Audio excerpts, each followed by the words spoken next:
can see we have our junior women making their way to the starting line.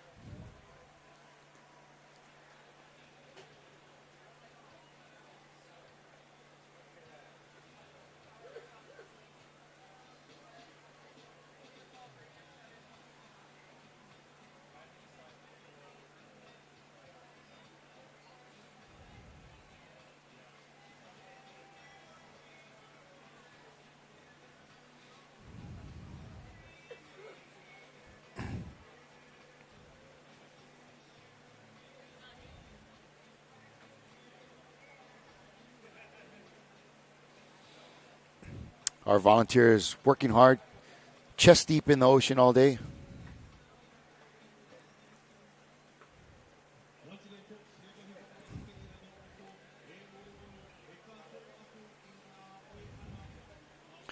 Crew from Canada backing into place.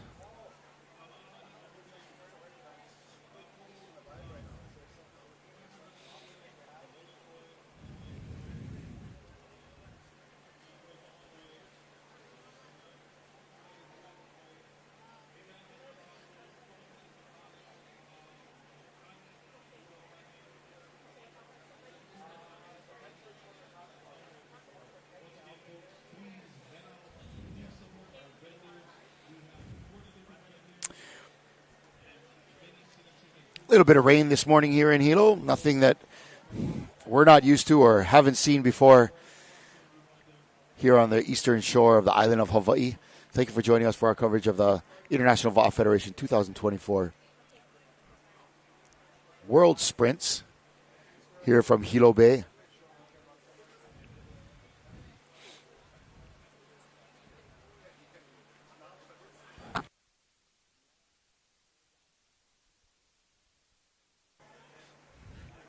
All right, and welcome back.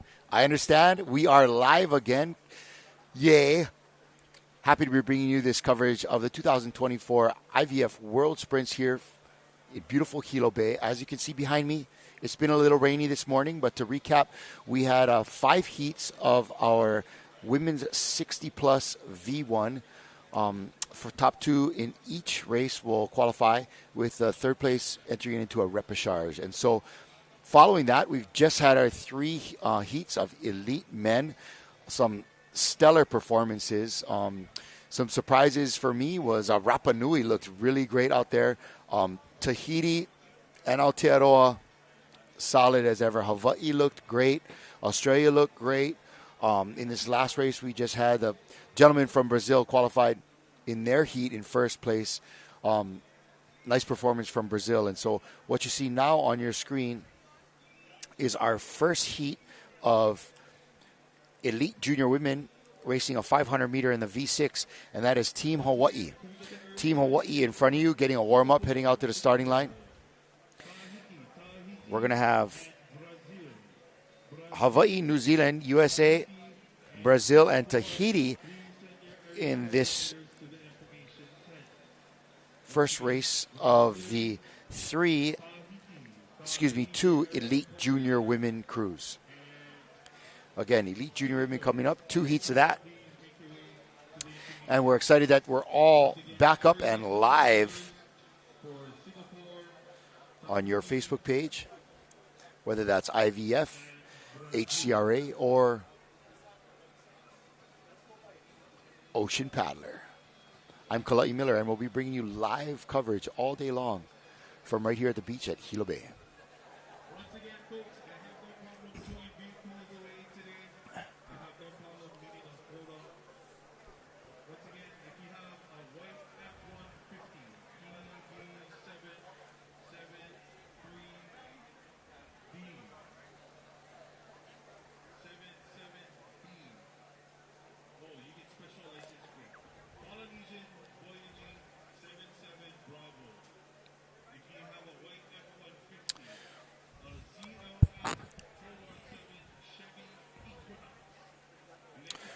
There's a lineup for this first race. Hawaii, Aotearoa, USA, Brazil, and Tahiti.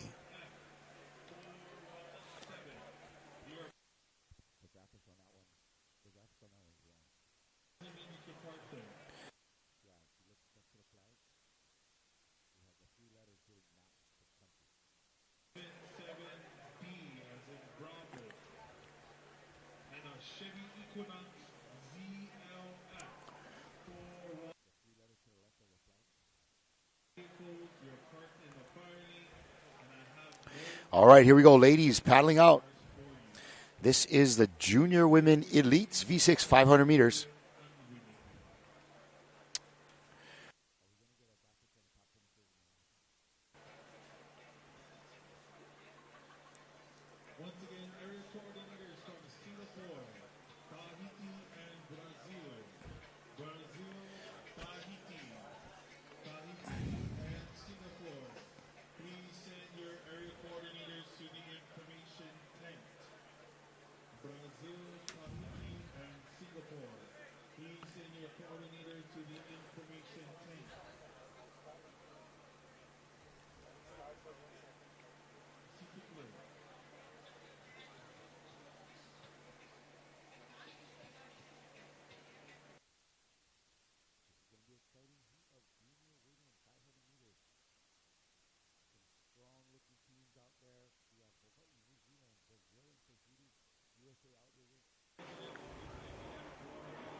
Again, exciting stuff here.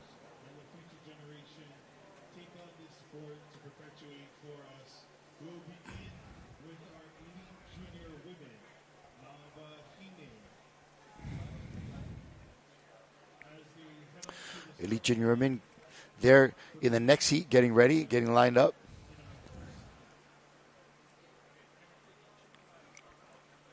Looks like Chile on the left, Rapa Nui next to them.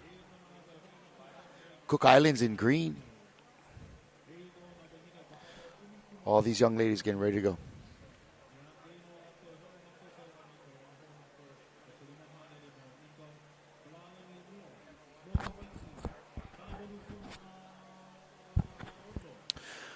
All right, here we go, getting ready for the start of this race. Curious if hopefully our flags are bright enough and tall enough that it's easy for these young ladies to see their way down the course, navigating between the 250-meter flags, making their way in.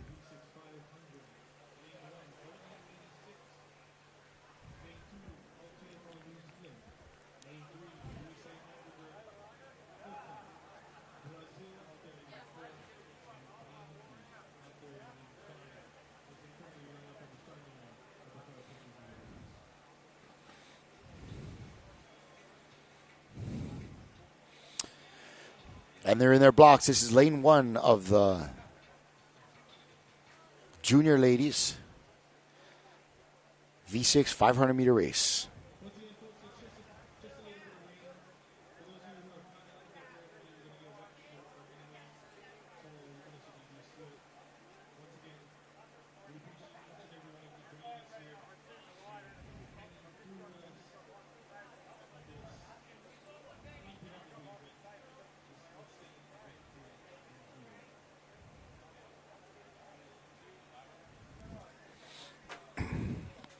All right, the flags are up. White is the caution.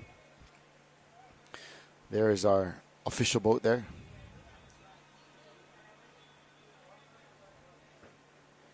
And here we go.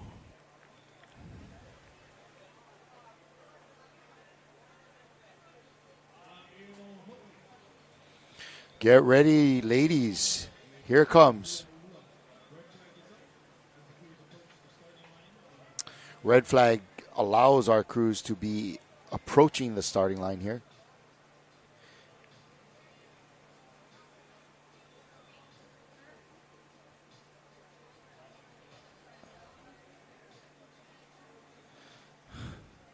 Black means it's coming, and here we go, green.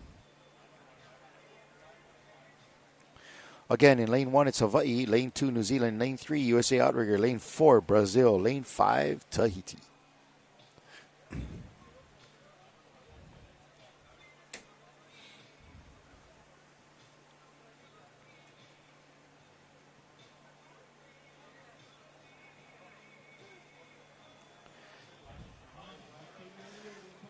Lane 5, Tahiti is off to a great start there.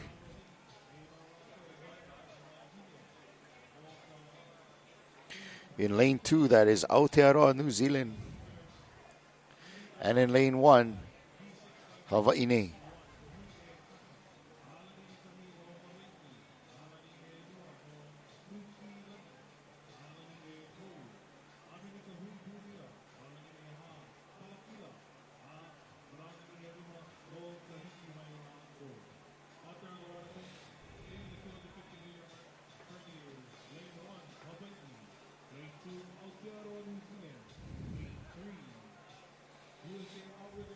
And they're at the halfway point. Looks like Tahiti is in the lead with New Zealand slightly behind.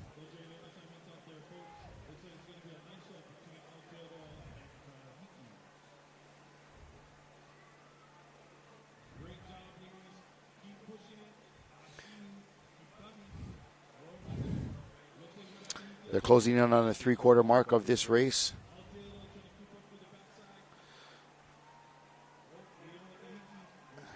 Here comes Tahiti.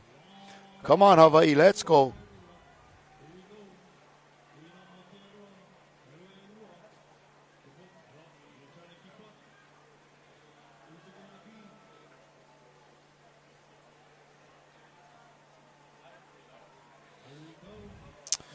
Finishing strong in lane 5, that is Tahiti.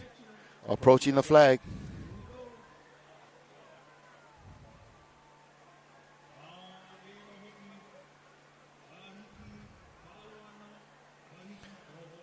Looks like Tahiti is first through the flags, followed by New Zealand, and in third place, Hawaii.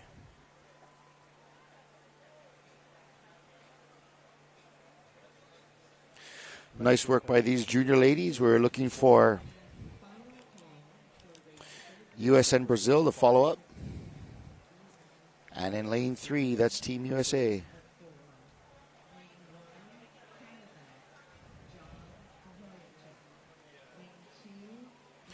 Coming up, we have one more heat of elite junior women.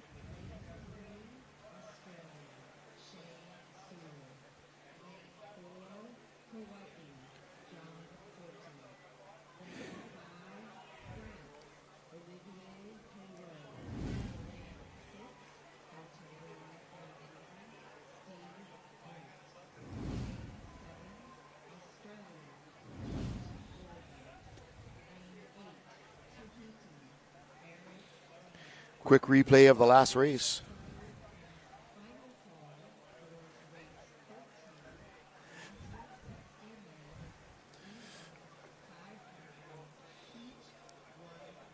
All right, that is the elite men from Heat 8, V6 500. That was Tahiti in first place with 2 minutes, 16 seconds, followed by Aotearoa, New Zealand, and Hawaii. Nice performance. That was elite men.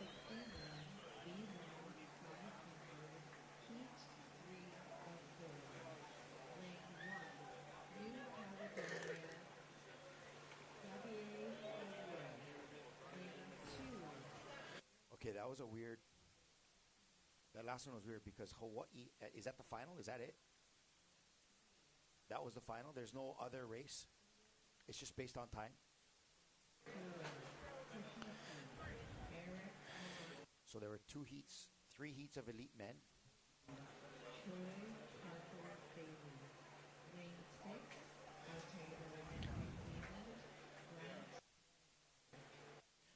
So that was, no, what you just played was elite men. Elite men had 3 heats.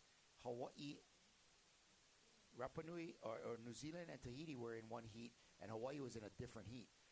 You showed the 3 of them in the same heat.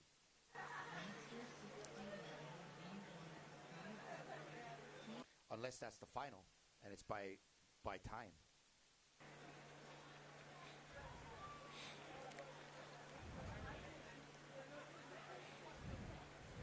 So Hawaii was in race number 6, and New Zealand and Tahiti were in race number 7.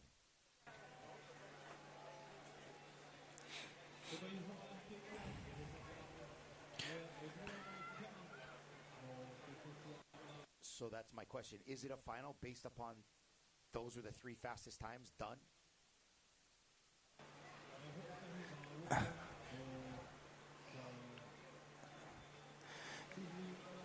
Because prior to that, there were many heats with qualifiers, right?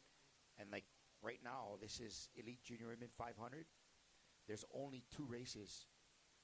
Everyone from different. So like, is that it?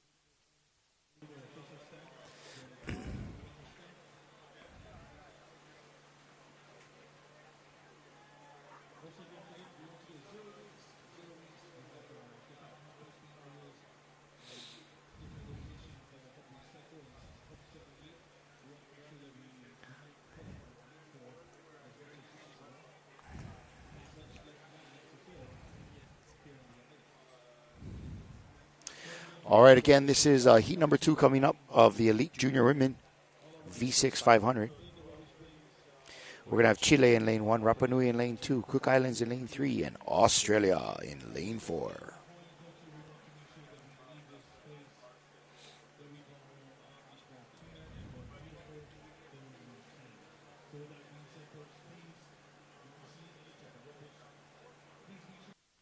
Because each country only entered 1 crew and they were back to back, it would make sense to me that that's the final. That's it, and they're based on time.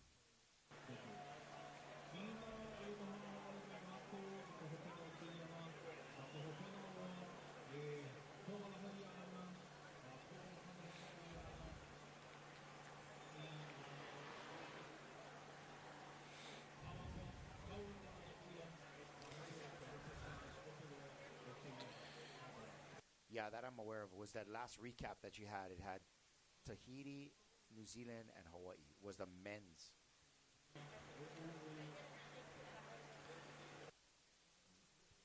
The graphic result, the results from the graphic.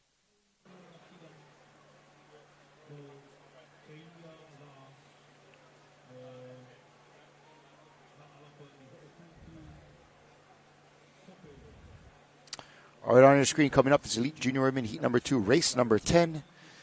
In lane 1, Chile. In lane 2, Rapa Nui. In lane 3, Hawaii.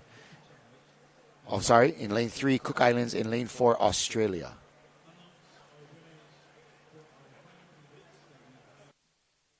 Okay, I'll have to work on that.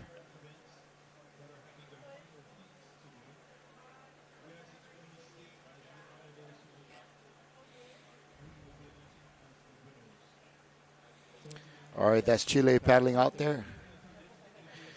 Right near the Cook Islands in green.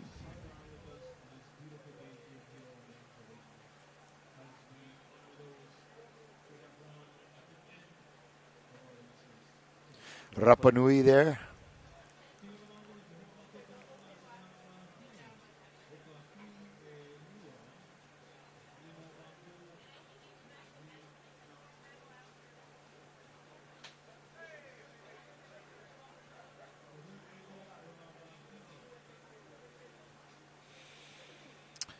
Young ladies making their way into the lineup.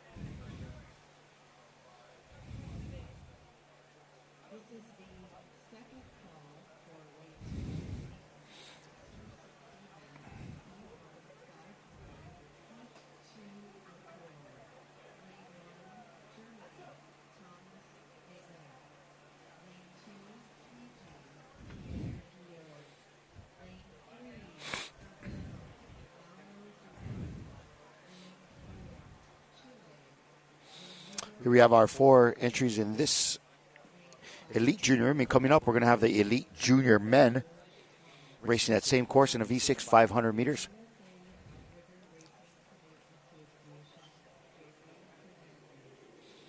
Two heats of the Elite Junior Men.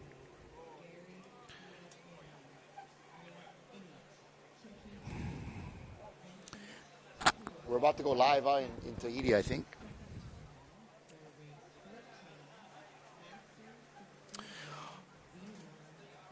There we have our escort boat, our official boat, getting ready to draw flags for this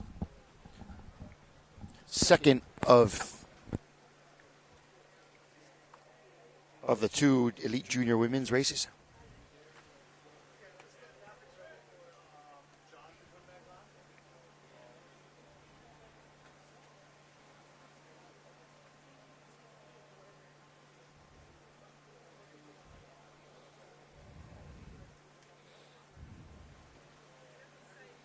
All right, our caution flag is up for race number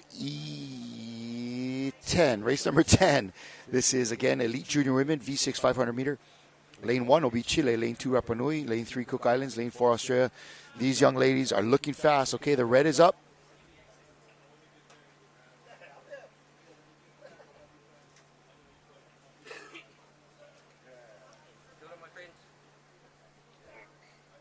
Oh, look at that.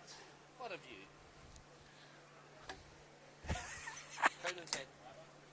There you go.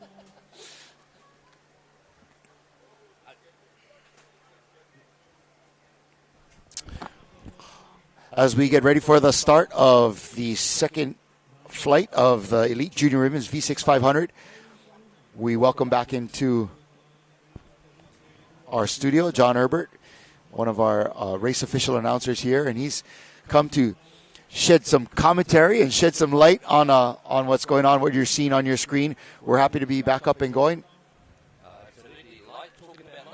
Yeah. Welcome back, John. Thank you for joining us. You know, I've been watching you side-eye this morning a little bit, and it looked like you were anxious to get on the mic and kind of rip it up. So I figured I'm going to get this guy over here, and we'll unleash him on what's going on this morning. It's always more fun with a friend. Thank you for coming. It is. No, my pleasure, Kalai. So this is heat number 2 of the junior women. Yes. Yep. We are right here. This is the 10th race of the day, and we're actually doing pretty good. Things are getting off without a hitch today. Yep, not too bad, not too bad. We started a little bit late. Yes. Okay, and what we're seeing there in the green, that's the young ladies from the Cook Islands. It is indeed, and they're putting in the power there. Look, this is sprint racing at its finest, so, you know, we're seeing the crews that are coming through. We've had some heats pass by already. Some of the big guns were there. When you see Tahiti, Aotearoa, New Zealand elite crews. I saw you on your toes, brother. I was looking at you. You were on your toes and bouncing around watching these guys' races, and it was exciting. As was the earlier race of this junior ladies, man. There was a nice race between Aotearoa and Tahiti. And that is shaping up to be, you know, of course, the powerhouses of paddling come in. But, you know, in that men's race, I saw the gang from Rapa Nui, man. They looked great, too. I totally agree. You know, at the end of the day, as we go through these heats, and remembering these are heats, so people are trying to qualify for this final, and there's repecharges yet to come also at the end of the day. Okay, so for example, we have 2 heats of this Elite Junior Women. Yes. A total of 9 entries, right? So the top, how many will qualify? Look, there are 8 lanes out there. Okay. There are 8 lanes on the race course, so probably there will be 8 will qualify. Okay. Yeah. And so just confirming that these are all qualifiers. They are all qualifiers. Okay. No medals are being decided here. Just yet. All right. And certainly not today, except for our para-paddling and also the exhibition race. Yes, I'm looking forward to that. Our para-paddling, I saw some of our racers getting ready to go as we watch the finish of this second qualifier for the Elite Junior Women. Some nice big deep strokes from those young ladies from the Cook Islands, but here comes Rapa Nui. Yes, and on the inside, that is Lane 1 Chile. Nice. So, you know, you can see, obviously, our graphics are showing us that there's a bit of precipitation around. Oh, yeah. It's a regular sunny Hilo morning, you know. This is the average here going on. Why do you think everything's so darn green, you know? Yeah, indeed. But it's been actually for sprint racing, other than you're kind of cold when you get into the va'a, you need to warm up. This is not the kind of race where you're going to walk away with a sunburn on. No. or you're going to get overheated, right? No, not at all. But it is still warm, and that's one of the things we love about it here. If it rains, it's still warm. Yep. Even when it's raining at 21 degrees north, it's still fairly warm, right? Mm-hmm. It's not like you're on the South Island, brother.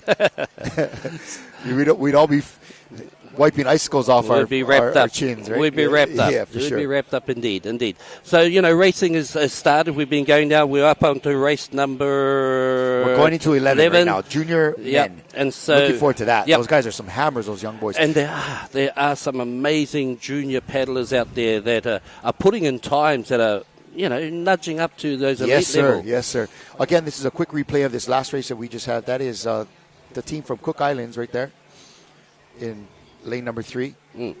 And sometimes the camera angles can give you a bit of a false sort of sense of who's where on the race course. But obviously the finish line is the judge. Yep. Throughout the course of the race, it's kind of tricky, but right here, you're going to be able to see this is the camera angle that we're talking about right there. So that was definitely in lane 2. That was the ladies from Rapa Nui. Lane 3, Cook Islands, just outside of them. And in lane 1, the young ladies from Chile in their blue jerseys. Yeah, and it was close between that second and third. So, anything we say here is unofficial. Remember I saying anything we call here is totally unofficial. Yep. This is not the take my word for it kind of thing. Right? No. So,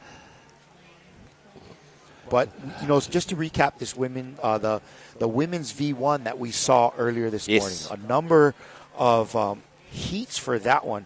I want to say, John, I counted 5 heats just in the Masters 60 Women's V1. Isn't that awesome? Yeah. Isn't that awesome? And there are some amazing paddlers there. The current world champion, or certainly the world champion from London, was in those heats. Okay. One heat, but who was that? Pushing along, Nairi King. Okay. Okay? Now, what is the relation? Mum. Yeah. Okay. That's Tupulia's mom. Okay. Your mom is kicking butt. So this is this last race that we just said. Saw the elite junior women. Race number 10, Rapa Nui in first place. All right. And Chile in 2, and the Cook Islands in third place. Oh, some nice times.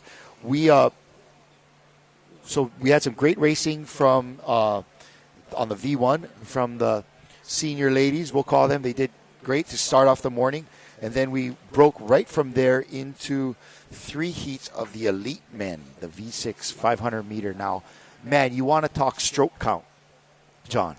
Yeah. They were going at it. They were. I wasn't exactly taking the count, but from those first half dozen sets at the beginning, it's power. It is power.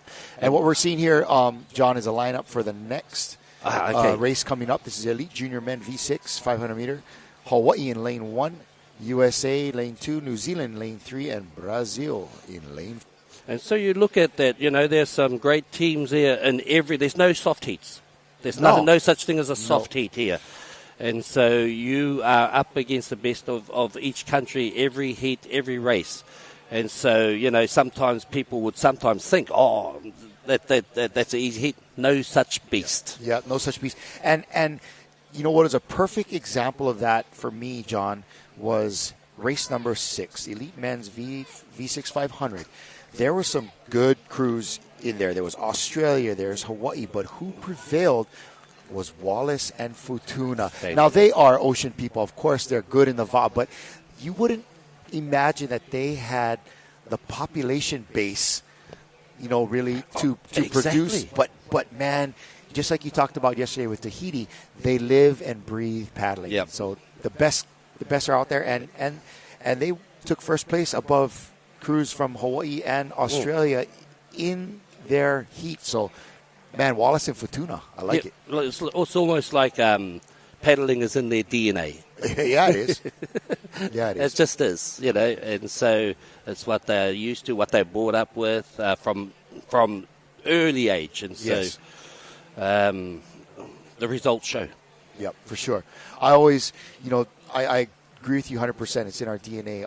In fact, all of these Polynesians, Polynesia was settled by canoe sailors. That's it. Every one of us has the canoe in our DNA. Has the vibe in the DNA, yes. Yeah. All of us have it somewhere back in our DNA, so for sure. Yeah, and then, there was a time when we lost it. We lost it for a period, for a season. But it's certainly making a resurgence coming back in here. But the great thing about it, it's not just a Polynesian sport. Polynesian foundations, most definitely. Oh, yeah, for sure. But, Germany, France, Chile, Europe, all these places. South America, Great Britain, yeah. Yes. So it's very cool. Everybody's being part of this today. It's pretty cool. So, again, this is race number 11. Hawaii, USA, New Zealand, and Brazil. But yeah, once again, events like this don't happen by accident. There's been a lot of effort put into pre-organising before this. Looks like they've got away to a start there. Lane 3 we have there. I think that's the young man from New Zealand. It is indeed. Kind of getting warmed up. Just having a bit of a practice as they head up there. Probably have a bit of a practice on their start on the way up.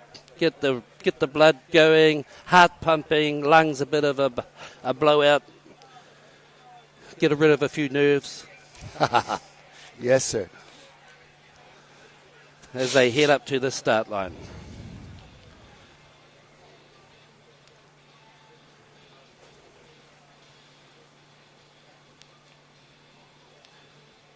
The water's pretty calm on our first few days. You know, this water lapping up onto the beach. It was quite a bit bigger on the first couple of days. So as they were transitioning between paddlers, it got a little bit gnarly out there. You don't realize how big Hilo Bay is sometimes, and how far out that breakwater is, way out there, and how long it is. And you don't really see it until you fly over on your way in. Exactly, and that I actually made that observation as I flew in. I thought, wow, that's actually a long breakwater. That's before I realised it was Hilo breakwater, and then we flew around and flew over all these waka lined up on the beach. I think you had the same experience, and it just seeing that visual cues just sort of. For us all on the plane, that were all waka paddlers going, yes, we're here. We've arrived. We made it. Yep. For sure. But there was a little bit of that trade coming in from offshore. It doesn't seem to be quite as much right now, but you could definitely see that trade having to be managed by especially the paddlers in the V1. Yes. Those ladies were on the left the whole way. Yeah. It's anyone who paddles knows that these waka will turn into the wind, or they'll always want to turn into the wind. So when you have a side wind like that, you're going to be, before you start, you're going to be paddling on a particular side for a fair number of strokes before you can actually get across to the other side. It's not as bad as that C1. I don't even know if that's still an Olympic event. Yes, remember it was. C1? Yes, it still where they is. kneel and they're kind of on one way, one side of the way. Absolutely is. It is still there. I remember seeing that, and I guess. Here they go, rolling up to the start. They must have a red flag. They're heading up past those false start lines. So those marker buoys are there as a false start line. The start is all done by flags. There's no verbal cues to these crews at all. They must start behind the start line there, and you can see someone's drift over. They get a black flag. There will be a black flag on the starter boat. There it is. And it means they got to back up? And they don't tell them. They just got to know someone's got to back up.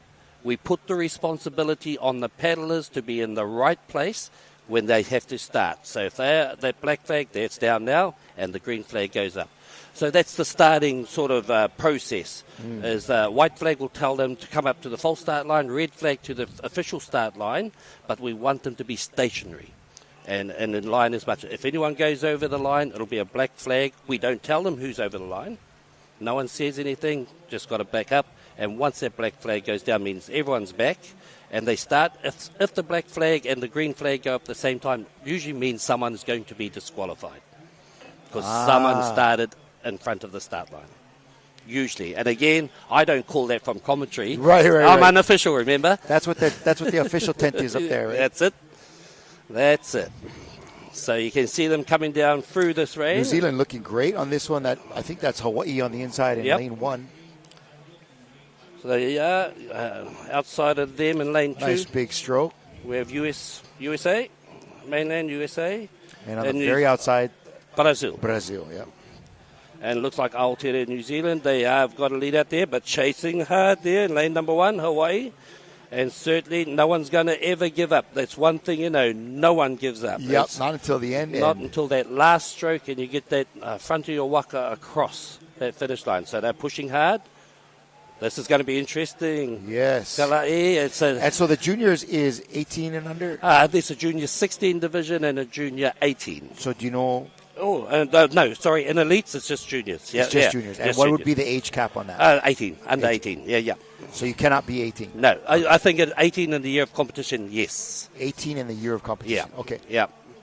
Here it goes. They'll be fighting out there. That Hey, Brazil looking good on the outside there. They are indeed. So this is a close little run. It'll be interesting to see where Hawaii have come up to. We can't see them in the. There we have Hawaii looking in third place and there. It'll be Aotearoa, New Zealand, and Brazil, and then Hawaii. Yep.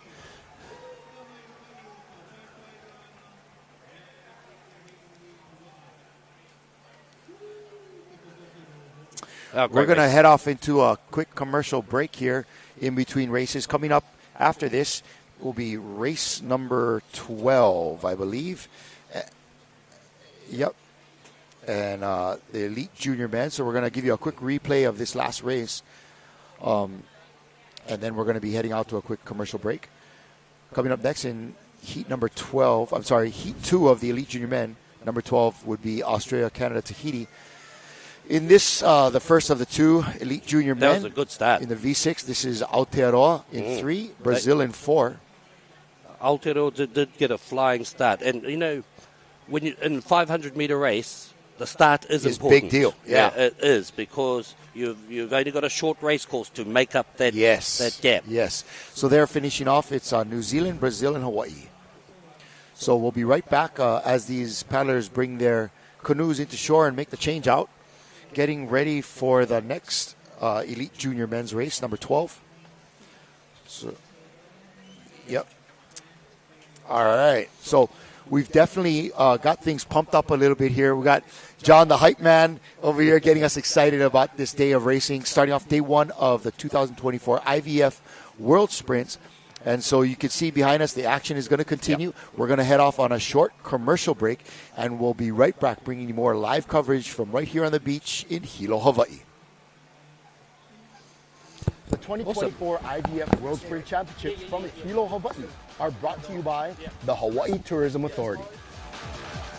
Are Outrigger World Canoe, Par Hawaii and Hele, Apo Rek Kusachi, Attorneys at Law, Hawaiian Airlines, Outrigger Zone, and made possible by the International Va'a Federation, the Hawaiian Canoe Racing Association, the County of Hawaii Island, and Ocean Paddler TV.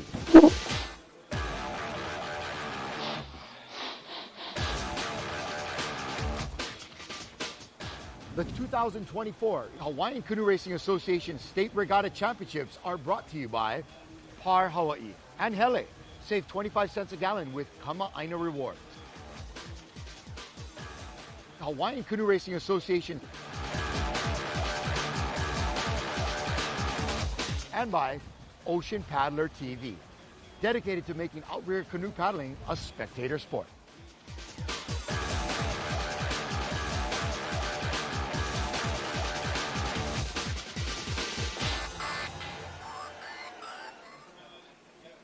Many paddlers have a hard time strength training consistently, even though we know that it's valuable.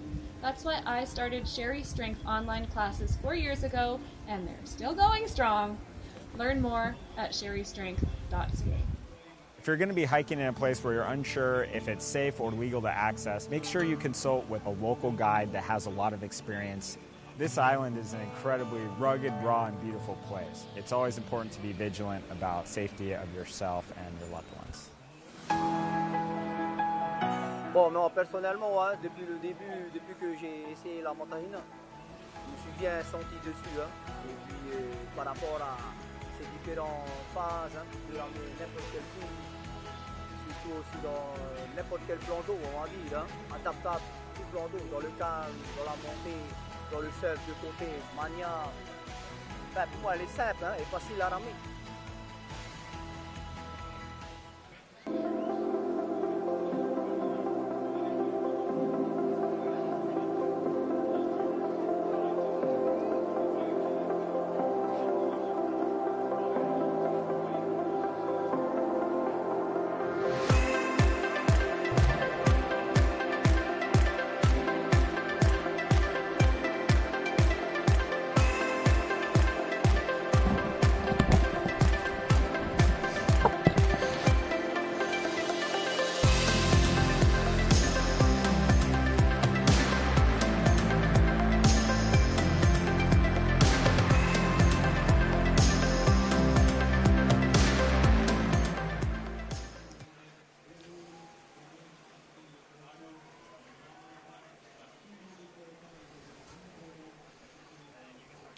Okay, we're back online, ladies and gentlemen. It's great to be here. You're here at Hilo, Hawaii, Hilo Bay, at the 2024 IVF World Sprint Championships. And we've got through a fair few races today, or race number 11, I believe, was the last one as we're looking at heading on, or it might be next up. And so you can see we do have a bit of precipitation here. It is there. We have it race number 12 next out there on the water. Our crews there. Australia lane number 1, Canada 2, and Tahiti in lane number 3, of course. And so again, this is going to be a competitive race. You might think that's a small number of crews, but we have to have these heats to push through because there's only 8 lanes. So, you know, at the end of the day, we're looking for 8 to go out into that into the final of this division. There you have it. It's you can see. Apparently, I'm not from Hawaii, but in New Zealand it gets a bit of rain. But you can see that there is quite a fair bit of rain there. But it's beautiful and warm here, and so no one is complaining. Everyone's enjoying. Look at that. You know, the spectators are there. The paddlers are coming off the beach. Everyone's looking pretty happy indeed. And so I've been here in Hilo, Hawaii since Sunday. So I've been around on site as we've gone through, just as paddlers have arrived, as supporters have arrived, as all those people who are part of the organisation of this event have arrived and putting in this effort to put this on. We had our opening ceremony yesterday, and if you weren't available to actually have a look at and watch that event, it was a beautiful opening ceremony. We could see people, thousands of people. It was fantastic to see, and certainly a very awesome Hawaiian experience for all those people not from this area. And so it was actually a privilege to be involved and sort to witness that as we experience Hawaiian culture at its finest. I'll tell you what really is a privilege to have you sitting next to me, John, enjoying the company and camaraderie of 2 blokes sitting here and just enjoying the sport of paddling, watching what's going on here. It's good fun. So they're sending out now, this is the men's 60-plus V1, yes? Looking like those are the marshals here. So we're looking at race number 12, which will be the second heat of the elite junior boys. And they are probably out on the course already, I believe. Oh, okay. Getting ready to do their thing, and this is the first heat of it's going to be elite junior women. Oh, no, we're 22. We're 22. Gee, I haven't got my glasses on. I got you, brother. I got you.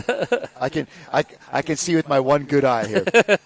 So we're going into the elite junior men's V6. We're waiting for that right now. Australia, Canada, Tahiti. Is that correct? That's it. Okay. They are there. And then right after that, we're going to the men's 60-plus V1. So this is that's going to be exciting. Some rudderless action right there. It's right from here in Hawaii. I'm recognizing a couple well-known names representing. We have John Fody out there. Bruce Ayao is going to be out there as well in the Masters. I think we have 4 heats of that. Four heats of the Master. Yeah, some world-famous names there too. And I'm sure it's going to be great competition. Look, from New Zealand, we have George Thomas. He's out here. A bunch of different names. Eric Dean from Tahiti. He is a strong paddler as well. Vincent Tupuai. So we're going to have some great competition in the V1 over there. We'll see if this wind is going to stay down on their behalf. That'd be really light wind is really nice for V1 racing. Yep, a light headwind is probably the perfect recipe. And so that's kind of one of the reasons why you haven't seen V1 paddling take off as much here in the islands as it has in other places, in particular because we always have these trade winds. We're known as a great place for wind sports. Yes. And V1 is not necessarily a wind sport. And so it's kind of, it's at $5,000 plus a crack each. These paddlers are having to decide between, hey, am I going to have a OC1 that I can paddle Put a any rudder on. day, Yep. right, and do downwind runs, which are super fun, Mm-hmm. or a V1. But typically, once they get into it deep enough, most paddlers have one of each. Yeah, indeed. And, you know, at the end of the day, V1 paddling requires a different skill set.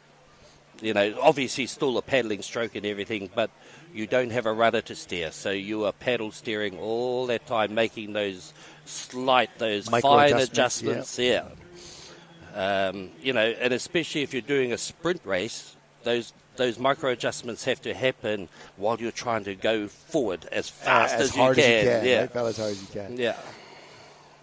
So it's nonetheless kind of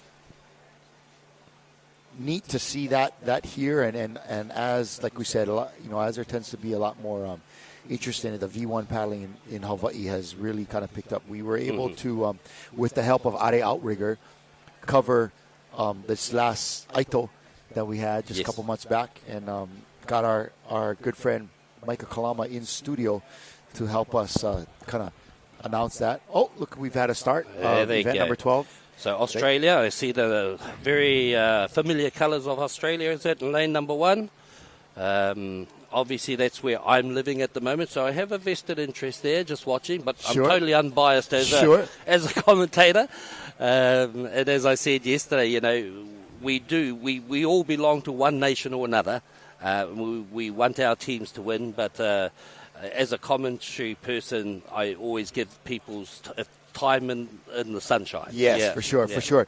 And speaking of time in the sunshine, that's Canada in lane number 2, and it's hard to find some sunshine between Tahiti and Australia. There's Australia Tahiti at out the there moment, in lane number yes. 3. They have taken off. They've got a 1-boat lead at the halfway point, and they are going at it. These young They Tahitian are men. indeed. Look, they've got a good lead there, and you know, obviously, I always say no one will ever give up, but they will chase. They will never stop there, but it'll be hard to close that gap. You know, they've got 250 metres to go. That's a short race course. So in racing, they're running out of race course to catch up, and certainly, probably they might be extending their lead there. But you do have there Tahiti with a nice lead. Australia looking second at this stage, and in third place there we have. Was it Canada? Canada, yes. Yeah. Canada. And they just turned it up a little bit. They did. Get a nice strong finish. That synchronization, though, you know, you might think a microsecond doesn't mean much out of a paddle stroke. Oh, wow. it does. Oh, it does. Well, there you have it, ladies and gentlemen. Tahiti first. That's Tahiti. Australia second. Canada third. But there was also a lot of a big gap between that first and second. So, you know, at home we're looking at 2 sets of flags. Which one is the real finish? Good question. So the first set of flags they come through is the official finish line. That's what the high-speed camera on the finish line is lined up with. The second set of flags is actually what we call a false start line for when we do turn races. Because when turn races start, they will start down here. It'll be a start-finish line. So the second rate of flags is false start line. Again, with the raising of the flags, you know, a white flag will mean come up to the false start line, and so forth. Right, and right there, a nice quick replay Yes. of this last race, the junior Look elite at boys. And you could see the gap that 18 was under. there. Yeah. And so going back to our conversation, that false start line is there because it will be a start line at some stage today. Okay. Yeah, once we start any of the turn races, which is later in the program today, we will be having 1,000 metres and 1,500 metre races. 3 turns and 5 turns. That's when we'll see. Oh, man. That's when we'll see. The turns. We'll see some different ways guys are doing it, for sure. I have talked to a few people here this morning, and they're saying it is hard work. Yeah. It is hard work. And so I always say those turns can make or break your race. You know, we talked about it yesterday that these canoes are designed to go fast in a straight line. But when it comes to turning 180 degrees, no, sir, it wasn't designed for that. It was not. So that's going to be very interesting to see which crews have found, I guess, the technique that will turn them the quickest, and you'll notice it today. And I'll probably be calling some of those races as they go, and you'll see that people can lose a place in a turn, or lose many places in a turn. Oh yeah, for sure. Yeah. All right, this is our men's 60 plus heat number 1, rudderless. Getting ready to go out. Yep. Right there. Yep. Okay. Looks like a full race course too. Oh yes, sir. 8 lanes full. So again,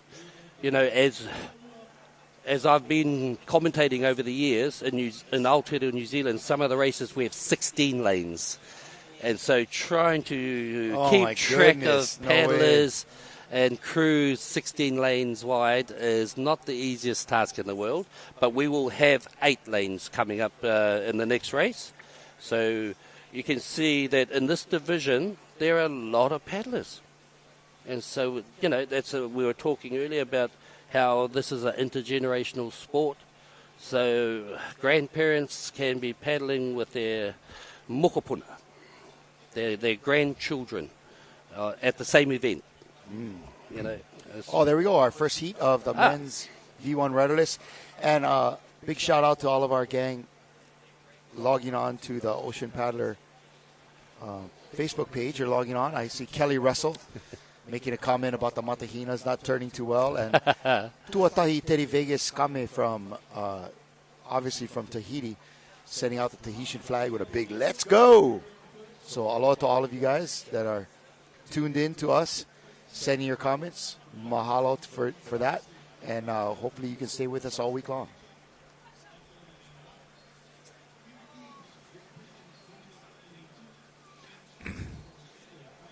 So in the far lane there, it looks like. Yeah, I think that is number 8. Eric on Dean. The outside, yes. That's Eric Dean from Tahiti. Solid paddler. Also in lane number 4, that's John Fody. So it looks like a nice battle lined up between John Fody and Eric Dean. Don't count out number 6, lane number 6, that is Steve Brett from New Zealand. Okay. And right next to him in lane 5 from France, Oliver Herod.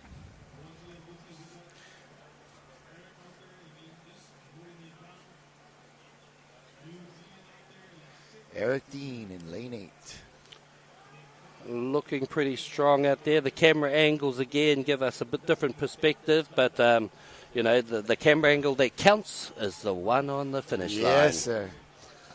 The only one that counts. Mm-hmm. Here they are coming into the finish.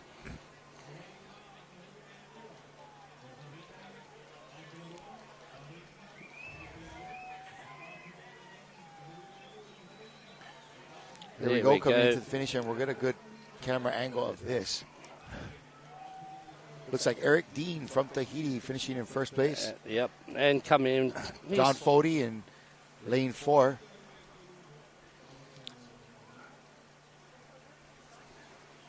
And in lane 6 from Aotearoa, Steve Brett.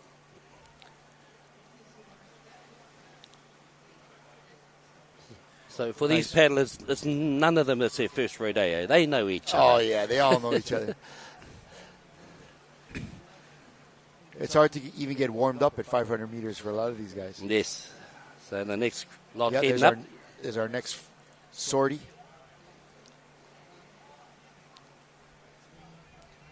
Again, looks like 8 lanes full. So we get a full race course once again, which is great to see. I guess when you see, I'm looking at a program at the moment and you see 4 heats. Is it 4 heats there? Correct. Of this age division. It just shows you how many, mature, experienced paddlers there are out there. Well, and it's a testament to that this is the kind of sport that you can still be competitive, as you get older and still enjoy the sport. Yeah. And these guys, yes, that is Eric Dean and John Fody out there. And if you look at it, if we could replay that start again from back in the studio, if you look, John Fody had a terrible start. Like he almost didn't understand what was going on. If we could hit that replay again, please, I would appreciate. We could kind of see if we can get back to the top of this replay for us. Or guess not. If I say please, will that help?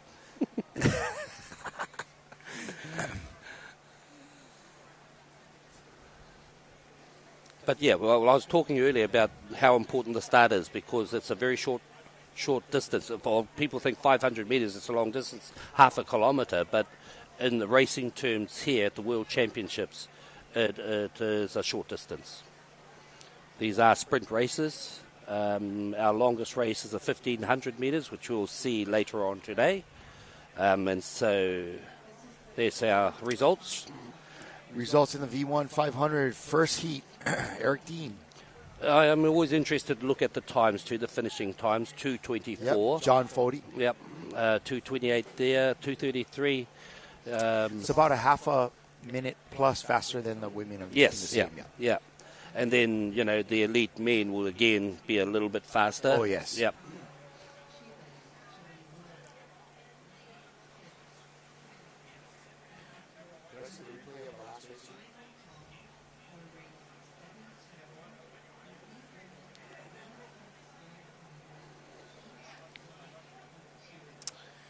You can see everybody on the beach there. Yes, that's our finish line tower up there. That's where our high-speed camera is, 250 frames per second, and all the spotters to call out the placements as well. So, yep, they'll be on their toes all the time today. A very festive atmosphere this morning, despite the rain. Everybody's excited and ready to go.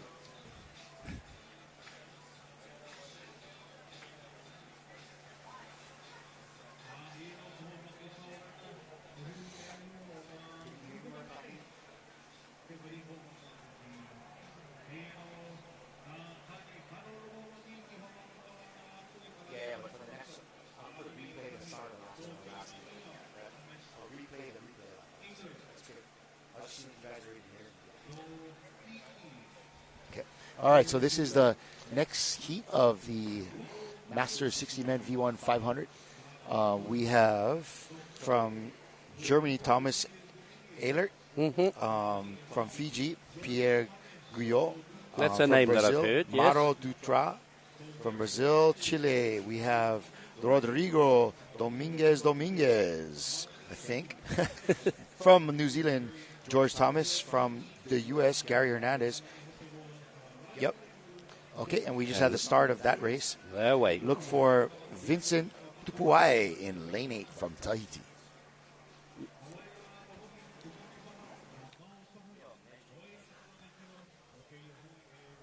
Thank you.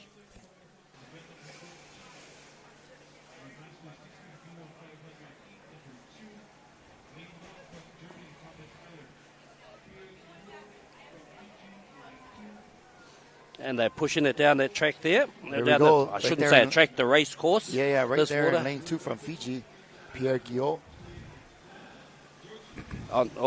That's where it is, on the halfway mark. I love that 250-meter mark because for Kinda gives me, you reference, yeah. It does. When we're looking right down to the end of the race course, it's very hard to see placements. But once they hit that 250-meter mark, I start to get even more excited. Halfway there. And here we go. And you can see who's made the best of the first 250 meters. But it's no use winning the first 250 meters if you don't win the second 250 meters. Yes. It's not about how you start, it's how you finish. Yeah. As was exemplified by John Fody there. Looks like he had a bad start, but what a finish.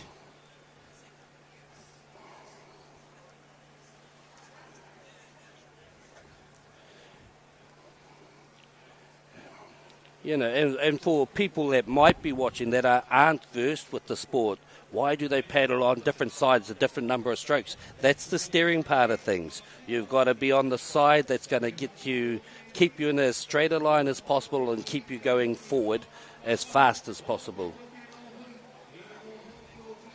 All right, here they come. Heading towards that finish line. Heat number 2. This is race 14. Oh, they have crossed over there. Again, they'd already crossed over before we got this this visual, but we'll have to wait for the results. Yep. We'll wait for the official results.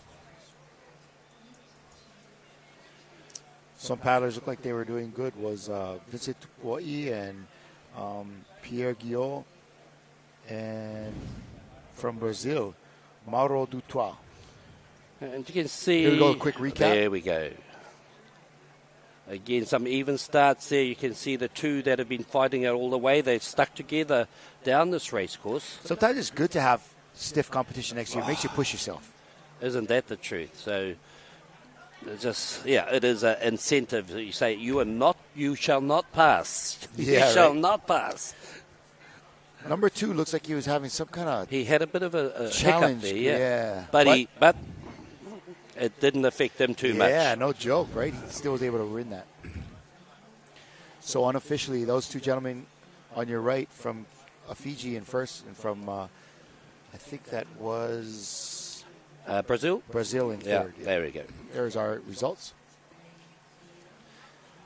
But it looks, Fiji, Brazil, and Tahiti. It looks like the rain might be sort of not as clearing. You're from Hawaii. Don't let it fool you, man. Don't let it fool you. That's a great shot of the breakwater. Well, we can see there. the breakwater now. There we go. So that's good. A little bit of visual acuity. Maybe we'll get our drone back up and going. But it definitely is a typical Hilo day. This is how it rolls around here. And so I've been told many times. Yeah. Many times. It is the much more and you side know, of on the this island. on this very same day at this very same time, you could be over in Kona, on the Kona side, not a cloud in the sky, and just be burning alive in the heat and sun, in the lava fields. So, but just different types of beauty, right? All beautiful, just different types. Absolutely. And people might understand the microclimates that happen in this area and the effects of mountains and you stuff. have every climate on this island. But, hey, coming up right here, this is event number 15, our third heat in the Master 60 men. We have Xavier, pardon me for the names, especially the French ones, Corolieu from New Caledonia, Matt Chamberlain from U.S., Marcio Catharino from Brazil, Eric Moisen from Tahiti, Troy Parker Bailey from Hawaii, Grant Barabal from New Zealand, Peter Henny from USA, and Steve Quilke. Oh, man, if they had switched, rounding off that quickly. It could have been quickly if you changed a couple of letters there.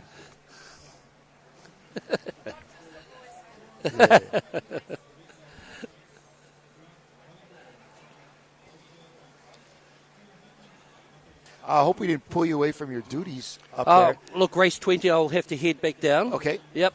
So you were looking to me like you were anxious to say something. I was. I've been pacing at the back I'm watching you. Of my team there. I was like, oh, shit. Oh, so excuse me. Yeah. Okay, so we've got a white flag out there that's indicating that paddlers come up to the false start line. Red flag means come up to the official start line. There are no verbal prompts at all to any of the paddlers. Black flag is there, which means someone's gone over the start line. I'm just trying to explain this as we go, just in case people at home aren't sure how these races are started. It's not quite the same as the way the flags work. It's not like the Olympics either. It's not like the Olympics. This is IVF. Right. So the IVF rules, and there we had it. Green flag goes up, indicating a start. I didn't see a black flag when the green flag went up. Looked good. So that we'd say that's a clean start and a very even start. If we look at this, that's looking amazing at this moment. They'll sort themselves out as they head up in this first 250 metres. You'll see some paddlers, they have a longer, slower stroke, or other people who will keep that fast stroke rate all the way down. There's different styles, whatever works for that person. It's still definitely a distance where, much like you see on the gentleman on the right of your screen, kind of head down and going for it the whole way is going to be. I mean, you might want to try to catch a few strokes on the opposite side and try to manage steering your canoe but not letting it come off course too much by paddling on the right. And You know that's what I it. mean? But you need a break. You got to give, so Yep. actually having a really a quick change back and forth between the two sides is a big benefit. It is. There are some people who can obviously steer the canoe paddling on either side. And on one side they can steer it right or left, it matters not. But it also has an impact on the forward speed. Oh, there was a halfway 250 metre mark. Looks like lane number, who's over there? Lane 6 has definitely got the lead. Yep, that's your Grant Barraball, is it? Grant Barraball from New Zealand. But there's 2 Tahitians on his tail. And again, this race is not over till it's over. Anything can happen out there on the water. For sure. Anything. For sure. There we go. But this is a competitive race. This particular heat has some very, very paddlers that are very close together, and it's going to go right down to the finish. And as we start to approach that finish line, it's going to be interesting to see who's made the best of the second 250 metres. What I like about the way Grant paddles is he looks like he's really engaging his lower body as he paddles. Yep. Like he's really driving off. And often with canoe paddling, this part of the secret is what you don't see, what's happening in the lower body inside of the vessel. Exactly, inside your torso, your core body. And so people say, look at big arms and think, oh, you got to be fast. No, it's not about big arms. And there you go. It looks like 6, 4, and 5. That's maybe it. That was Yeah. probably. We're going to go with Grant Barraball from New Zealand, Unofficial. Eric Mawson from Tahiti, and Troy Parker Bailey from Hawaii. All unofficial. All unofficial. Yes. But yeah, some people think, oh, you got big muscles on your arms, so you must be a fast paddler. Not true. No, Not true. There are some world champions who are very slightly built, but they have the technique, timing, and the power to weight ratio to. Well, they're developing power from their core, which is what a lot of people miss. And that's it.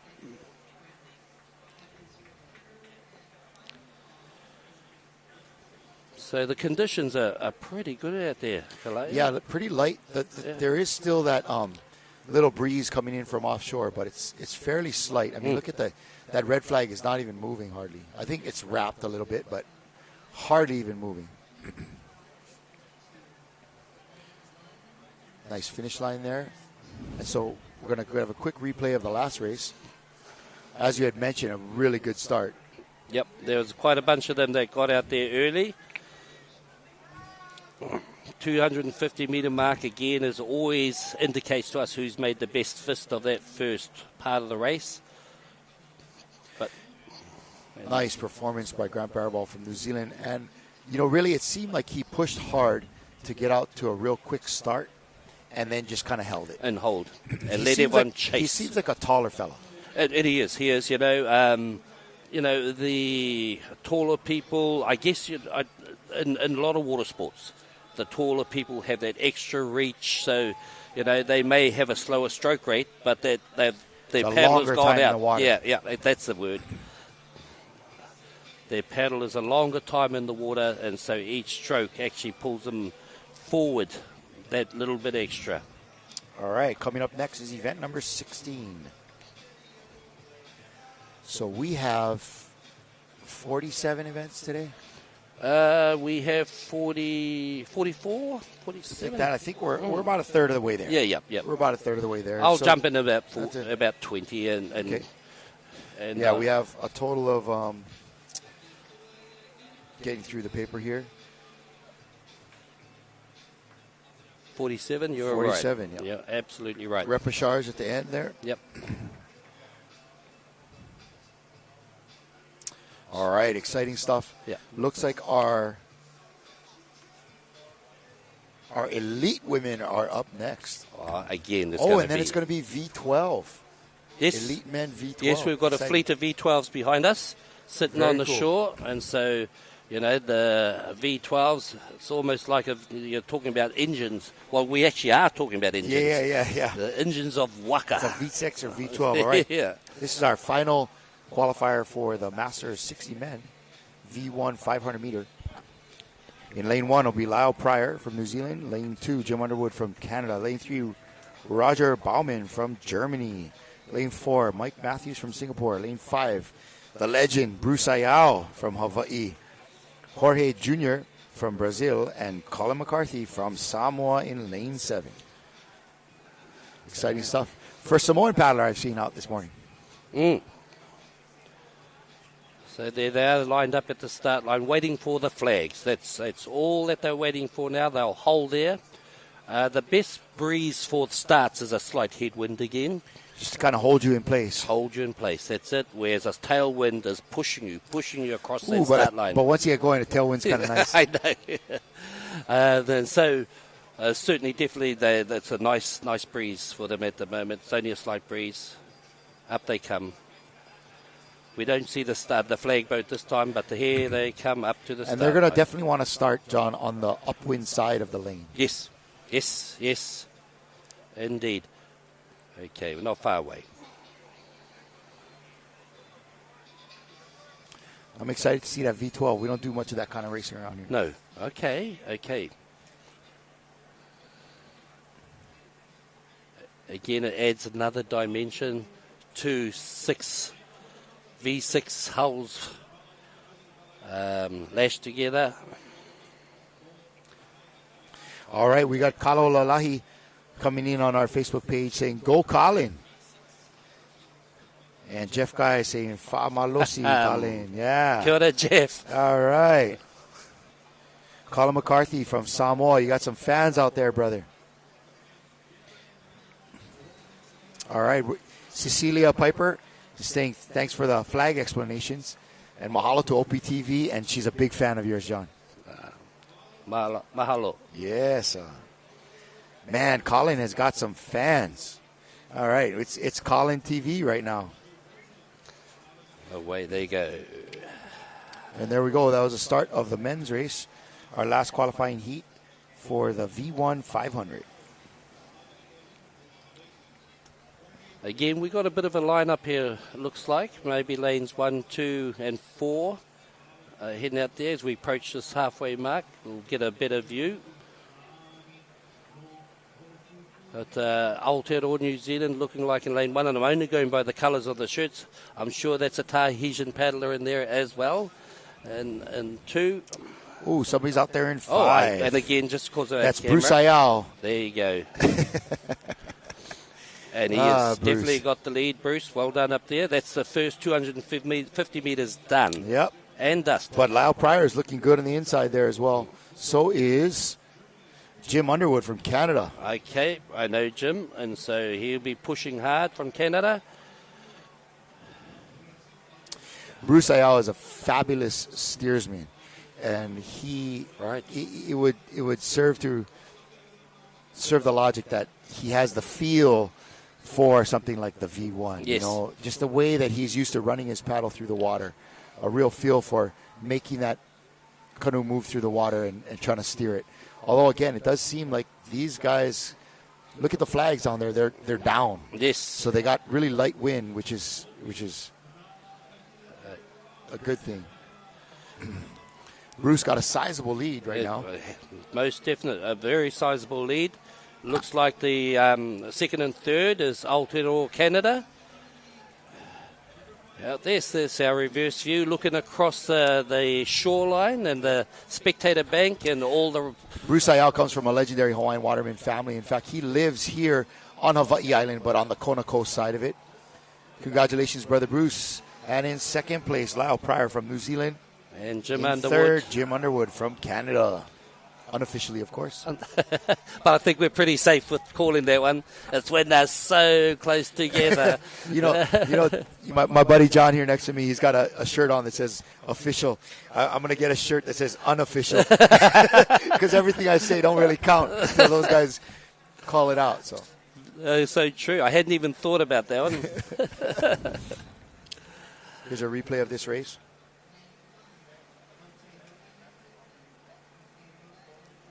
The men putting in some work. A good shot of how Bruce is able to jump out to a lead there. Yeah, and it's it might be a psychological thing, but it seems easier to hold a lead than it is to chase someone that's in the lead. Yeah. I don't know. Yep. And Might be the just third part of that would be there's no kind of brain damage like the guy that came from behind you and beat you. I know. That's the third Heartbreaking. part of that. There we go. So I guess we're getting official results. Those are on that. official results. Yeah. Husayao, Lau Pryor, Jim Underwood. Congratulations, gentlemen. That is our last qualifier in the V1 500 meter Masters 60 men.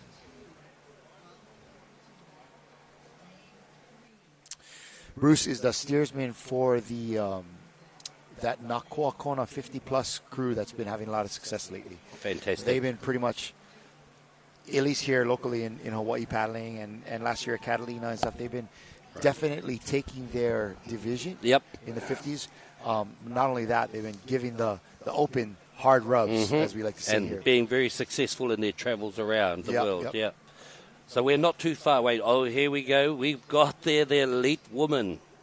V6, 500 metres. They're down there at the start line already, again, because there was a V1 race in between, so they're not far away from a start out there as they start heading up there. We've got Hawaii in lane number 1, lane number 2, Singapore, lane 3, Brazil, lane 4, Wallace and Fortuna, should I say, lane 5, Chile at 1, lane 6, Canada, and that's the lineup for this race, so it'll be interesting.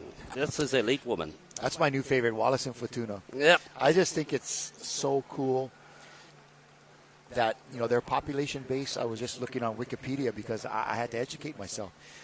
And their population base, I think, was 12 or 13,000, something like that. And to be able to compete at this level, on this stage, you can imagine paddling is the thing down there. It's probably like paddling and fishing, And the two go hand in hand. And you're right. We think about some of the smaller nations, and you have Rapa Nui and here as well. And again, they're doing great. But they love the waka. They're doing great. They're fantastic. So you can see there. I think we have a red flag flying there. So they've been called up to the official start line. And a green flag, no black flag there. Kalai. And it's a clean start across this race course. As you can see, they put in those big ones. Every crew will have their own different starting sequence as such as how they like to do their starts. And so, each team, even if it has changes of personnel in the team, they might even change that start process a little bit from there. So here we go. Looks like we got a little bit of a conflict there. A little bit of a hookup between these two. It is. That's drama. I call that drama on the water. 4 and 5. That is Singapore and Hawaii. Looks like a bit of a steering. Bit of a clash. Yes. That is big drama out there on the water. Big drama, especially with a strong crew like Hawaii. In lane 1, that is New Zealand. They're looking very strong. Ooh, lane 6, Brazil. Wait, I'm looking at the wrong thing. Sorry. Correction. All right, here we go. That was Hawaii in lane 1. Singapore in lane 2. Brazil lane 3. This is Hawaii right here. Elite women.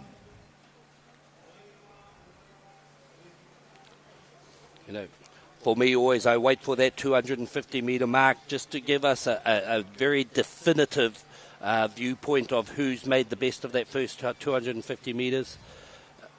On the outside there in lane 6, that is Canada. Looks like lane 3 down here. Brazil in lane 3, just outside of them, Wallace and Fortuna. And lane 5 are up there or thereabouts too, I think it is. Lane 5 is Chile. And again, we're seeing nations improve. And new nations that maybe, not new, but more recent to the sport. And coming in and starting and improving all the way. Here we come. Here comes our finish. Oh, it's down here. It's lane number 1, Hawaii. And lane, would that be 3, I think? Lane 4, I think it is. It's lane 4. Lane 3 in Brazil and lane 4. 4 came second, I think, over there. I know it was lane 5, even I see 4 coming in. Again, it's sort of hard for us to see the numbers, so do forgive us, bear with us. It might have even been Canada out there in lane 6. I can always use the excuse. I haven't got my glasses on. Yeah. And mind you, folks, he doesn't wear glasses. Alrighty. But it did. I think we were definitively able to call Hawaii, though. Yeah, absolutely. There's a start recency again. A little bit of a conflict here between, it looks like 4-5. 4 and 5. That would be Wallace and Fortuna in Chile. Ooh, that's big drama. That's big drama. It is. And we do have, protest and appeal processes. So lane 1, lane 3, and on the outside, I want to say Against Hatisi. that might have been 6 red in Canada. We might get the results graphic come up shortly just to confirm those placings.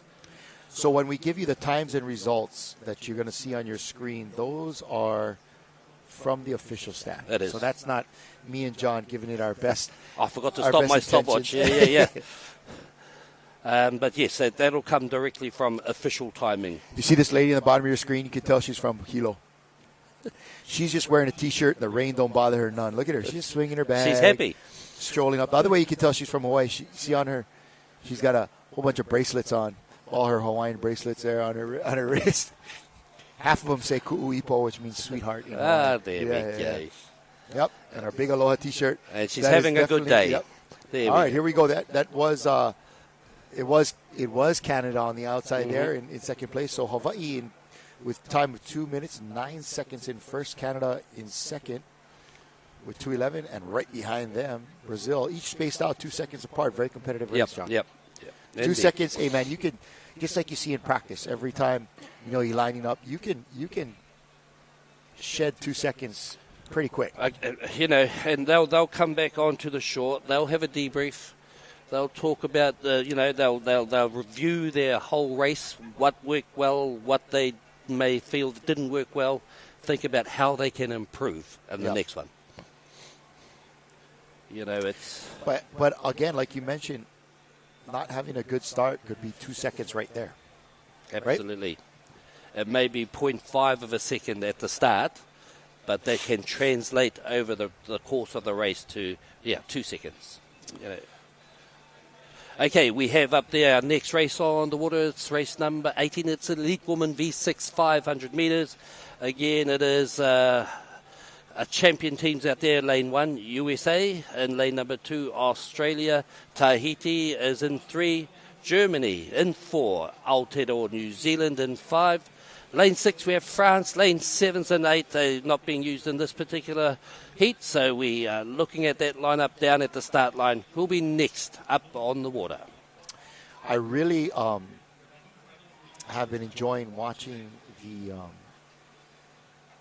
the starts of the Tahitian teams. I think they're really good at paddling quickly. It's one thing I noticed, like from years ago. Man, those Tahitians, they know how to get a real quick dig and get out of the hole fast. Fast. And you're right. And there have been crews that have tried to copy it, to imitate it. They say imitation is the biggest form of flattery, so to speak. Sir. And there is a crew in Aotearoa, New Zealand, who seems to have mastered it pretty well at the moment. And you'll see them later in the club championships. That they have those first 4 sets. It's just like tap, tap, tap, tap, tap, tap, tap, tap.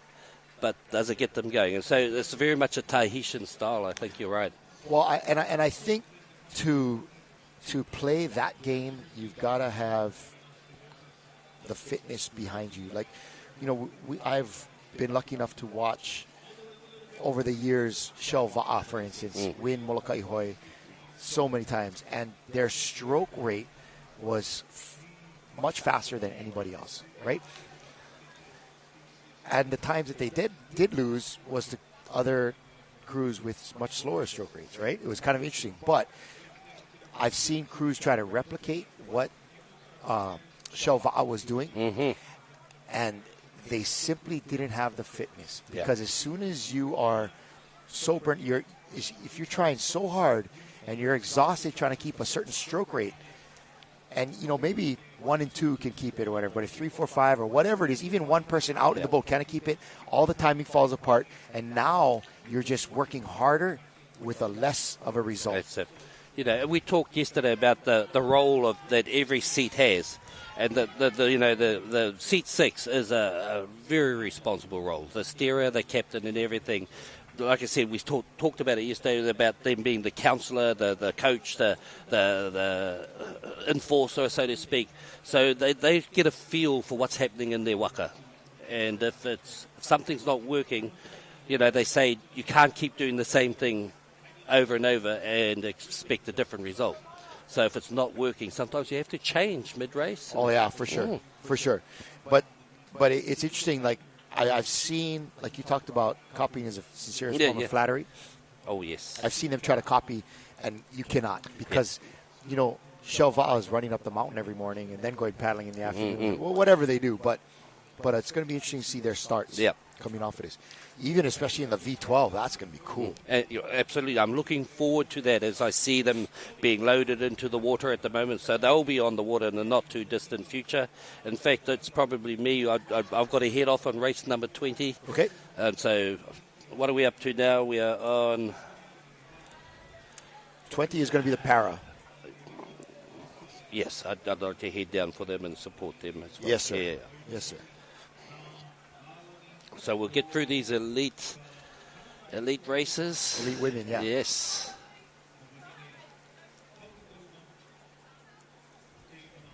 Oh, was able to get that coffee, at least half of it down my throat, and the other half on my shorts. So it's okay. Yep. And it's a nice day of racing. The water's not too cold. It's not blowing too hard. It's overcast with a slight drizzle. I mean, most people would think, oh, but it's not your typical tourist-loving Hawaiian day. If you ask me, this is more fun. Yeah, it's better for the paddler, especially how many days they're going to be racing. Right? Absolutely, it's not what you'd see on the postcard is per se. So, but the conditions for paddling, this is beautiful, absolutely beautiful. The breeze is light. It's not too hot. Yep.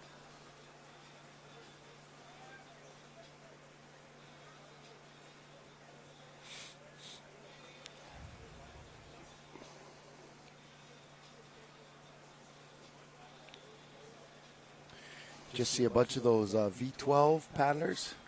Yes, they're loading their way. They're loading them into the water. So you can see our next race on the water. It is out there. The race number 17, Elite Woman V6 500 meters, heat number 1 of 2 heats there. Hawaii in lane number 1, in 2 Singapore, in 3 Brazil, in 4 it is Wallace and Fortuna, in lane number 5 is Chile, in lane number 6 Canada. That's how they're lining up down at that far end of this race course that you can see in the distance there.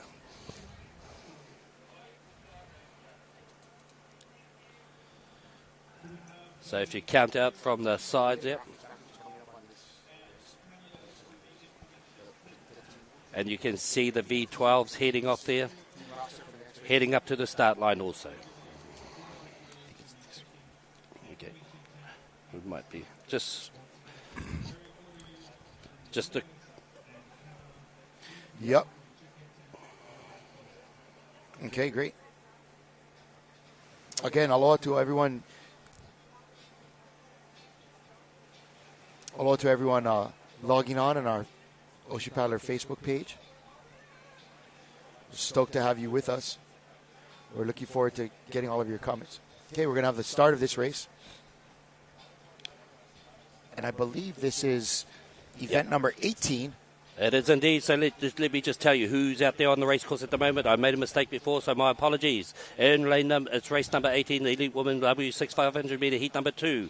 In lane 1, it's USA. In lane number 2, it's Australia. In lane number 3, Tahiti. In lane number 4, Germany. In lane number 5, New Zealand, Aotearoa. In lane number 6, it is France. That's how I talk out when I'm on the race course. Wow, man, did you hear that? Talk about getting a quick start and getting out the hole. That was it right there, brother. And we have on the screen there lane 3, 5, and 6 there. Lane 3, like I said, out there is Tahiti. Lane number 5, it is Aotearoa, New Zealand. Lane number 6, France, and they're looking pretty close together. France up there. France is looking like they're putting in a great effort also. On the far side there, we have out there, France is there, Aotearoa, New Zealand. There also Tahiti in the graphic, as you can see. Tahiti in the front. Oh, I start to get excited. Ooh, my heart boy. starts to Yeah, race there there. they go. Okay. Look at those ladies going at it. Aotearoa looking strong. Nice stroke.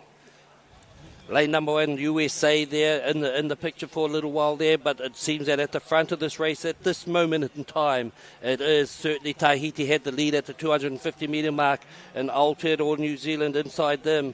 In lane number 5 we're second, but again, this race isn't over till it's over, but they've got that lead. Beautiful big bite Yep. from that crew from Tahiti. Lane 3, man, they are going at it. USA looking strong. Their stroker has got a nice drive. And is that Australia right next to them in It is lane indeed. 2? But we're looking to see coming out of the left part of your screen, that is our ladies from Aotearoa, New Zealand, who are having a great race as well. So don't be fooled by this camera angle. It's all in the paddling. And there we go. Aotearoa and Tahiti going at it. Looks like Tahiti pulling ever so that slightly is, ahead. Beautiful finish from both those crews. Tahiti able to hold off New Zealand in the end there. So that was Tahiti in lane 3, New Zealand in lane 5. First and second place. Congratulations. And man, that was some nice paddling, brother. That's some nice paddling. That's what we're expecting. That's why I look forward to finals. And so, don't get me wrong, the heats are amazing. I love seeing everyone out there. But, the closer that the heats are, that means that the finals are going to be even closer. Sir. Yes, sir. So we'll hold on to John for the start of the next race, and then he's going to go back down and do his official duties. Not his unofficial duties up here. And he's going to be on the mic pumping the crowd up, so to speak, getting the beach on their feet for the rest of the day. But great to have you with us. But another replay on this.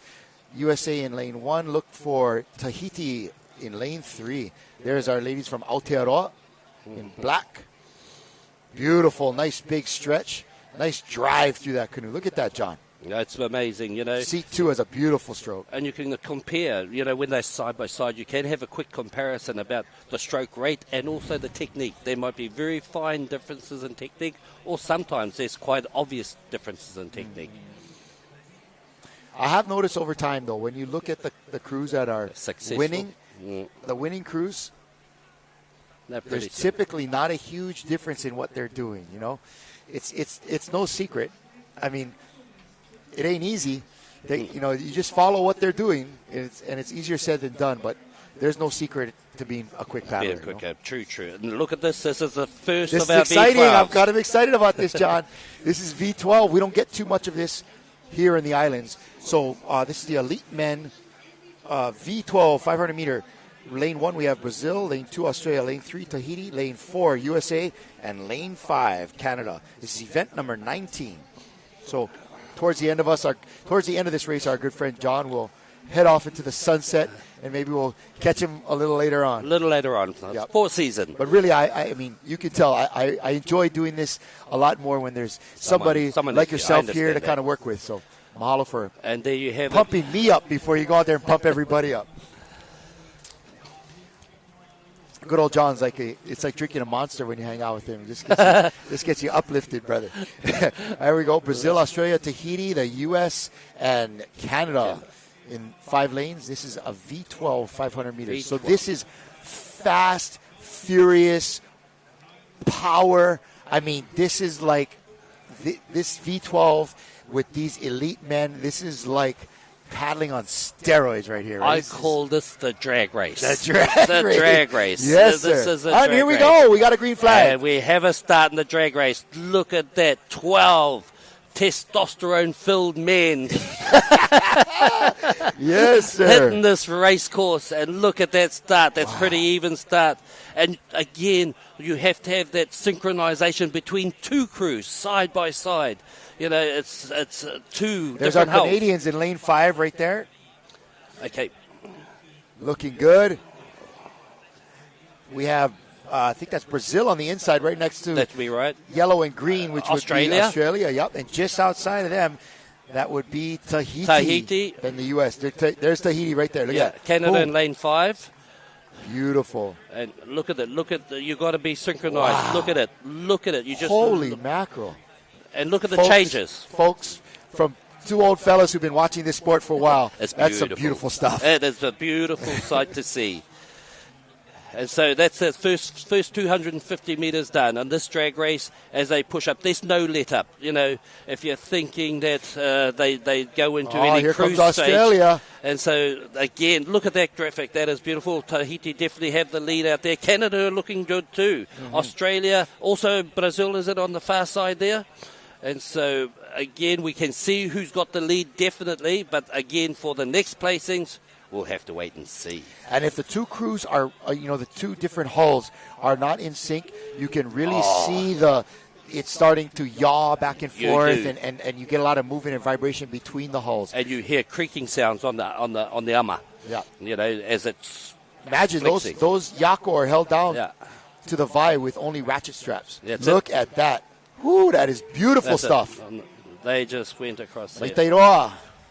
Who gets those other places again? It's hard to see from this vision. Yep, looks like it was Brazil and Australia, perhaps. Perhaps. The two teams in yellow on the foreground were definitely going at it. Yep. Yeah, but we're going to get a replay in a moment here, but definitely in first place it was Tahiti. Yeah, most definitely. But you're right about what you were saying. If you get any slightly out of time, you get that flexing of the kiato where they're joined together. And it's not a good thing to happen.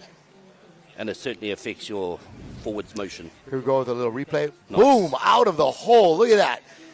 Digging themselves up, getting those hulls up and moving. Canada right there. USA just inside of them in lane 4. And here come the Tahitians. A stroker seemed to look over at the other crews and like this, fellas, like this. And there we had it. So beautiful paddling. I want to say finished. Definitely Brazil in second. And Australia, I think. Yep. I think that's how they'll finish officially, but that graphic will come up too. Sure. I know you've got to go. Thank you, my friend, for joining me. Pleasure. I'm going to see you later. Hey, this is the beginning of the week. We're going to spend some time, all right? Once again, absolutely, absolutely. Thank you so much. Kaki to everyone. All right, beautiful. Under 2 minutes there. Tahiti finishing in a minute 48. Brazil just 1 second behind them, and Australia another 3-4 seconds behind that, but some amazing paddling from these elite men in the V12. We have a quick break in our paddling, and we're going to have the elite para mixed V6 500 meter. Sure. All right, from a slightly drizzly Hilo Bay, another great day of racing here for the IVF 2024 World Sprints. It is on. Today is all of our elite racing, and coming up next, we're going to have a special event, our para mixed V6 500, coming up right after this message, and a big mahalo out to our sponsors. Folks, we'll be right back. The 2024 IVF World Sprint Championships from Hilo, Hawaii are brought to you by the Hawaii Tourism Authority, Are Outrigger World Canoes, Par Hawaii and Hele, Apo Rek Kusachi Attorneys at Law, Hawaiian Airlines, Outrigger Zone, and made possible by the International Va'a Federation, the Hawaiian Canoe Racing Association, the County of Hawaii Island, and Ocean Paddler TV.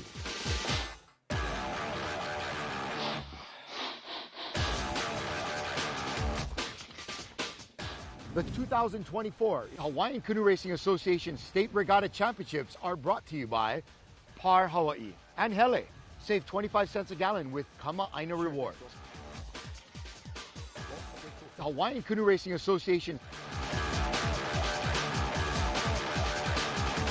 and by Ocean Paddler TV, dedicated to making outrigger canoe paddling a spectator sport.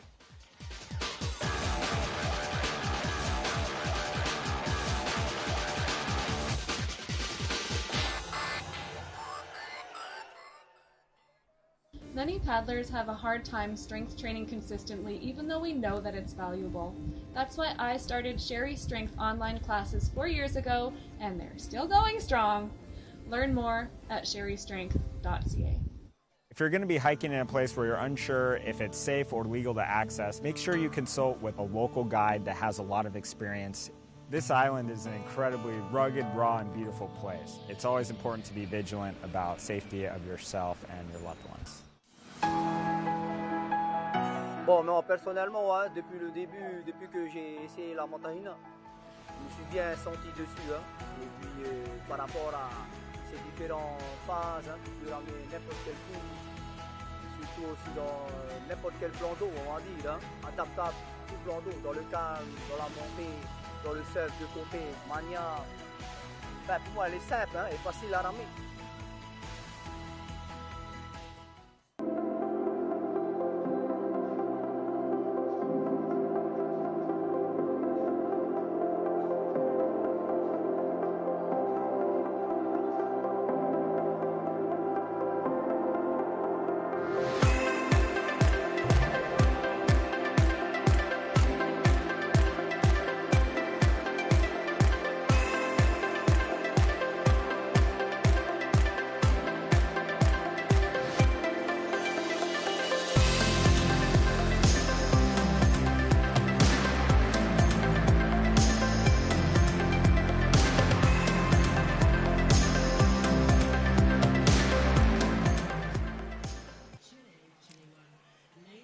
Aloha, gang, and welcome back to Hilo Bay, here for our Ocean Paddler live coverage of the IVF, International Va'a Federation World Sprints, happening here in beautiful, sunny Hilo Bay. Okay, just joking. That's not fog.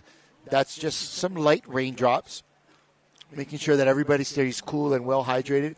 But we're having a great morning of racing on the first day of actual racing here for the IVF World Sprints. And again, we are live on Facebook. You can find us Facebook for Ocean Paddler, for the International Va'a Federation, and for the Hawaiian Canoe Racing Association. And you can also find us in on your YouTube that you could put on your TV at home on Ocean Paddler's YouTube page. Coming up right here, we have our Elite Para Mixed V6 500. These are all folks that have some kind of physical disability, maybe something that they're born with or that has happened over time to them, and they are certainly not letting it get in their way when it comes to paddling. So this Elite Para Mix, we're so stoked to have this inspirational group out here showing us how to get it done no matter what is in your way. So this is event number 20 of 47 events we're going to be having today. Event number 20, in lane 1, it's going to be New Zealand, Aotearoa. Lane 2, Hawaii. Lane 3, Tahiti. And lane 4, another crew from Hawaii. In lane 2, that is Kama'amamalahoe Canoe Club, Pure Light Racing, sponsoring their team. And in lane 4, that is Keaukaha, Never Give Up. That's the gang from here on the Big Island. And what you're seeing is the V12s going up. They're going to be the next heat of V12 men happening in race number 21. Just confirming we got the paras, right? That's the paras you're showing on the screen right now.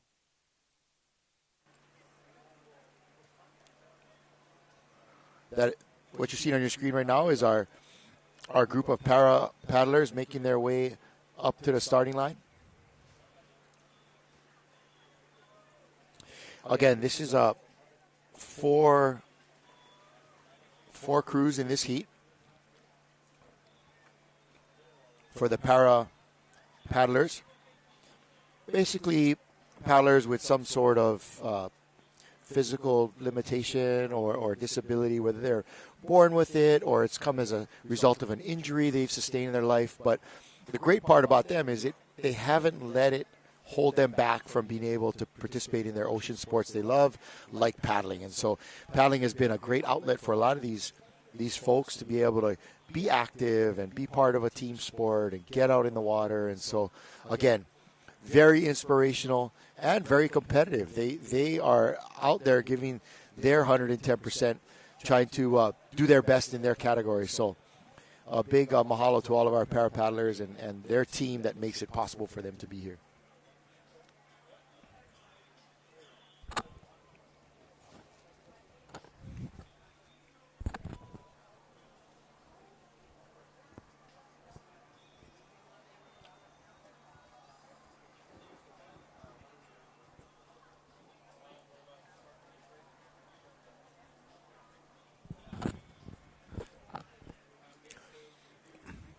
Want to send a shout out to my girl Shelly Spencer. She's watching us live on the Facebook feed. She says she's going to be coming down later. Miss you, sis. Look forward to spending some time. We have so many of our friends and family, even right here in Hilo, that may be hanging out at their hotel room or their Airbnb. They're going to be coming out later to the beach. They're kind of watching what's going on. We have folks all over the world tuning in, trying to watch their friends and family because they weren't able to make it all the way to Hawaii. We even have folks right here on the beach looking on their phones, getting some different angles of the race course that we're able to provide with our cameras. And so it's great to be able to provide this opportunity for all of our friends and family that love paddling to be able to support and view their friends and family out here racing. So mahalo for your support, everyone back there. And you can be certain that these paddlers out here giving it their all.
All right.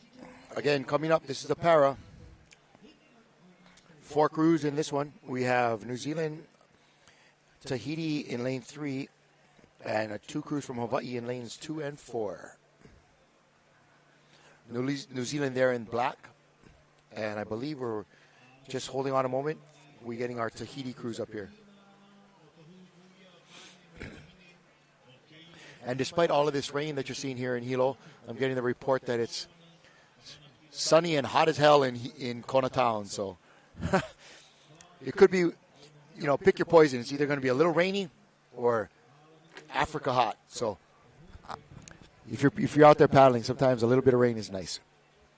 All right, getting ready for the start of our para heat here with these 4 crews. And coming up next, we're right back to the Elite Men's V12.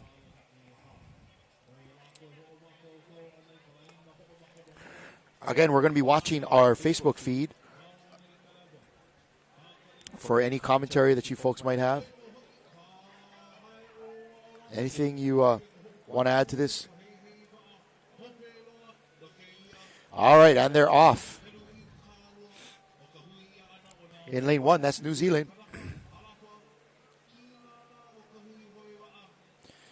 There they go. There's our para mixed paddlers. In lane 3, that is Tahiti.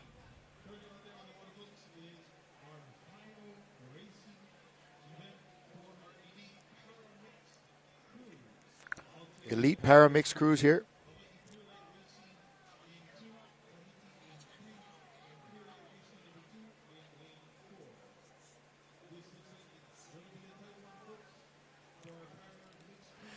And there they go. The Tahitians are looking great in the para mix.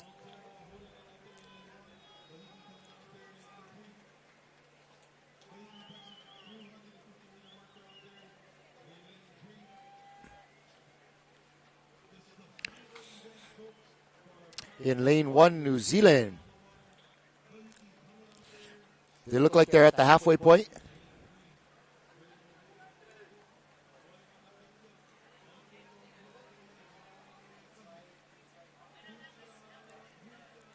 Nice work from this gang. This is para paddlers that are paddling in a mixed race.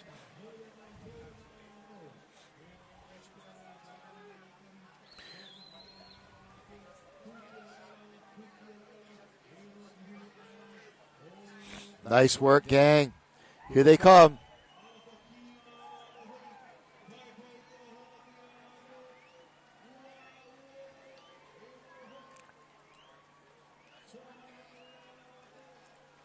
Coming to the finish line, looks like Tahiti in first place in lane 3.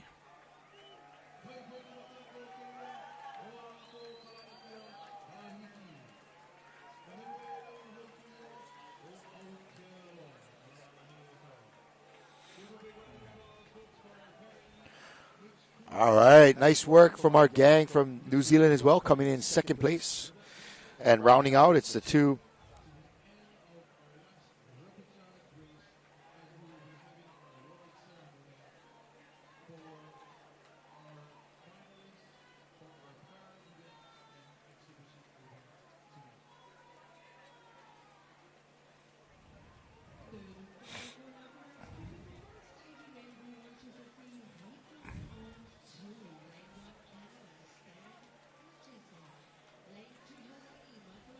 Here comes Hawaii coming in.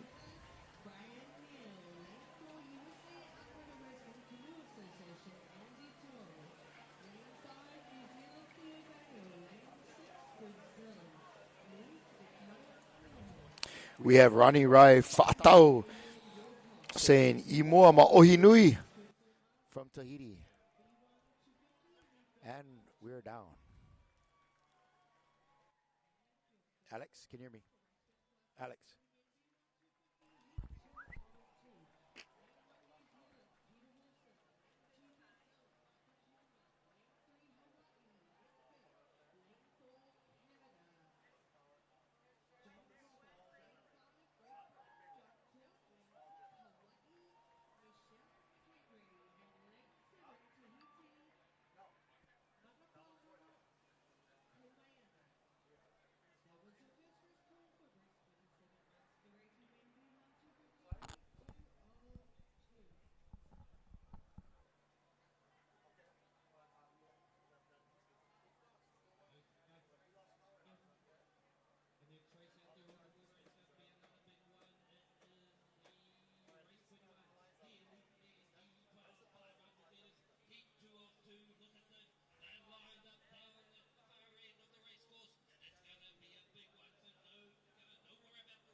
Check, test.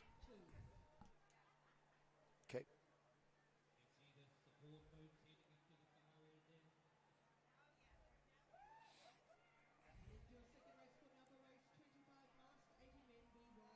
Okay, but you want me to just talk about what's coming up next?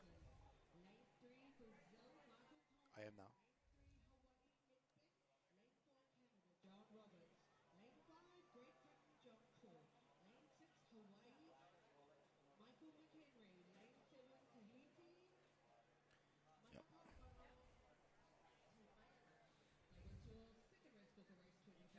All right, folks. Real quick, we having some power issues here, likely due to the rain that we're experiencing here in Hilo. We're going to take a quick break, see if we can reset things here in the studio. But again, that was our Elite Para Mix. Looked like it was Tahiti in first, New Zealand in second, and coming up is the Elite V12 500, Wallace and Fortuna, New Zealand, Singapore, and Hawaii. Coming right up. We'll be right back with our continued coverage of the 2024 IVF World Sprints from Hilo Bay, Hawaii, right after this.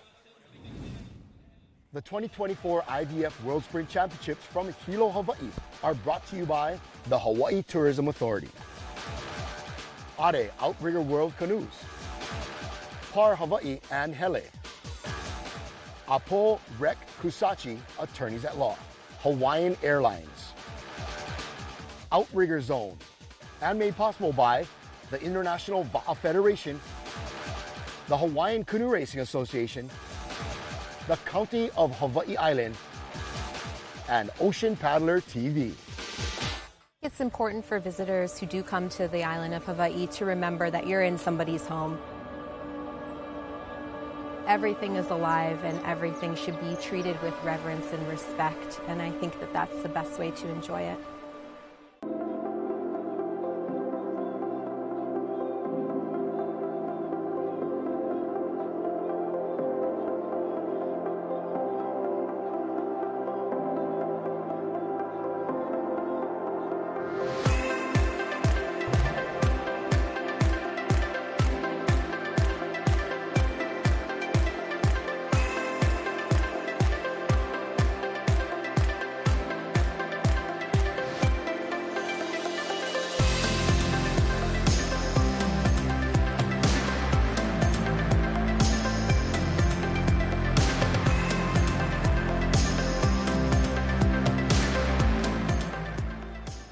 When you're here in Hawaii, you have to think about it from a Hawaiian perspective. We want our visitors to learn from the people that live here and share that with their community and family. And come back again with a better understanding on their next visit. Allow us to help you grow your brand and expand your business by reaching Hawaii's giant outdoor sports and ocean enthusiast demographic. Zone Media specializes in social media content production and distribution, drone and video production, cutting-edge live productions, and more. With over 25 years leading Hawaii's action sports market, give us a call to find out how we can help you grow your business.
I'm back, Alex, and I'm going to bring Micah.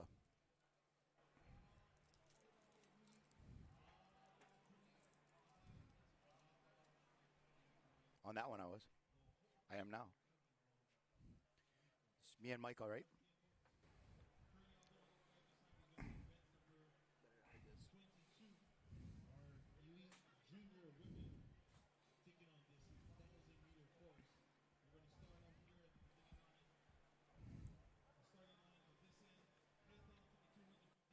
If you want to speak or he's not on you gotta press that one. This one, yeah? Okay. Yeah, okay. All right, welcome back. Thank you for bearing with us through our transition of those technical difficulties, but it looks like we're back up. We have power again, and it's always good to have the power. And speaking of having the power, I'm lucky to have my man Micah Kalama joining me in studio right now. Thank you for making time in the midst of all your official duties here to come in and share studio time with us. We're stoked to have you here, Micah. How's it going?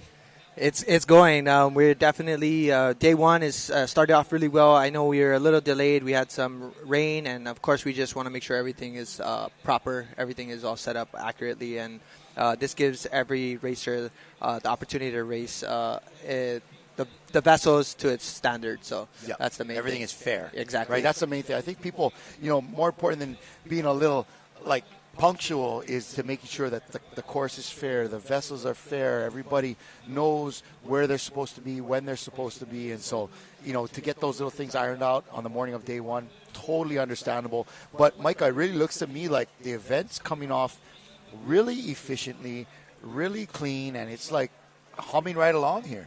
It's going awesome. I mean, you're seeing incredible races. We've had the V1, the V6, and the V12 already in operation. So right now we're just watching as each heat starts progressing. And currently right now we just saw a really good V12 heat just recently. So that was really exciting. I don't know if you saw that finish, but 1, 2, and 3 was that awesome. is very, very exciting. And now we have John down over there hollering out to the crowd on the beach. And so it's going to get only more exciting. But, yes, there have been some great races happening all day today. I really love some of the V1 stuff.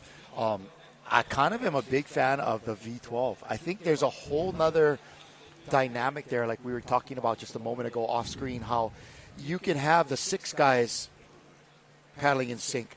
But if they're not in sync with the other 6 guys, now this dual-hulled vessel is kind of the two sides are fighting each other. Right. That can't be good. It's like they're jockeying yourself rather than actually, their competitors. So definitely being in sync on the V12 is super important. And I think just closing that finish is making difference for a few of these crews and countries.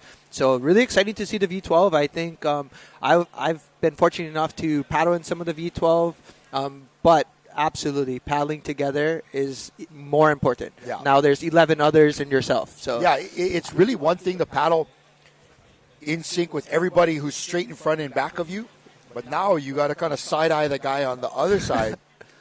And there were a couple crews you could almost see that the hull, they look like they're in sync, but the hulls are moving. And then there was a Tahitians where it was like somebody was holding a mirror behind the first crew. Right? It was so perfect. I know from the side angle, it looked like every single person and every stroke was identical. And that definitely paid off. You could see they ran away with that first heat. And really exciting to see. And I'm excited for the final. The final is going to be an awesome battle. I mean, you saw that last race, which was great. So we have another race happening out there right now. This is the first of our V6 1,000-meter races, okay? So this is the first 1,000-meter race we've had today. We just finished up our last of the men's elite V12, but right now we're going into the elite junior women 1,000-meter, and so that's what you're seeing on your screen right here. In lane 5, of course, that is Tahiti. Right next to them in lane 4, New Zealand. And they are doing a 1,000-meter race in the V6. So now this will be our first turn of the sprints. Micah, what do you see? So it looks like Tahiti came in first into the turn, and right behind them was New Zealand. No! They buried the first flag. Oh, if it doesn't peel, they might be able to. They might be able to hold that. Reverse off of it. It actually looked like it didn't touch the water, so I'm assuming they might have cleared that. We'll see. Oh, nope. It looked like it went underneath the Yaku's there, but. Currently, right now, you see Tahiti made that turn. You also had inside lane. It looks like Chile, the U.S., and the Cook Island. So this is the challenge, is the turns. At this point in time, they have to turn the vessel around the flags, and the goal is not to bury the flag. And it looks like you might have seen that lane 4 bury that flag. But outside, lane 5 is pulling away with this one, and inside is lane 1. Unfortunate. Talk about taking the wind out of your sails. I've had a similar experience. And it is, it's a sinking feeling. But these canoes are notoriously challenging in the turn. They are. And so these young ladies are doing their best right now. Just junior women, V6 1,000-meter.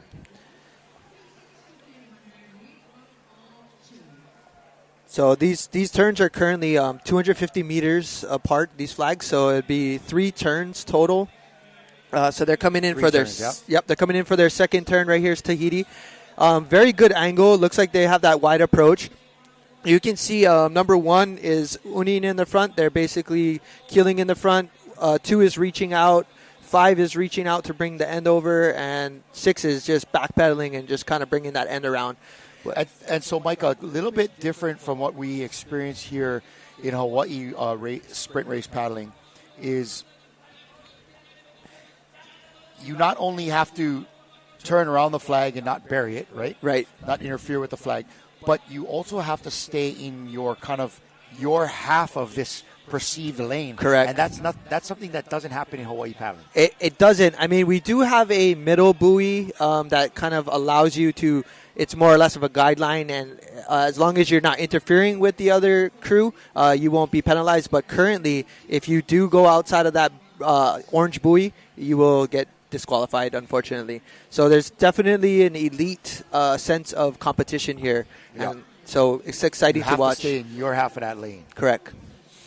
So you don't have the full space between the flags. You don't, and because the flag marks the center of each lane, right? Correct. And then that orange buoy just basically is that midline, and that's the one you cannot pass. So you can see it right there, and right as they're passing, that's going to be their 25-meter buoy coming into that turn. Okay, Tahiti going in for another turn here. Final. What's interesting, though, that you don't see too much in Hawaii paddling is that 3 and 4 are either back paddling, not paddling, right, or even like here, they're just kind of waiting because that canoe really has to pivot. Then you look at number 5. In Hawaii paddling, you don't see 5 helping the steersman very much, but here you need to. This Matahina canoe is it's a great canoe when you're going in a straight line or surfing downwind or anything like that. It's just not quite designed to turn as easily as, let's say, like a Bradley Lightning. That's correct. Or a Koa canoe. That's correct. I mean, you're looking at these Matahinas at about 44 foot in length.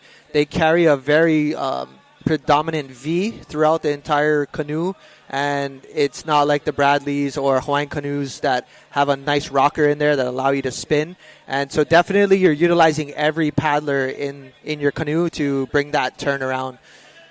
And it really seems like, in Hawaii paddling, you can almost come into the turn real gradual, and then it's kind of like drifting a car, like one of those Asian cars that they drift around corners. You can drift that back half of it around and kind of keep the momentum of your crew if you got a good crew. Very true. And here come the Tahitians in for the finish. Hey, Tahiti junior women, first place. I'll tell you what, in second place, we're going to see how that, they're not celebrating there, you could tell. Definitely put in a really good race, just solid finish irregardless. I mean, yes. We don't know the specifications until the flags come up on the race course, depending on the escort boats. But currently... What is the penalty if you bury a flag? Is it disqualification? It's currently disqualification, as well as being outside of your lane. It is also a disqualification. So very strict rules, which allows more for that precise competitiveness and makes you stay within those boundaries. And lane 1, that was going to be Chile. Looks like the Chile women. And lane 2, we have USA Outrigger Racing Canoe Association coming across that line. Very strong finishes by all of these elite junior women. Again, a nice shot down the beach there. You can see in the foreground, that's all of our official kokua crew, as we say, our helpers. They're in the orange vest. They're making sure that the canoes are getting in and out of the water. And man, look at that. You see this guy on the left in the hat? Yeah. With the big, the bucket hat. Bucket hat, yeah. That dude has been there all morning. He's been in the water for probably 4 hours now. And he's not trying to stay waist deep. He's embracing it. He's all in, this guy. No, I as soon as I showed up, I got here pretty early. I was here about 5:30 in the morning, just checking on a few things. But moment we put the first canoe in, Uncle was right inside. Uncle is right there. All right, looks like our camera in studio is back up, and hey, there we are looking into the camera here. How's it? Kalai Miller here with my buddy Micah Kalama, and we're trying to bring you the play-by-play from right here on the beach at Hilo Bay. This is 2024 IVF World Sprint. So, folks, it's been a great morning of racing. We're trying to close in on the halfway point of this day of racing, and it's day 1. These are the elite sprints. For the first 2 days, it's going to be all elite, right? That's correct. Right. First 2 days is all elite, and this is where you see a lot of that competitiveness, especially when we're coming into the finals. So it's going to be really exciting for us to see how the elites fare out, and I think see a lot of these juniors. I was excited to watch some of these junior paddlers. They're just these impressive. up-and-comers are fast, bro. These up-and-comers are fast. So it's neat to see a first day of racing. We've had some men's and women's 60-plus V1 stuff, which was pretty cool. Great to see some of my favorites like Bruce Ayao up there. Bruce was, oh God, he's so smooth, man. That guy's just good at everything in the water. It's pretty, it's awe-inspiring for sure. And some amazing performances by, of course, the big dogs. Tahiti, New Zealand. Hawaii's been doing a great job. I saw a great race by the men from Wallace and Futuna. Oh, I did. I saw that. I was like, wow, that's inspiring when you really think about how many paddlers they might actually have from where they're from. Not that many, and these guys are hammers. So I was excited to see it. They're like my new hometown favorite, those guys. And so, Micah, we're maybe halfway through this deal. We have, I think, 47 races in the book to get through today. Correct. And I believe we're in the low 20s. So right about the halfway point. And hey, not doing too bad, but it's not even lunch o'clock yet. And we're halfway through, so we're pretty much on time. I noticed, and it's not a dig on anybody, but compared to some of the stuff you see in regular Hawaii sprint racing where it may be a little more relaxed. Right. Clubs, everybody know each other. Man, this is super duper organized. It's super organized. It is. I mean, this is the Olympics of paddling, if you will, for all of these countries to come and fly here to Hilo, right in Hilo Bay, and just enjoy our Hawaiian hospitality, but more importantly, just a lot of hands and effort that got put into making this event possible. And we have a lot of people on deck that are just trying to step forward and help and make sure that everything is running smoothly. But this is an awesome start. I mean, we're close to halfway through, and in regular Hawaii Okra regattas, for example, we have just about 46 events or so, and it takes us somewhere from basically 8 in the morning, all the way to about 5 to 6 p.m. So this will be a long day for all of our Kokua helpers and just everyone, and we've got 8 more days of this. Stop reminding me. But really, I think it's neat to see how paddlers are called up by announcers. They stage in one tent. Right. And then they come forward toward the beach. They stage in another tent.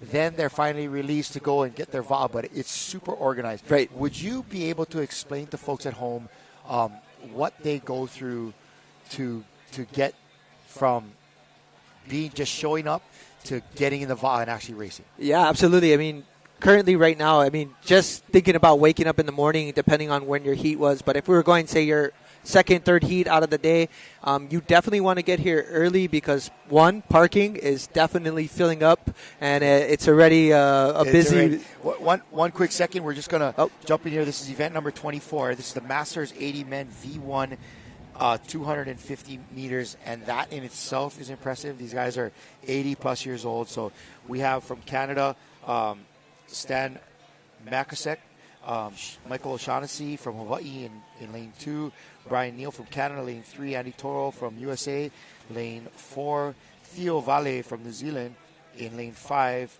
Luis Ricardo Coelho from Brazil in lane 6, and also from Hawaii.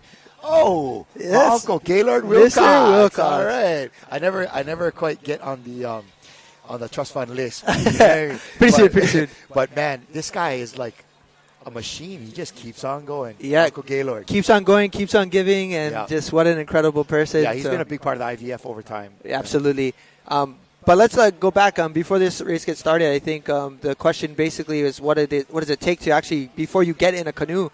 So what happens is you get a first call, and your first call is to actually report to a check-in tent right before you enter, and what they're doing is they're checking for the representatives and making sure that each member, whether it's a V1 or the V6 or the V12, is present. And what they do is they let you in by country. So they might give a roll call, start off with, say, Canada. They're going to count for the 6 for the V6, and they'll let them through. Then they go into like a staging area. They should have their IDs on them as well and badges, and they do get a crew check. And then they go into a holding area before they actually get into their VAA. So they hold there until the race that's currently on the course finishes, and then they go on standby.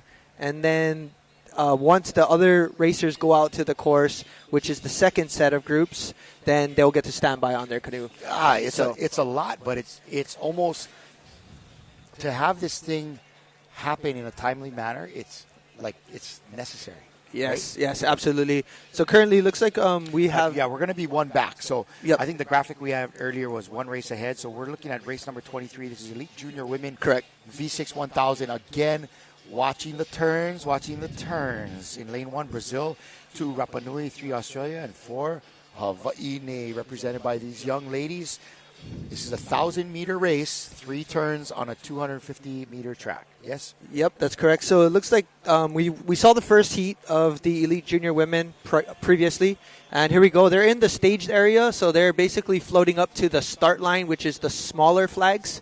The big flags in the back are basically the loading line for the boats. And looks like they're all set up. They're all staged in the right area. And looks like 1, 2, 3, and 4 are going to get ready to go.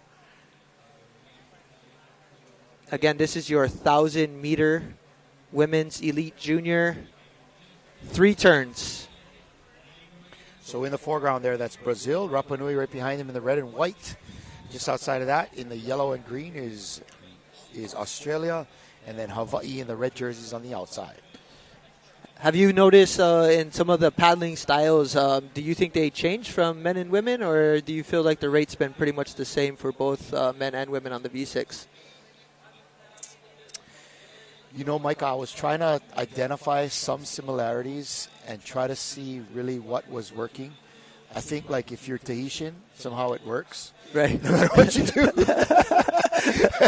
No, but really, I think a lighter canoe like this lends towards women or younger competitors, like in particular this junior women, to be able to open up and use the body. Right. Sometimes in a heavier, traditional 400-plus pound canoe, Hawaiian canoe, they stay short and choppy the whole time because they may not just have the power to keep the boat up the whole time. Yeah, absolutely. Right? So I kind of notice a lot of times in this Matahina, they're able to put a little more body into it as they open up coming out of the start. But you can see, Micah, this turn is so slow coming around here that they are basically stalling to restart right here. Yep, and I think that's really the key on these Matahinas is to get around the turn and restart and just be explosive and stay ahead of the field. But looks like lane 4 was Hawaii. They were first into the turn. Maybe I think they're a little bit slow because the other canoe is approaching. So right, and it's more about percentage of your maximal effort to be able to get the canoe back up on plane, right? Right. So these younger girls are going to have to give a lot more of themselves to get it back up as opposed to a fully grown elite male. And there we go on our screen again for our elite junior women's V6 1000. We have lane 1 Brazil, lane 2 Rapa Nui, lane 3 Australia, and lane 4 Hawaii. So again, this is your second heat right here for the elite women's junior. And 4 looking pretty good there. Hawaii. See what I'm saying? Now they're kind of opening it up. As soon as they get the canoe easier to bring it up, it's lighter. They can really open up. And their body right here, right? They're all body going into this. They're doing amazing right now. And nice big reach. Much slower than you think they would need to be going in sprint racing.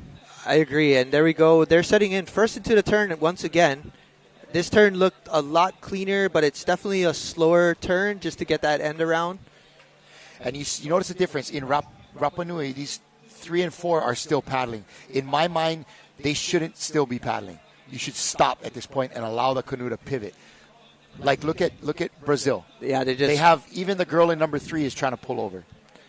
Yeah, definitely. I don't know if that helps as much, but in the middle, maybe don't paddle at all. You see now they're going 3 and 3. Yep. I did notice that. I've been seeing some different variations on how to turn this canoe, and currently right now I feel as if you're correct. You come in and you need to almost stall the canoe and just make sure it gets around first before you come out. 3 and 4 just need to take that 10-second break, stretch out, and be ready to pound it coming out, right? You're not responsible for the turn. You're responsible for getting it up. 100%. Right? I have noticed, though, you definitely need 5 to uni. For sure. Definitely. For sure. Definitely. I see you also need them bringing that back end around and maybe reaching out a little bit while they finally come out. Yes. But this Hawaii crew right now is looking extremely strong, and we're going to see a pretty tight race, I think, because they're looking pretty measured to me. Like they are very kind of they're not. The steersman is not risking too much. Nice turn by that young lady. Look at that. Right on That's it. like a foot or less. Oh, even kissing the pole for a second there. That was beautiful. Yep. And Nice here we work, go. young lady. This one too looks like they're. Oh yeah. That's a great turn Those too. are good turns. So both women having great turns right there. Hey man, these young ladies from Rapa Nui, they're here to compete, man. Look at that. They're in it. They're battling hard right here. So I would say, maybe that, I don't know, we'll see what different, and maybe the men, they rest, or depending on the power of the crew, So it's going to be interesting. I'm really trying to get a good breakdown on how to make this turn. Real exciting. It looks like they're coming into that finish line. And currently in second place, we have Rapa Nui junior women. And first place, currently, we have Hawaii on the outside. And they got quite a comfortable lead on the outside. Lead, and they're looking good. But they're laying it down. You never leave it to chance. But these girls are trying to finish strong here for sure. Yeah, I think it's a great thing to Nice finish big strong. reach. They look good, Micah. These young ladies look good. Oh, not too early, the celebration, not too early. There you go. Now you can chihu. Wow, little caught up coming over, and then I think that's some of the things, challenges for a lot of the clubs that maybe haven't paddled a Matahina. It's just getting comfortable, and we did have some course familiarizations for the first couple of days, but there we go in second place. Yep, and this Rapa Nui, a much shorter stroke. You notice that? I did. Much shorter stroke, not quite as open in the arms, not quite as much twist, but good work. And a quick celebration there, because I believe they will be advancing, provided everything is great on the course, and they get the green flag that they did well. But so even in these races where there's, you're only one short, so there's still a repechage in third. That's what I believe so. In the finals, they're going to post it, but usually the top three were going, so it ended up being 6 total for a lot of these heats. So there is not necessarily a repechage. Correct. If it's less than a certain number, then there wouldn't be. But, for example, they had one of the first heats had only 6, so it was just a final. Right, and so that was elite junior women.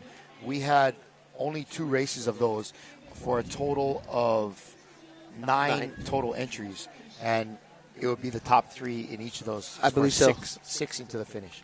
Good. Well, good job, Rapa Nui. You made it.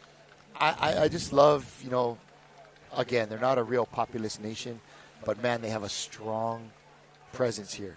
Yeah, that is so cool. I love that. I love when I think we've seen the list of all the numbers of entries per country, and there was some on the very lower side, and it's just exciting to see them because I saw Samoa on the corner when it was rigging canoes, and man, their group out there was just cheering on one of their V1 paddlers. There was like 30 of them, and it was only one guy, but it was amazing to see, and it's really exciting to watch.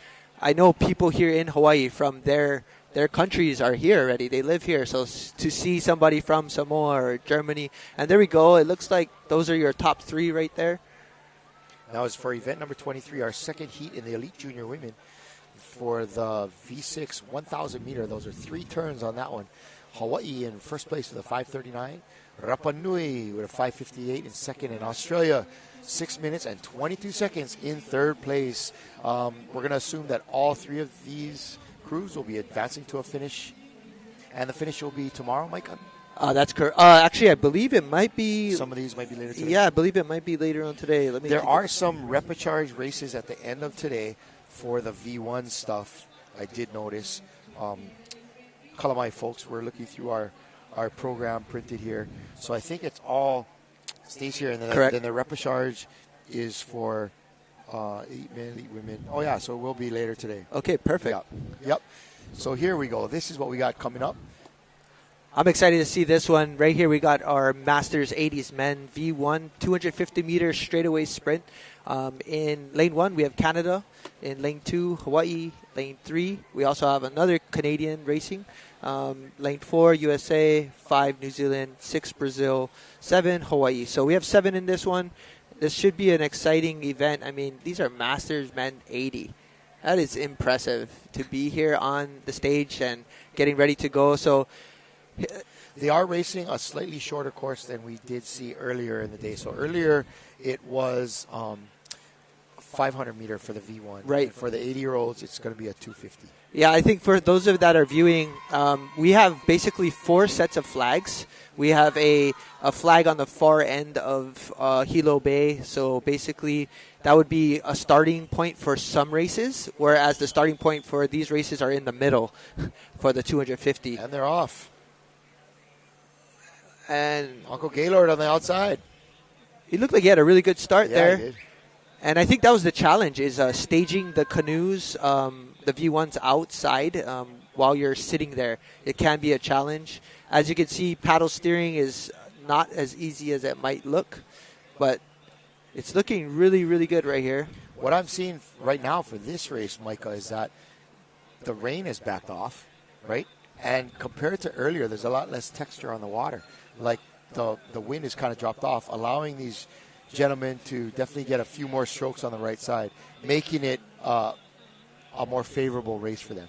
Some of the races we saw earlier, man, they were on the left side the whole way. Yeah, definitely. I mean, right there on the inside, I believe we have Canada, we have Stan Makacek, and then in lane 2 we have Hawaii, Michael O'Shaughnessy, and then on the outside currently we have lane 7, Gaylord Wilcox from Hawaii.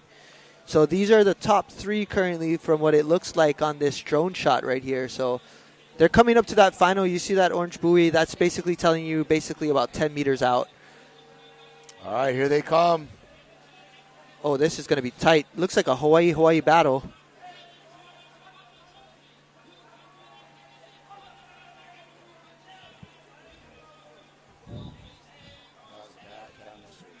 That was a really close race there, but it looks like right there on screen we have Stan Makacek from Canada right on screen right there in lane 1. For the men's 80s, 250-meter V1 sprint. All right, we have another round of the Masters 80 V1, 250 meters. We'll try to get a replay of this this last finish. Not quite sure who it was, but we'll be getting you a replay on that just coming up right after this.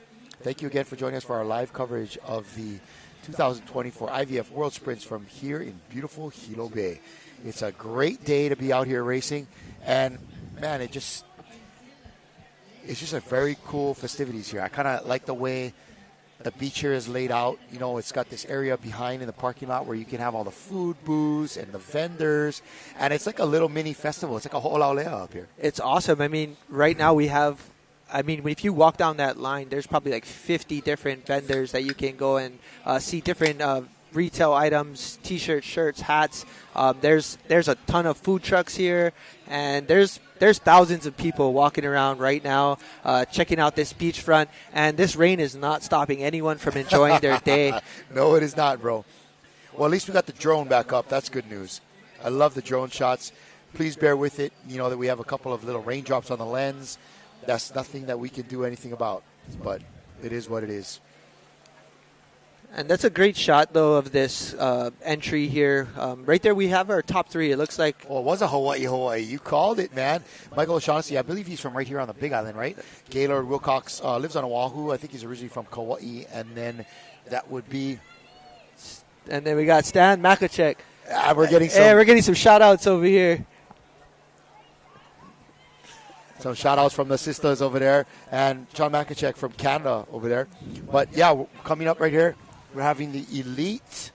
We're going to have one more round of this Masters V1 250, and then we're going into the elite women 1,500 meter. Wow, bro! Wow, that's Turn City right there. Wow. Man. And I'm guessing they're going to be doing the 500 course line for this one, which would still be a pretty 3 long. turns. Yeah, still be a long race there. You're guessing? Or I thought you was on like one official over here. No, that's 2. It's 2. It's 1, 2, 3, but it's the starting line will be right so here it will in the front. still be 3 turns for the 1,500 meter race. That's correct. Right. It should be because at 250, man, that would be intense. 2, 3.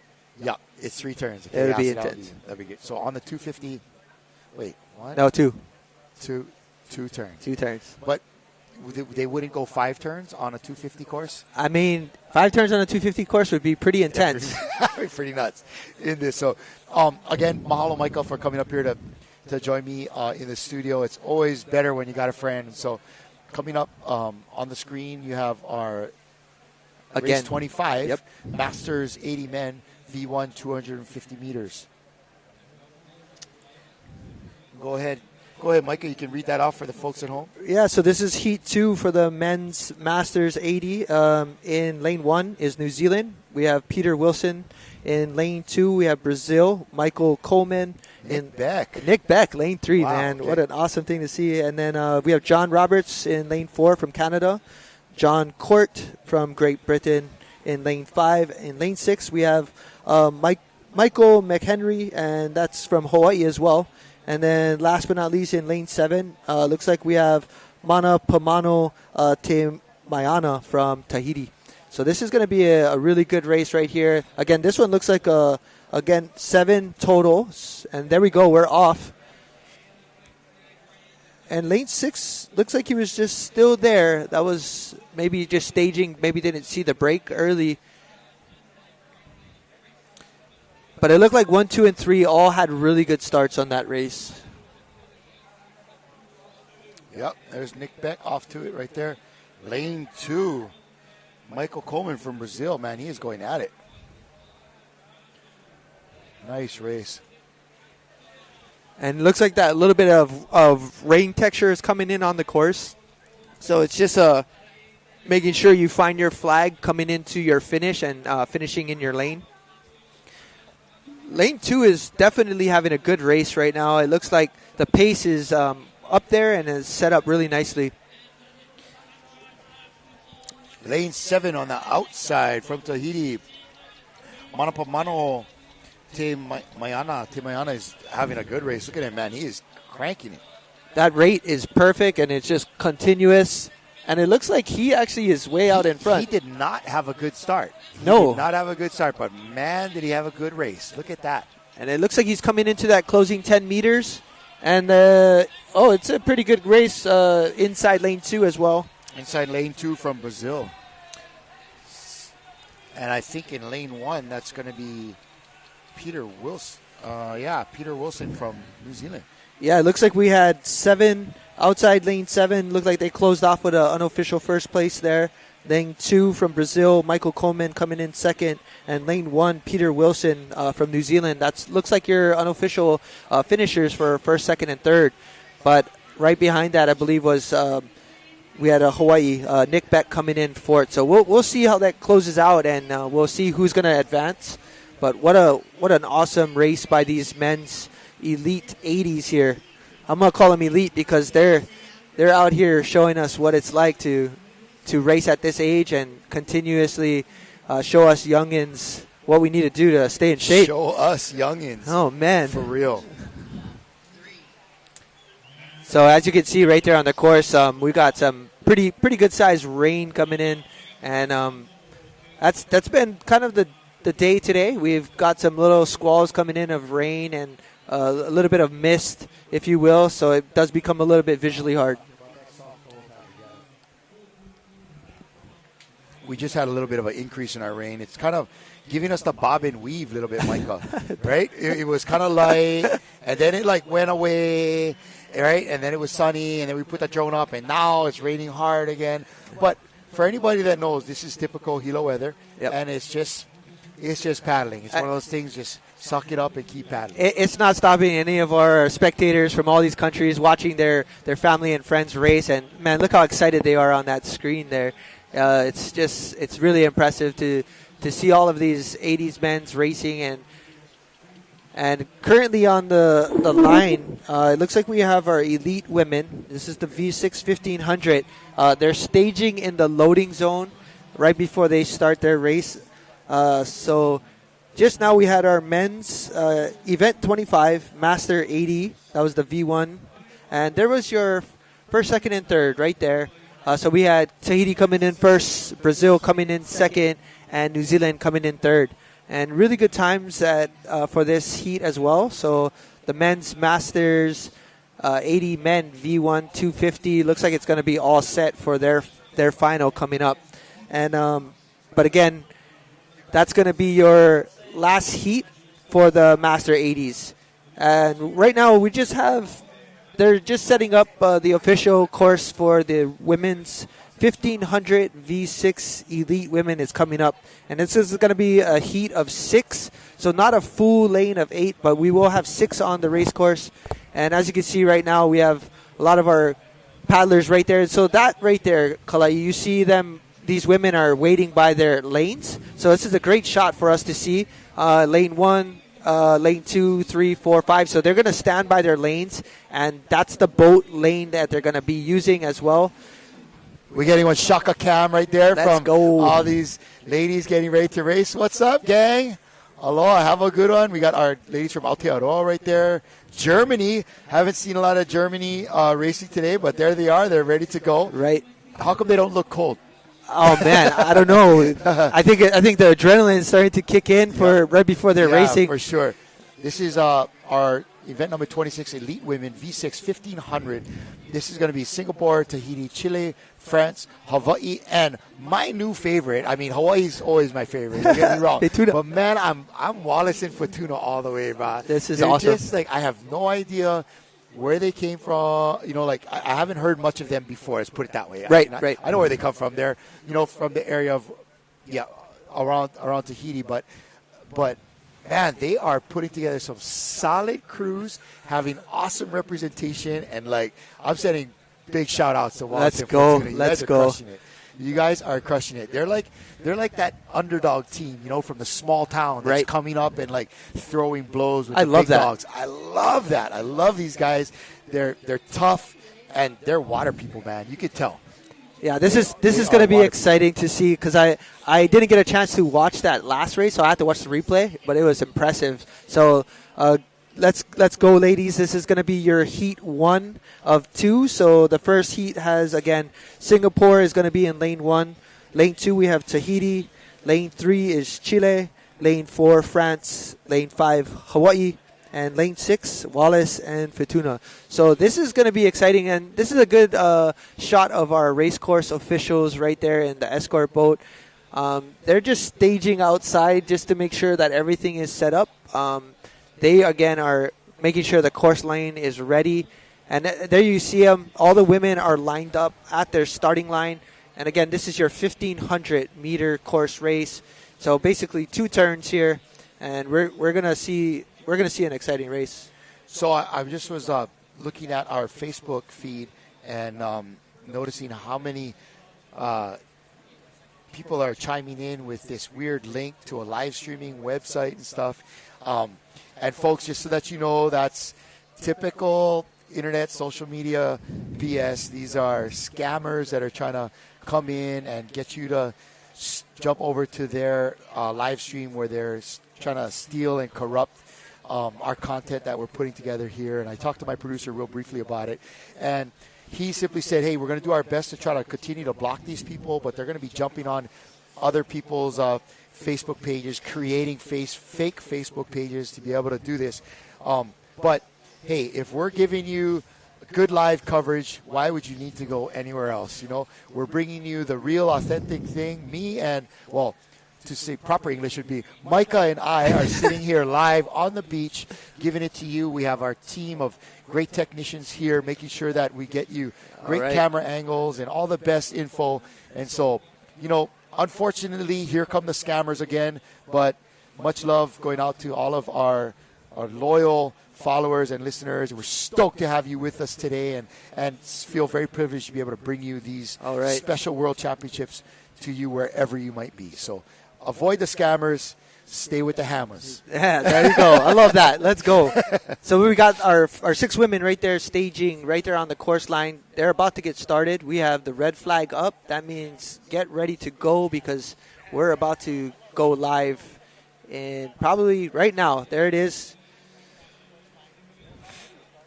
So we're about to find out whether or not we're going to be doing a whole bunch of turns or if we're just going to do those 2. Man, I want to say... I think we're going to be doing a bunch of turns. I think so, too. And...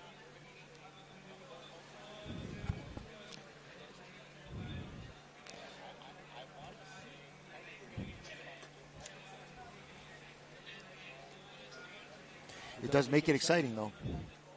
Yeah, and it just makes you have to be a little bit more technical on every single turn and every approach, especially if the race is close and you don't want to make any mistakes, especially if it's that many turns, and risk the chance of maybe running a flag or running outside of your line. So this is going to be a really good test for these women and in this race course. So excited to see how they all fare. But here we go. It looks like we have our first... Yep, looks like our first women are coming into their flags. That's the 250 meter mark. There it is. Yep, there it is. It's going to be 5. All right, here goes Tahiti into the first turn.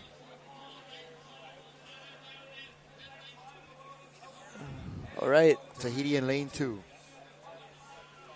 I think we're going to see a lot of close racing right here. Yep, 5. It looks like Hawaii is out first.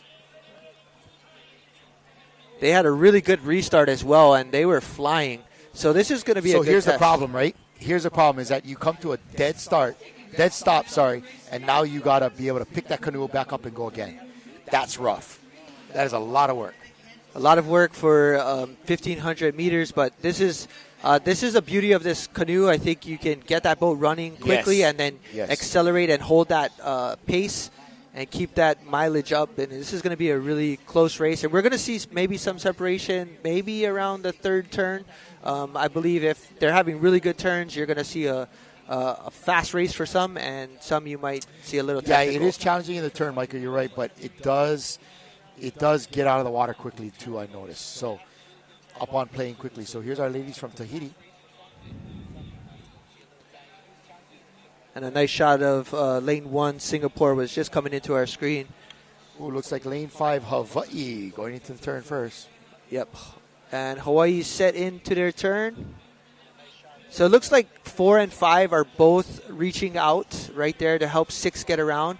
And 1, 2, and 3. Tahiti made money on that turn. Oh, that was a wow bank. Did you see how tight that was?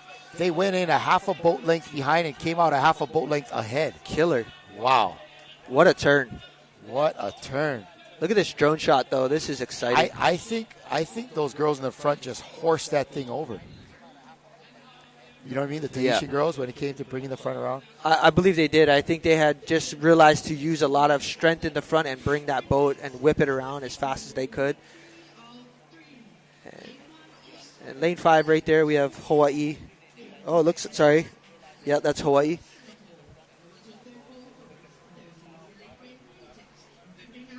And right there, we got lane 1, Singapore, and then lane 4, France. France, that's what it is, France.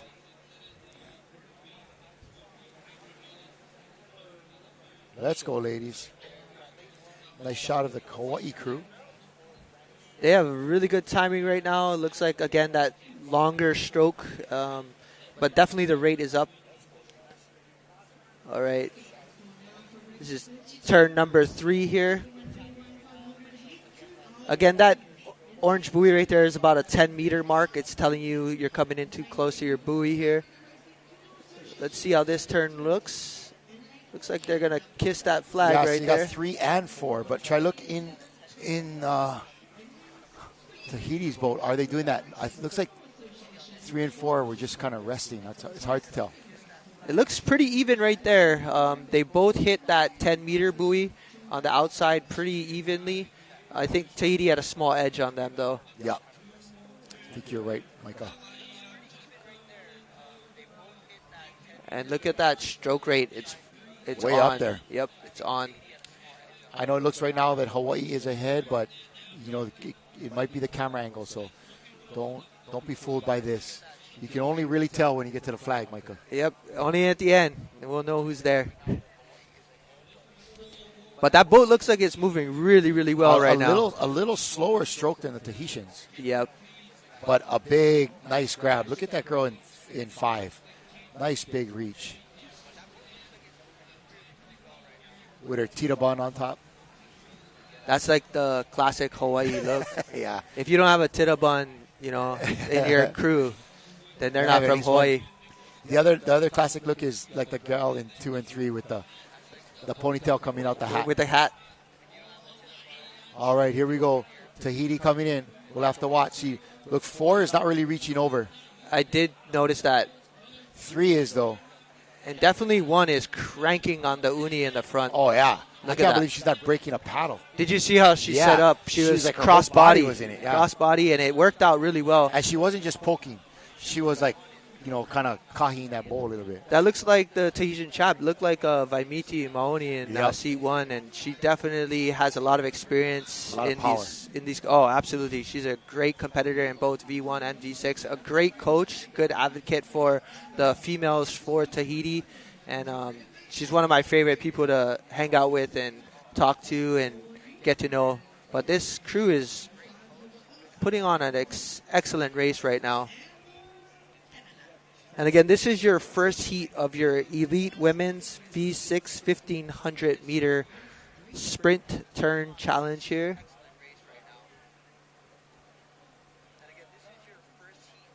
It does look like the boats are running really, really well on the water. And like you said, every time we get that rain and it comes through Hilo Bay, we get nice texture on the water. It just dried up again. It's great. Look at that. We're just blessings right before the race. That's all it's it like is. These little mini squalls rolling through, and every time they pass, it comes flat, the water, And there we go. Another turn. Here we go. And look at that turn. Examine this one. Here we go. Cross body. She's ooning on the backside all the way behind her. 2 is reaching behind towards the Yakos. What a great turn. That was a great turn there. You see that little look back to see where that Hawaii crew was. Mm-hmm. And here comes Hawaii out of their turn. And this is your final right here. This is the last 250 meters.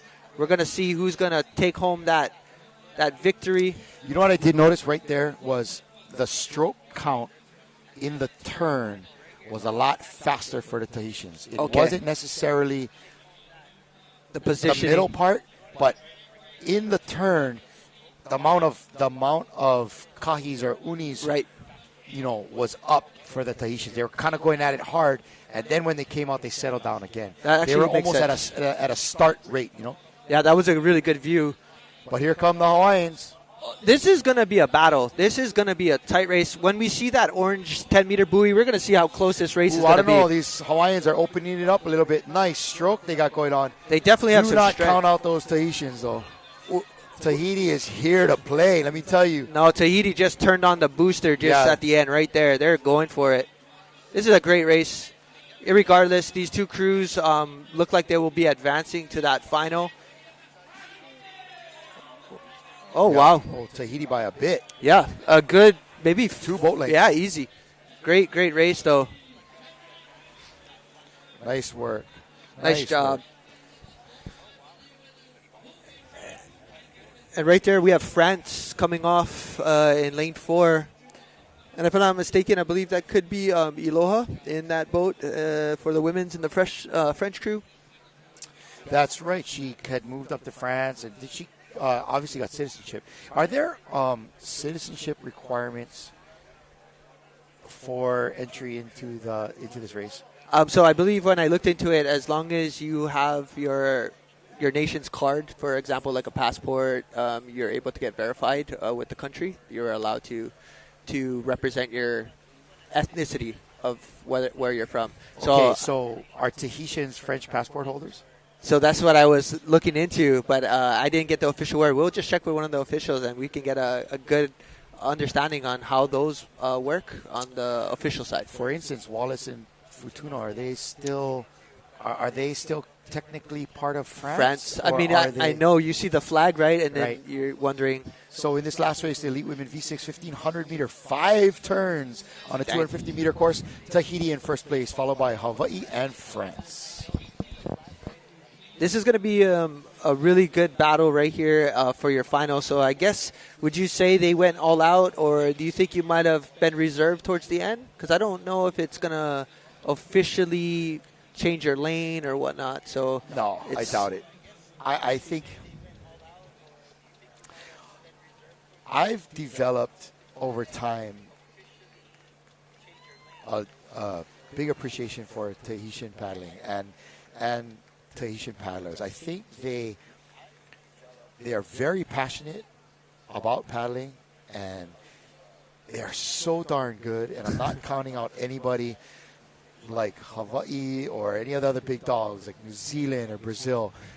But man, those Tahitians, when they go to race, I've seen so many times, like in the Molokai Hoi, where there's nobody within a mile or two of where they are. Right. And they are turning it on, trying to break the record. Go even faster. You know what I mean? Yeah, even faster. It would have to be some type of major calamity that would prevent this, whatever, Shelva, OPT, whatever, from winning. Right. And they're still trying to go faster. Right. So do I think that the Tahitians didn't give enough? They always give enough. Right there, we got our 2024 IVF World Sprints Championships.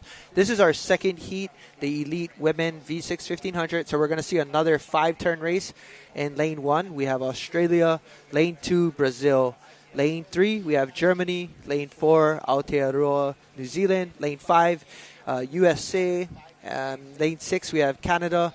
And we're going to see, again, I think the top 3 will be advancing to your women's 1500 final. So this is heat number 2.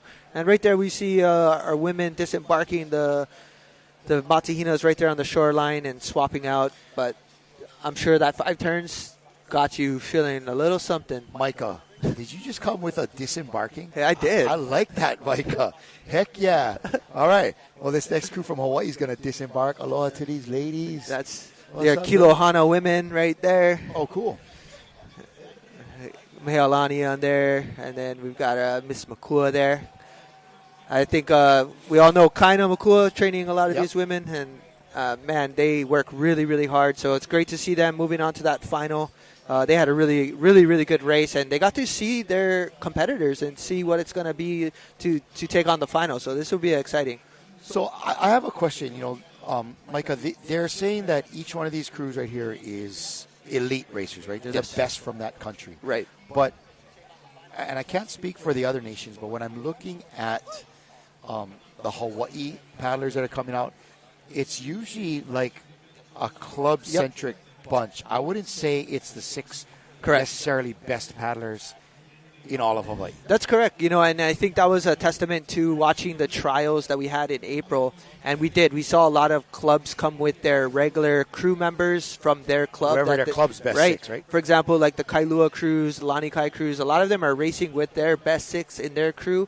And we did see some crews maybe try to build a little bit and get crew members from all over the island.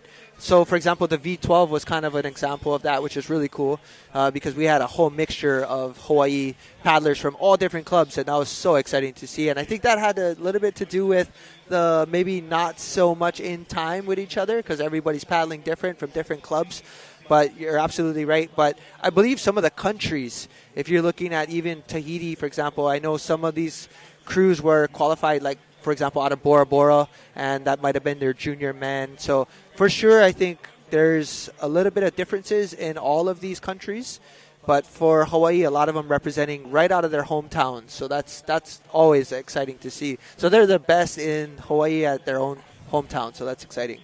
I kind of, I don't know. So that kind of makes me almost think that it is the best team that Hawaii was able to present at this given time, but I don't necessarily feel always that that's the 6 best paddlers in Hawaii. And because the logistics of getting everybody together and stuff like that. Now, you got the boys from over here on the other side of the island of Hawaii. Yep. All the former Red Bull Live Strong boys. They can put together one Hama 6. Oh, they could smash. Or it could be Wailea. Right. Or it could be Lanikai or several other clubs, Kalahuikai, that can put together.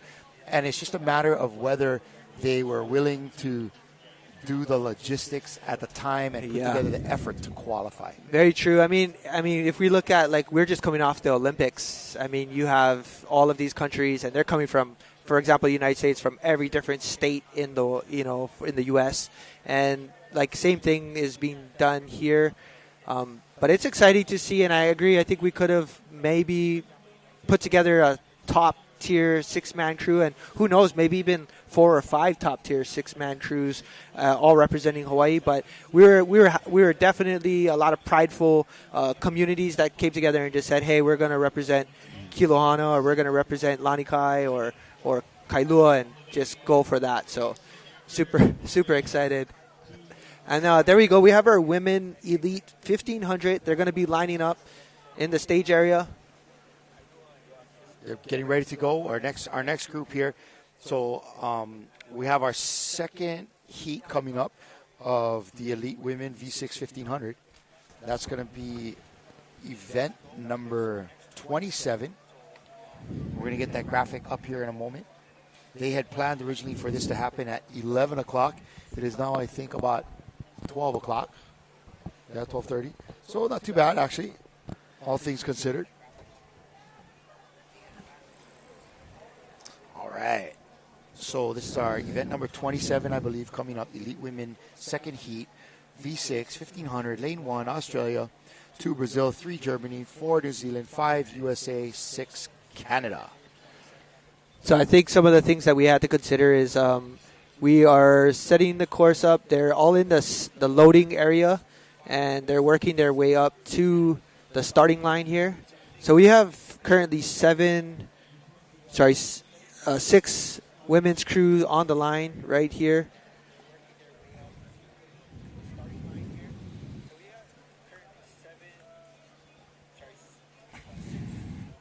Six women's crews on the line. And there's your red flag. That means basically get to the line and get ready to go. Lane 1, Australia. Lane 2, Brazil. Lane 3, Germany. Lane 4, New Zealand. Lane 5, USA. And Lane 6, Canada. Once we see that green flag go up, they're going to have to get moving. 5 turns. There's the black flag. What does the black flag mean? So somebody's got to back up. Yep, there's something on the line that they need to make an adjustment in the loading zone. And so it would be this other boat out here you see signaling that flag. That's correct. So we have. There we go. There's a start. Once you line up, they go. So you have 2 escort boats on the outside, just making sure nobody's crossing the line around the start, so the start is fair. Ooh, nice strong start there from Brazil on the inside.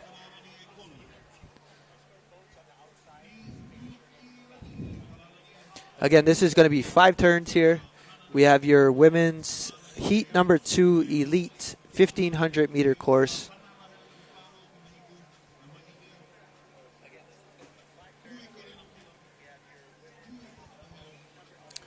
Six lanes in this one. Nice conditions. You can see how glassy and flat it is. Good sprint racing conditions right here, Michael.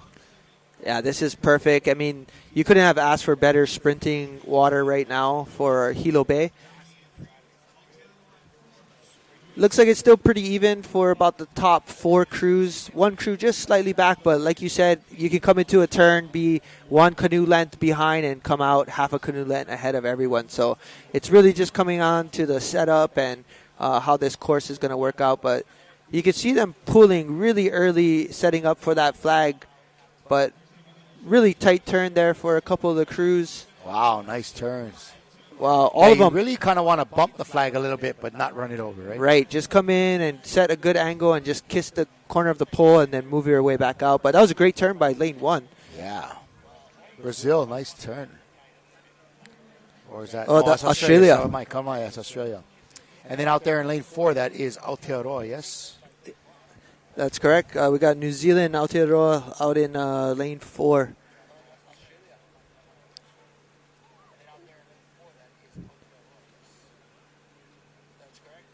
This is great drone footage right here that you guys. Pretty cool, huh? Everyone can see their country, and you kind of get a good idea where everyone's their at. Own paddlers. It's so exciting.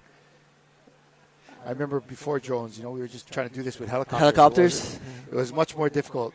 I've seen a lot of those pictures in Molokai, for example, where they just have a helicopter just floating right over. Yeah, I've seen some of those. Yeah, it's so cool. But I think the drone a little bit safer. Lot bit safer and cheaper when they crash. Yeah, right. I remember one year at Sydney Harbor Challenge, we had 3 go down. Wow. 2 in the water and 1 was in a tree, and we put Keizo on land, and he had to climb up a tree and go get it. That must have been exciting. Second turn here, coming in nice and wide. That was a really good shot. You can kind of see how... You see how 3 and 4 are kind of not doing anything? Yeah, just I think that might be oh, better. That was great. Another great turn there. And now out it's... already. Out. So you notice, like, the differences between some of these crews. You're right. A lot of them just stop in the middle and just allow the boat to get around and just get that thing moving out again. Some really nice paddling here. Really good change by New Zealand. They have nice... Beautiful paddling from New Zealand. Definitely all paddling the same. Nice in syncness. Man, those New Zealand wahinis, they're strong. Look at that. All positive angles on their blade. Nice clean paddling right here. Yep. So again, they're just setting up coming into their 10-meter buoy, and it gives them an idea to see where they're at. So this is really great opportunity. You said something there that I really want to zero in on, Micah. You talked about positive angles on the blade. I think a lot of people don't understand that and don't understand how important something like that is, and how much it's changed by your body mechanics. Yeah, so, I mean, realistically, the idea of being positive is having that entry angle a little bit forward of the body before they start applying the pressure. And it just allows for the entire blade to be buried and give you that clean, efficient paddling there. But it's really nice to see these women have nice big reach. Man, just... But you can't really achieve that positive angle unless you are opened up, you're turning at the shoulder, and you're getting a nice big grab up front. Your grab can't be too far back. Yeah, absolutely. And you can see in that style that they have, it's been working really well for them, and they also are having a really strong race there. But again, looks like we have New Zealand currently, lane 4. Looks like they're kind of holding a good lead with the other crew on the inside. Look at this again. Bing. Look at when they're getting into the water with the paddle is facing forward. So the other thing that does, Micah, is you're not only applying pressure forward, but up as well. Yep. And you're lifting that front of the canoe out of the water, keeping it able for you to get on plane and stay on plane. Absolutely, and it kind of allows that water line to be running exactly the way the boat was meant to be performing. So we're seeing a really good example right here by the women in lane 4. And that's something I think the Tahitians are so good at, is that when they are starting, when they're giving quick strokes, they're not doing those strokes quickly too far close to the body where they don't have a good, strong, positive angle, right? Because yeah, that's giving correct. those quick strokes is about lifting the canoe up so it can start to plane, right? Yep. They're fully extended, and they're doing it way out front so that they can get that positive angle. Yeah, and then once they get that positive angle, they can apply more pressure and allow for the boat to run faster. But we also had a really good turn by lane 6. That was the Canada. So Canada's definitely been sticking right there with New Zealand. So this is a good race for the both crews so far. But again, we still have another turn, and like anything can happen on any turn or any race. So we're just going to see. I really have, Michael, been impressed by some. Sorry to interrupt you, but no, go ahead. Some of these Canadian crews. They're doing. You wouldn't think of them as a outrigger powerhouse, but man, they got some good athletes up there, and they are really doing well at the paddling. I mean, they have kayaking, they have all that other kind of paddle type sports, but man, they have been doing, I hate to say it, a lot better than I thought they might have. And there are some good paddlers from Canada. It's been really awesome to see a lot of these inland and like people that are paddling in lakes and maybe big rivers or dams that they're able to actually get on a canoe, because I've heard they've been doing a lot of paddling in Canada, and they also have dragon boating and other events that they're a part of, which is really cool to see. But right there again, we have here, they're paddling through it. 3 and 4 are paddling through it. And if you watch, you're seeing 2 and 1 hold that uni and that long in for even a good 5. Look at 5. Good Kahi over 12 seconds in there. But again, it's all coming down to this. That was the last turn there. So we're going to see our finish right here. So all of these women having a really good race here. Your top two in this heat looks like New Zealand and Canada, and they're about to turn it on. So if they do finish with no disqualifications or anything, they'll be advancing to a final with the last three of the other women's race. So this is going to be a good race for them to gauge how it felt, and they can go and make any adjustments they feel they need to. But it doesn't seem like it. They're doing really well. Really nice. And you can see how the stroker has picked up the pace a little bit. She's keeping it way out front. Yep. They're trying to finish real strong here, even though they have a commanding lead, at least a couple boat lengths. At this point, nobody's going to catch them, but they're still finishing really strong.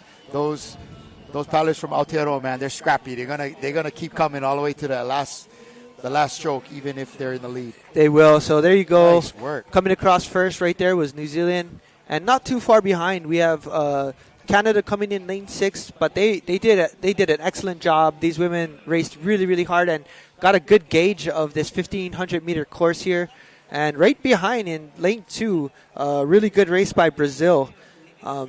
They might have captured third place. Looks like it, and it looks like if they get that, they can move on to the final. So there you go. We're starting to see a good finish there. And there's Australia. Yeah, good job, ladies. Really exciting race.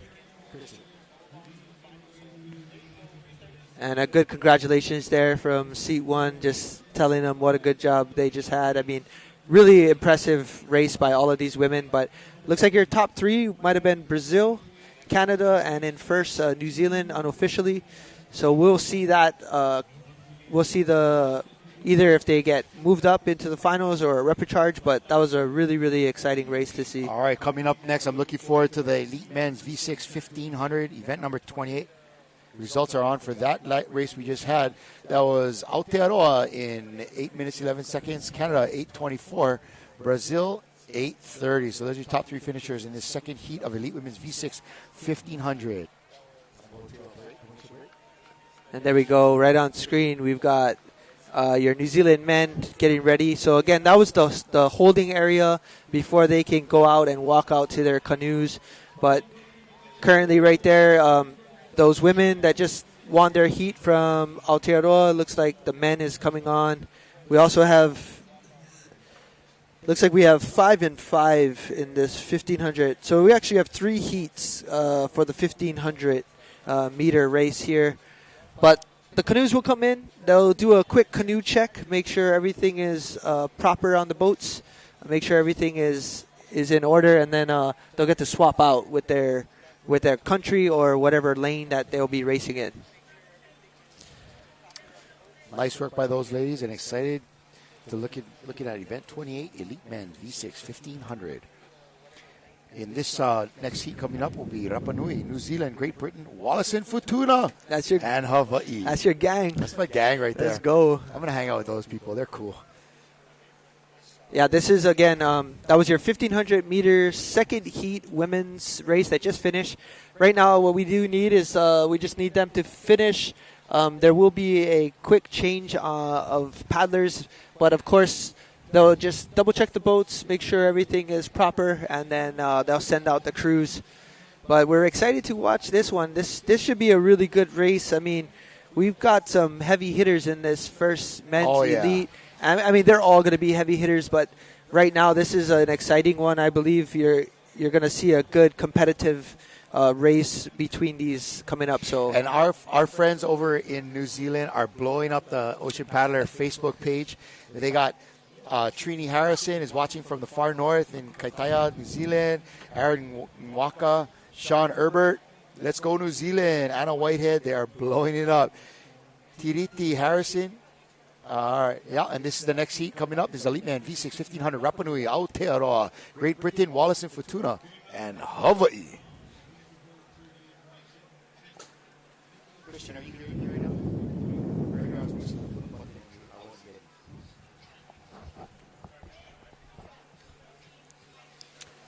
So again, right there we have our men loading up.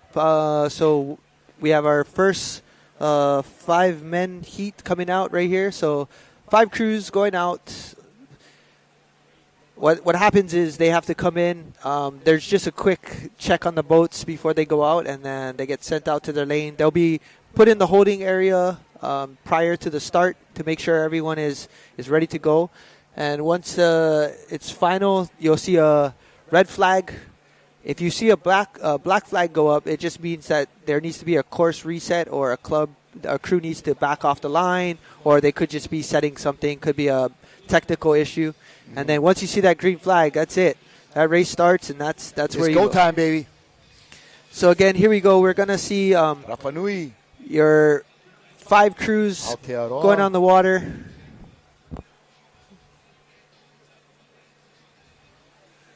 Exciting.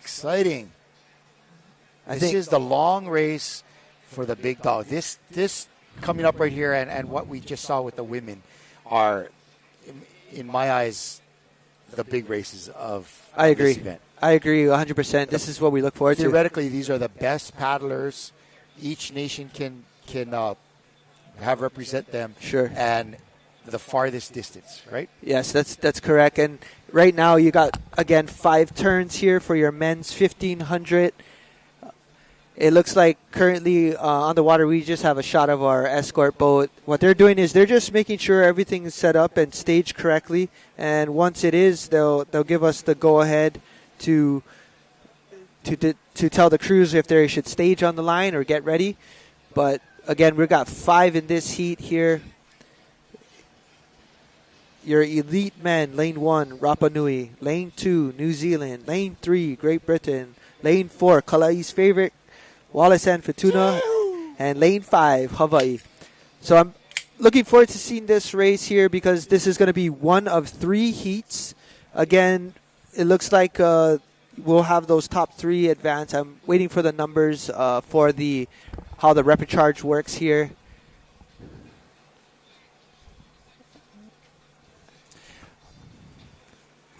So as you can see, all the boats are getting ready to line up. They're going to be in this loading area.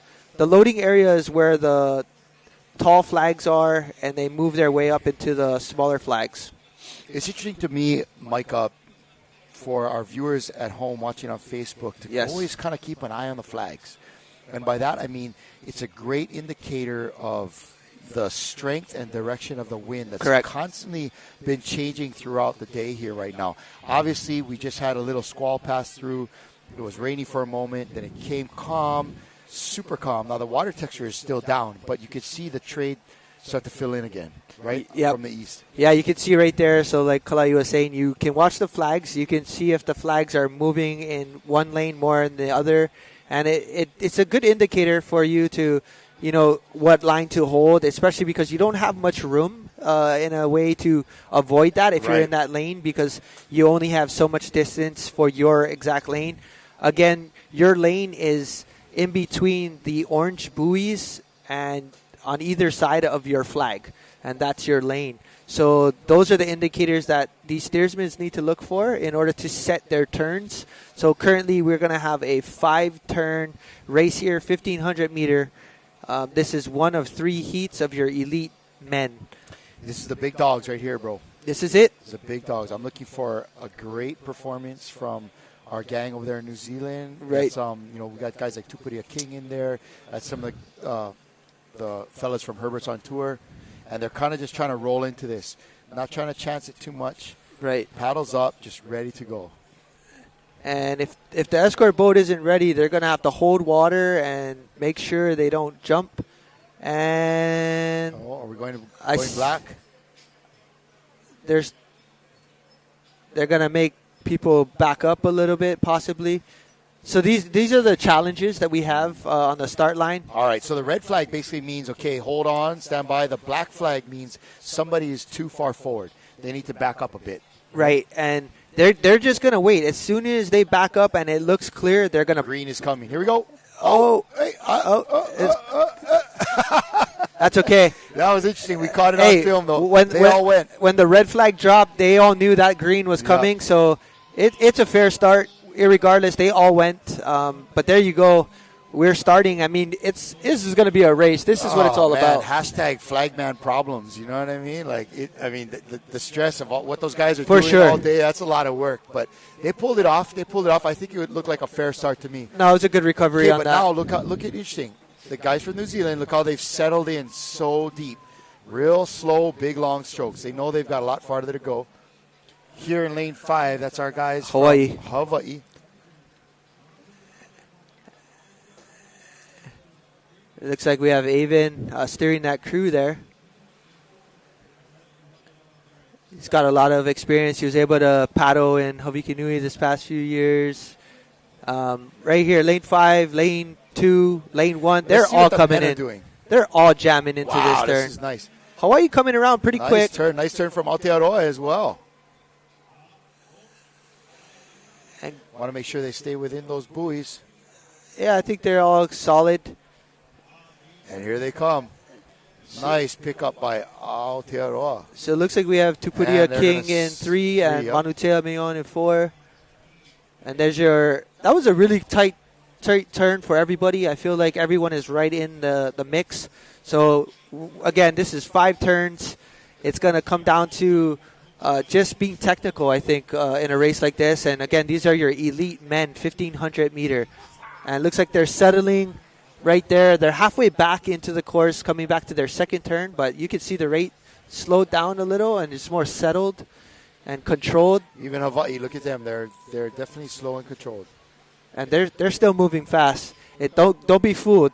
It looks like they're passing through real slow, but they're moving. The power and the application is there for sure. And again, you guys can, on screen, if you're watching, you can use that initial first orange buoy as you see. Here they go, sliding into the turn. So it looks pretty even. Nice turn right there. I think Aotearoa had a nice tighter turn. Yeah, they have a tighter turn. I think they might have been able to practice a little more on these turns, but with this canoe. But again, there we go.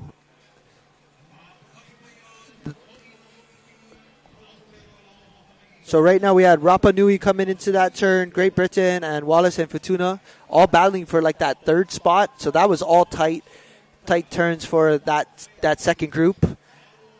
But they look so settled and so clean, and it almost looks as if they're almost going through the motion, but they're pulling that boat really clean. Where are they at in their head right there, Michael? They've gotten 500 meters down, another 1,000 to go. It's just very tactical at this point. I think it's tactical, and I think it's the idea of being consistent and not changing too much, because obviously they are in a really good position. There's no need to rush, especially when you come out of a turn and maybe you see a couple crews still coming in. Again, you're just coming into your third turn here. And looks like Hawaii got into the turn first, but we're going to see who comes around and quicker. So I think Hawaii is slightly faster in the 250-meter length. I agree. Of open paddling. But the Maori crew is turning better. But I also feel by watching this that the Maoris are reserving their output at this point. I think so. I kind of feel like they're not quite giving it as much as this Hawaii crew is. Like, look at these guys from Hawaii. They're giving it. And it's short enough of a distance that they may be able to keep that up for 1,500 meters. But I'm kind of feeling that you wait to this last couple lengths, and those boys from the south are going to turn it on. Put the pedal to the metal. I agree. I mean, we definitely have been seeing the Hawaii crew right here in your view, lane 5. They look like they're getting to the turn faster. Maybe the turn not as precise as the New Zealand team. But here we go again. We've got both crews approaching their fourth turn of 5. And they're both setting up really nice, good angles. And there you go, both setting up. Looks like New Zealand came into the turn first. What are they doing different? They are doing amazing. 3 and 4 just backing off a little, and I think 1 and 2. You see the Hawaii crew, look, 3 and 4 kind of working a little bit harder still. Yep. Still a good race by all crews. Oh, yeah, but now, you see what New Zealand just did there? They picked up that pace. Yeah. Oh, no, they're settling in. Settle again. They're settling in again. Maybe on that last one across, they're going to do it to it. Yeah, and I think, again, this is just a heat. So I think also reserving maybe a little bit, just staying ahead. And well, this same gang also raced earlier representing New Zealand. Sure. Same 6. I really want to break down their turn here and see what they're doing and what they may be doing differently. This is a great drone shot. See that? They're picking up coming into the turn. So they're trying to hit the turn hard. Right. Again, a really good shot here of this crew coming into their turn. Staying on their half of the lane. Yep. And the steersman is already ready uni. He's ready putting in his paddle. He's setting up his turn a lot sooner than later. And I think you see 3 and 4 are still going. Look at in Hawaii, 3 and 4 are both paddling on the right. Right. Here we go. This is it right here. Do you think we see a full out sprint? Yes, we do. Yes, we do. Well, right now they're picking it up just so that they. I don't think they're going to settle on this one. Yeah, maybe not. That's their second change coming out of the turn. Oh, it's a race. It is a race. This is exciting stuff. I'm waiting for John to start breaking it out right here. Oh, a little bit of chop from the. I think the escort possibly right there, coming across that little middle. You see that? Don't be fooled by this angle, folks. It's anybody's race right now. I see it right now. They're both got the pedal to the metal, and they're burning it.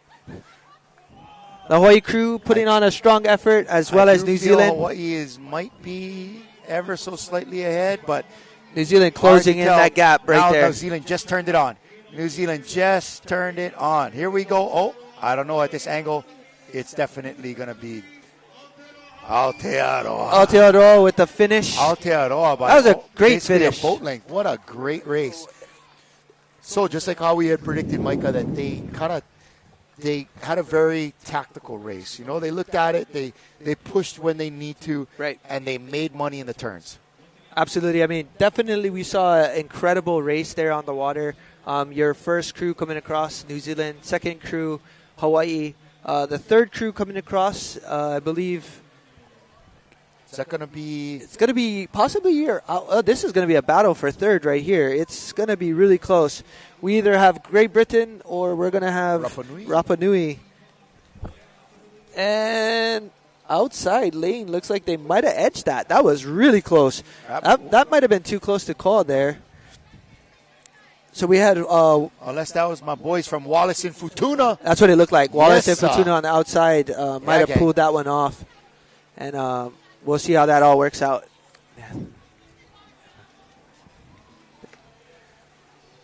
Yeah, we just got some snacks brought into the studio from our production team. Mahalo. We just saw a really, really good race here. That was awesome. That was heat 1 of your men's elite 1,500 meter.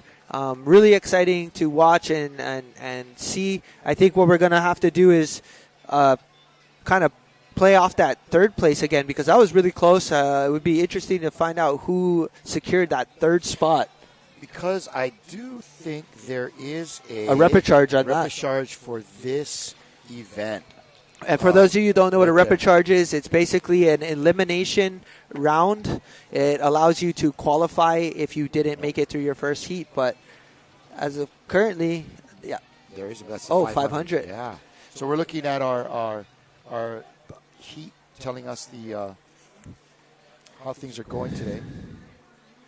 I don't know if there's going to be a repecharge on that, or there's just going to be the top 2 maybe only. We'll see. Yep. All right, we're going to get some official information on that one. We have one more heat of the Elite Men's V6 1,500 meter coming up. Oh, excuse me, two more heats. We're waiting for some unofficial, official results on that last race. But pretty cool stuff. That was great tactical paddling by both the Hawaii crew and the men from Aotearoa.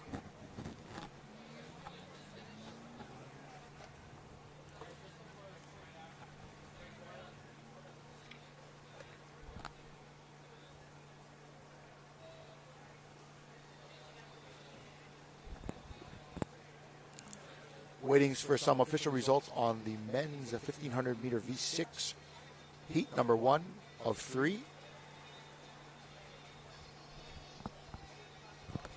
And again, you can see the next heat of paddlers making their way into the VA, getting ready to head out to the starting line.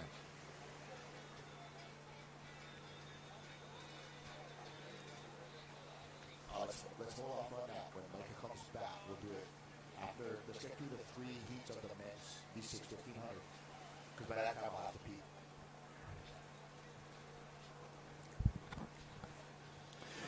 Nice shot down the beach here. You can see all of those lined up and all of our volunteers on the beach, really just kind of making sure that everybody's in the right boat. And I tell you, from a racing perspective, this is a very, very organized event, man.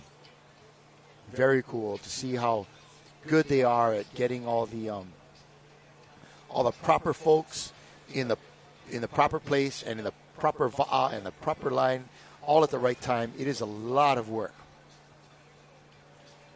Again, mahalo to everyone joining us on the Ocean Paddler Facebook feed. You can also check us on IVF Facebook or Hawaiian Canoe Racing Association. This is the one that I'm going to be watching all day, and hopefully I'll be able to see you folks with your comments on our Facebook feed and reply to your questions and whatever you might have. Again, we did have some scammers a little bit earlier trying to do some stuff with getting you to move to a live stream and whatever. That's not sanctioned by us or anybody else. We are on the Ocean Paddler Facebook, IVF, and HCRA Facebook pages. As you can see, Kermit Decker is trying to get you to move over, but we ain't leaving. So I got a comment from Steve Punga Smith. He's saying smooth and efficient Aotearoa. Yes, it was, Steve. That was some very smooth and efficient paddling from those men. Kelly Russell, the elite men, the repechage is tomorrow for the elite men. Thank you, Kelly. That's a great beginning to bring us some information. All right, we have the results of that last heat. Aotearoa, New Zealand, 7 minutes and 13 seconds. Hawaii, right behind them, 7 minutes and 17 seconds. And my gang from Wallace and Fortuna in 3rd place. They'll be participating in the repechage. Tanya B is saying, go New Zealand. I think we have a lot of our folks from New Zealand logging on to our live stream. Obviously, based upon the performance here, paddling is a big deal in Aotearoa. This is our second of 3 elite men's V6 1500, event number 29. France lane 1, Brazil lane 2, Chile lane 3, Tahiti in lane 4, and the USA in lane 5. So a nice competitive field here. We'll have them heading up to the starting line, as you can see there, getting ready to go. All eyes, of course, will be on Tahiti, and they're crawling up to the starting line.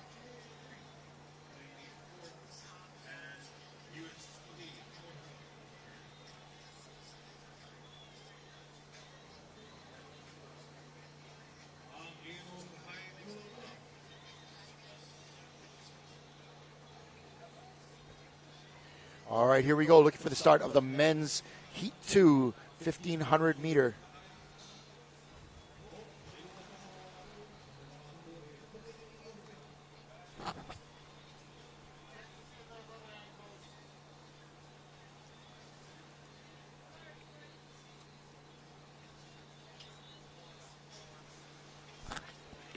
Getting lane 1 to back up just a little bit. Here we go. Get ready. Get ready. Here it comes. And they're off. This is event number 28, Elite Men's V6 1500 meter. France, lane 1. Brazil, lane 2. Tahiti, lane 4. Chile, lane 3. And USA in lane 5. And as to be expected, Tahiti is out of the hole and down the course.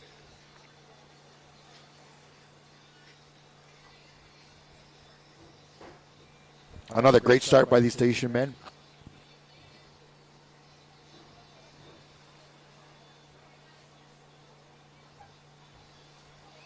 But again, you can see them kind of really settling in here.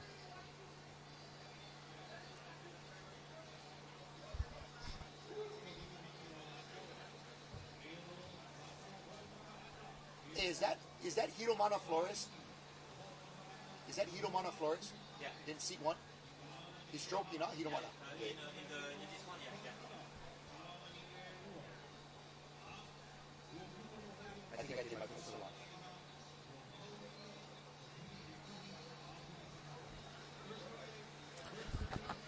Nice turn by those gentlemen, and here come the Tahitians again. That is very well-known paddler, Hilo Flores, in seat 1. A lot of these guys paddle for Shelva or some of the other top teams out there. Nice big strokes by these Tahitians.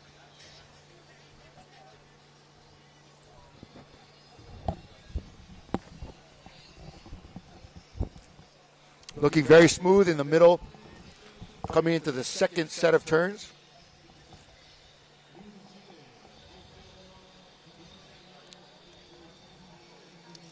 Nice big reach up front.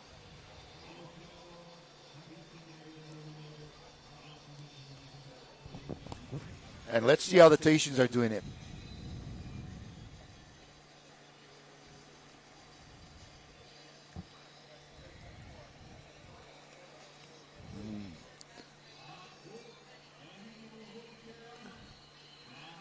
And again, it looks like they just slowed into that turn and muscled their way around. It looked to me like 3 was Kahi and 4 was Uni, which is interesting. I've been seeing that actually as well on almost all of those crews. I'm sure they've been practicing it and finding out what is the best. So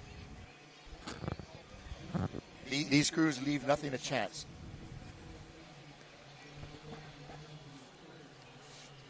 So again, this is your second heat, men's 1500. We have France in 1, Brazil in 2, Chile in 3, Tahiti in 4, and USA in 5. And currently we've seen Tahiti coming in first into that set of turns, but actually not too far behind. Looks like that inside lane right there is lane 2, Brazil. Looks like they were kind of sticking it in there for a little while and just keeping in with this crew. Seeing the Tahitians coming into their turn. This is Brazil here. And there you go. So it looks like 1, 2, and 3 are both reaching over, 5 coming over. Oh, man.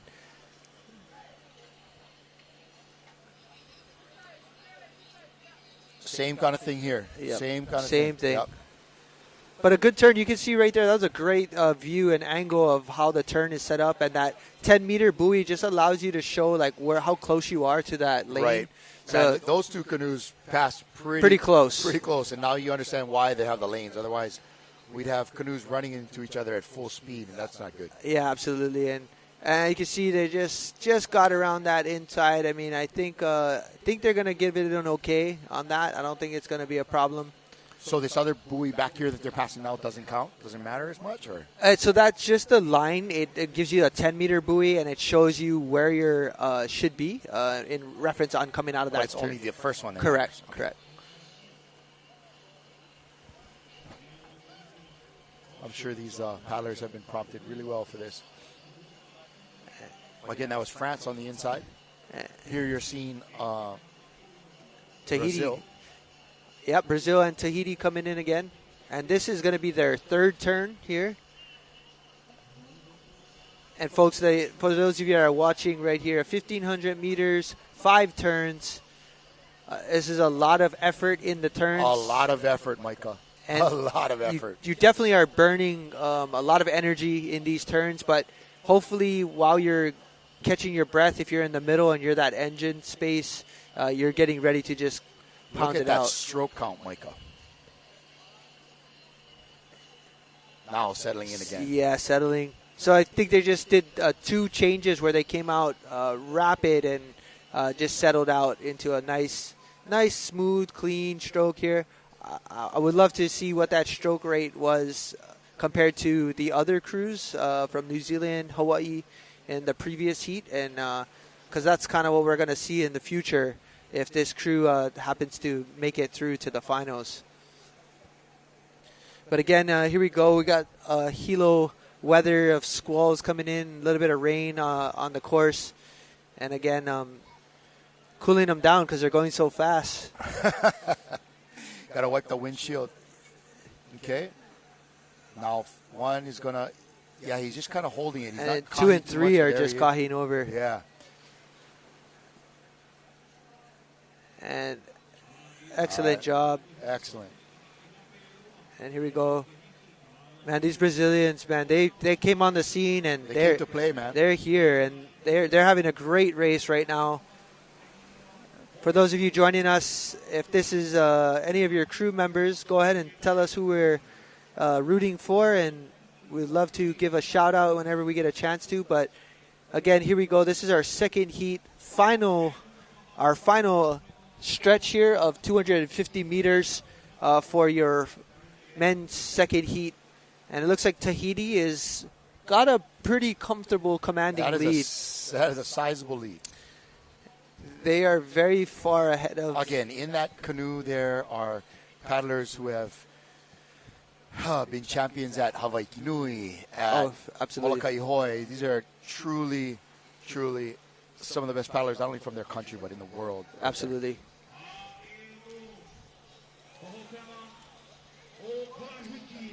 And the clock will really demonstrate how far ahead they are. But this is several boat lengths. This is an easy 6 to 10 boat lengths on a very tough Brazil crew.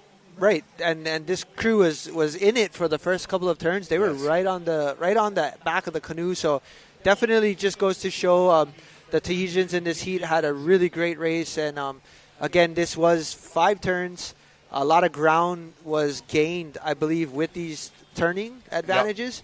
So trying to figure it out is been a challenge for a lot of these clubs, but you haven't seen too much hiccups on the course, just slower turns. And I saw maybe only one where a junior women's crew buried a flag. Right. But I didn't. I see them having practiced and prepared for this, really. So this is crew number 3 from Chile. Yep. And not too far behind France. So it looks like your 1, 2, and 3 was going to be Tahiti, and then followed by Brazil, and looks like Chile. And then we do have the outside team, USA, 1,500 meters, not any easy task. Again, this is the elite division here, your men's division. And, man, 1,500 meters, 5 turns, a lot of energy. That's a lot for anybody. I don't care if you're the best paddler in the world. That's a lot of expenditure of energy for anybody. It just goes to show how I would say how athletic all of these paddlers are and how conditioned they are, and just putting on a really brilliant effort here for us to watch. So again, this is your best from these countries that are representing their place. So really exciting to see. And there they go. They're getting ready to disembark their canoes again. Yep. It's almost like I'm on a Hawaiian flight, and a flight attendant is speaking to where the emergency exits. Follow the lighted pathway. Seats 1, 2, 3, 4, and 5. 6, please take command of this vessel. Yeah. Exactly. No, this is exciting stuff to watch right here. For those of you that are joining us, we just had our 1,500 meters second heat men's race. Tahiti coming in first, Brazil, and followed by Chile. That's your 1, 2, and 3. And we're coming right out of Hilo Bay, right here on Hawaii Island. What a beautiful venue. We've got a lot of kokua here on our course, such as our kokua team helping paddlers get in and out of their canoes. Again, we're going to do just a canoe check every so often to make sure the canoes are properly intact. Any mishaps that we have canoes ready to swap out. But it's been running really, really well for us. All of these clubs are putting on quite an effort and just showing up for their clubs and countries. All right, Micah, coming up is the third qualifying heat for this men's elite V6 1500. In lane 1 will be Australia, lane 2 Germany, lane 3 Canada, and in lane 4 Singapore. I can't wait to the day where we have paddling in the Olympics.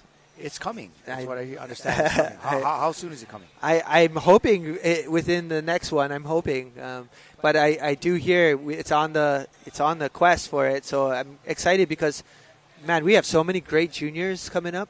I think you'll really see it become a lot more mainstream at that point. Yeah, definitely. Right. Heck, if they have breakdancing in the Olympics, how can they not have? I mean, breakdancing is incredible. I'm a huge fan. Me too. They're gonna have parkour in the Olympics too, right? I heard. I seen that. Yeah, I seen that. I don't know if those are classic versions of what one might think of as a sport. Right. Right.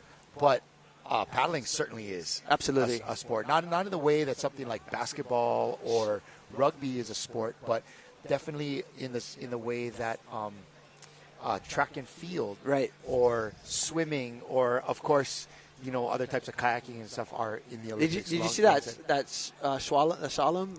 The one, it was almost like a kayaking. And they got to go through all the gates and stuff. Yeah, that was. Oh, that looks so hard. Imagine how incredible the core strength for those guys has to be, right? They're literally like reaching out and kind of pulling them so. It was so cool. It was so cool to watch. I was getting back pain just watching that thing, man. That was good stuff. But yeah, I think this kind of sprint style racing would definitely show well on the Olympic stage, Micah, for sure. So we're getting ready again for our third and final V6 1500 heat. This is event number 30. 17 more to go. We're kind of at the 2/3 point, pretty much. Not too bad. We've been up and going since just after 8 o'clock this morning. So we're about 5-6 hours in. Another 3 hours and we'll be done. So not too bad by standards of a race of this size. So kind of neat.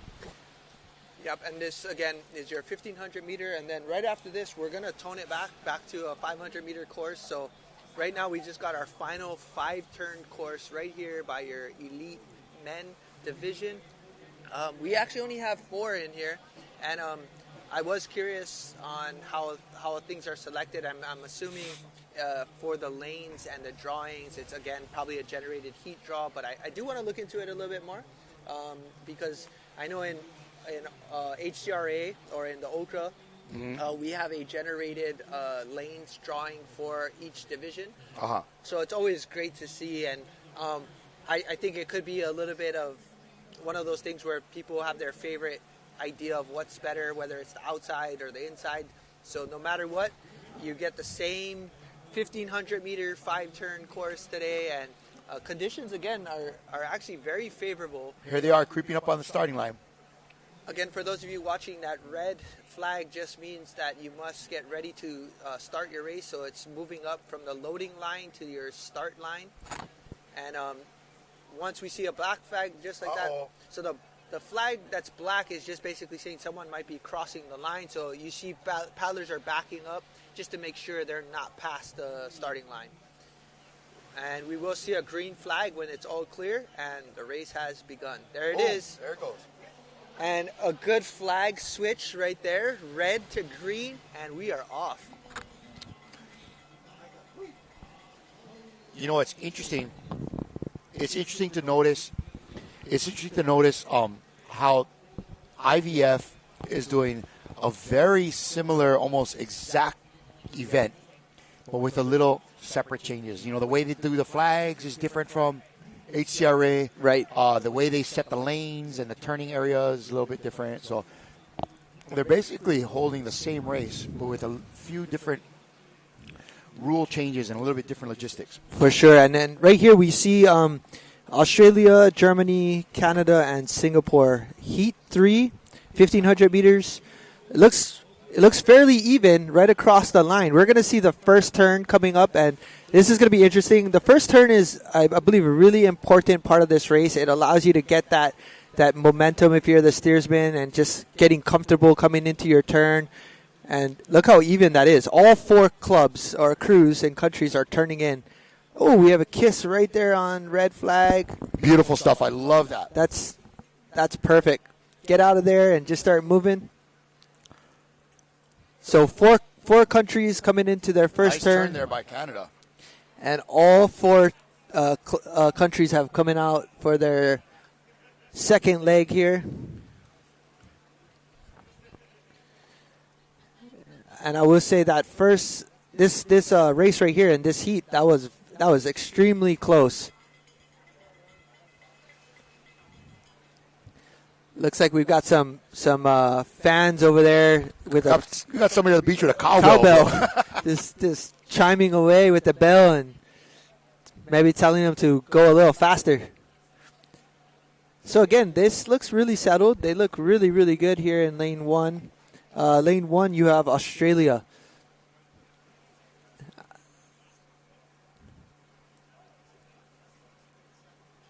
All right, so we're coming into our second turn here for your 1,500-meter men's race.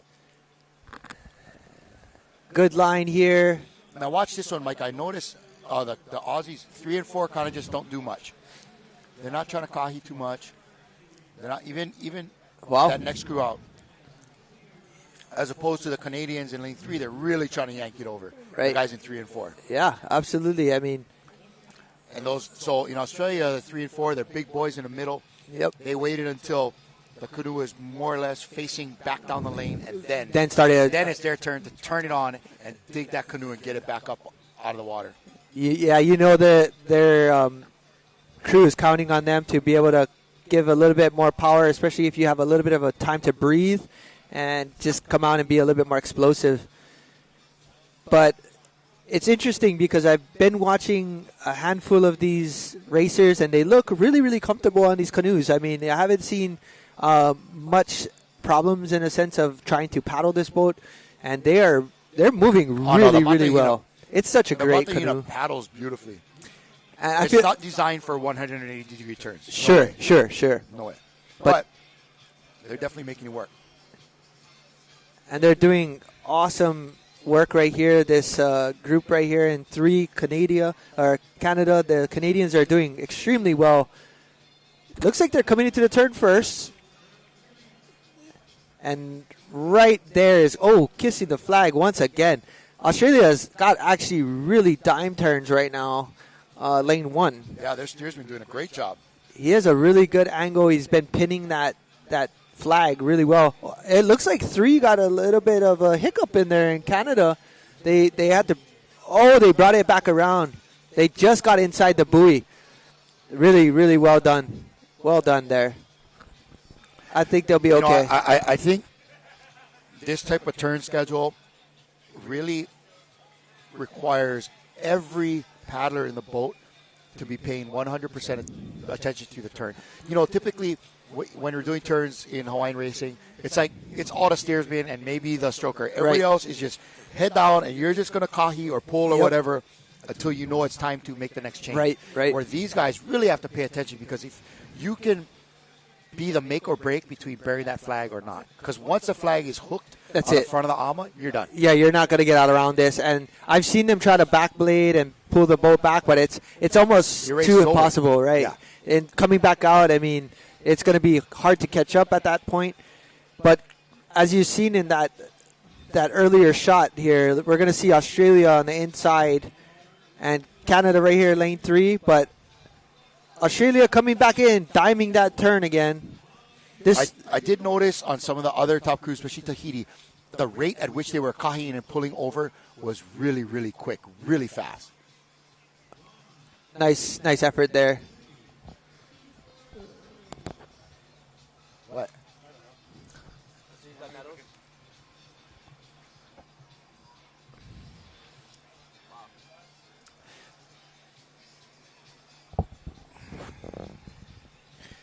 Is this the last leg here, Micah? No, so we have one more turn coming up right here. So this is going to be turn number 4. Oh, yep, they're heading back up. Ooh, sometimes they get turned around, man, with that drone footage. Can't tell whether I'm facing in or out. Yeah, looking smooth though. I mean, look at this, Aussies. They're nice and long in it, but look at the size of that fella in 3. You don't want him messing up your turn. If you're on either end of that boat and you need to pivot, too much power in the middle. Even the guy in 4, look at the guns on that dude. It's gonna change the direction of where the canoe's trying to go. Those guys are trying to pull it forward, where everybody else at either end is trying to spin it. So, yeah. So here they come to what would be, I think, their last turn, right? Final turn here. Again, nice setup here. I mean, nice shot of Joan Mann. This guy has been putting on a show on the turn. Okay, here we go. Making a nice turn. Nice kiss on the flag again. Yes. And see, look at 3 and 4. They're just kind of cruising. I mean, I think this is the smartest way to do it. Now, bang. They must be calling something in the canoe. I think so. Yep. You saw the guy in 2 look back and go, okay, boys, here it is. We're going to do this. I mean, these guys are feeling it. They know they have a lead, and all they have to do is hold on. And you could see that sense of effort that they put in after that last change in the last turn. So that was great. I'll tell you what, though, Canada's out there in lane 3, and they're still gunning for him. Canada having a really nice race, too. Yeah, here they come. Looks like we have our unofficial 1 and 2 coming down the line. This will be a great finish, and we got our cowbells going on the beach. A lot of cheering on. Hey, man, it ain't a party until you have a cowbell and a dwarf. Here we go, coming into this. Canada looking strong. I love it. I'm kind of impressed by these guys. It's incredible. I mean, we're watching really amazing paddlers from all over. This is a great finish here. Yes, it really is. Wow. That's darn close, pal. Hey, that's darn close. That is 3 seats only. Australia winning that with Canada in second place. Good work from all these men. It looked like Canada lost his blade steering on the end. I don't know if you saw that. In third, it's Germany and then Singapore finishing it out. So congratulations to this crew. Aloha, boys. Yes. Unreal. Aussies. Yes. Man, they're such amazing people. They're so fun to be around. Oh, man. It's some of the best people I've ever got time to spend with is these groups right here. They're so authentic. Oh, I love it. I mean, they're just real. There's not a lot of pretenses in their culture. They're just like, hey, man, I'm here. They're larger than life, and they're there to have a good time. Yeah. Aussies are fun, man. I love it. And here's a great shot of where we're staging all of our canoes right here. As you can see, the V1s are back out on the water. Looks like we have our 500 meter coming up, women's V1. And as soon as we get a recap of this last race with the men, we're going to go on a quick commercial break, Micah, and then we'll come back with, as you had mentioned, our Masters 70 Women V1 500 meter.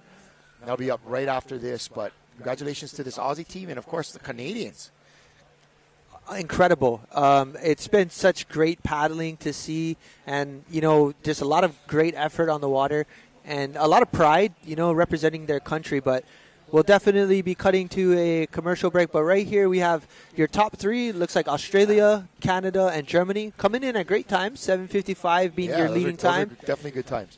And Bill Wise is on our feed. So is Kelly Russell saying, go Canada. Rebecca McIntyre with Go Australia. So we're so stoked to have all of you logging in from wherever you are to join us on our live coverage of the 2024 IVF World Sprints from beautiful Hilo Bay, Hawaii. Myself, Kala'i Miller, and Michael Kalama will be right back after this quick commercial breaks to mahalo our sponsors. And we'll be right back with more live action. And they're not doing it. Hey, Christian. Commercial break. You ready? I'm going to throw it to you right now. Commercial break. Yes. All right, going out to that commercial right now. We'll be right back with more live action from here at Hilo Bay.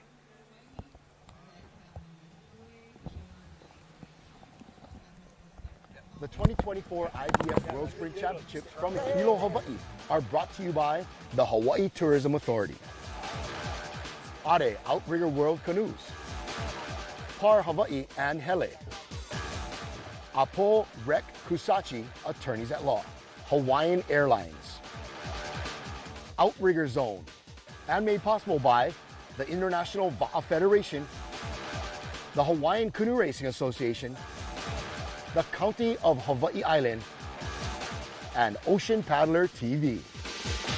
It's important for visitors who do come to the island of Hawaii to remember that you're in somebody's home.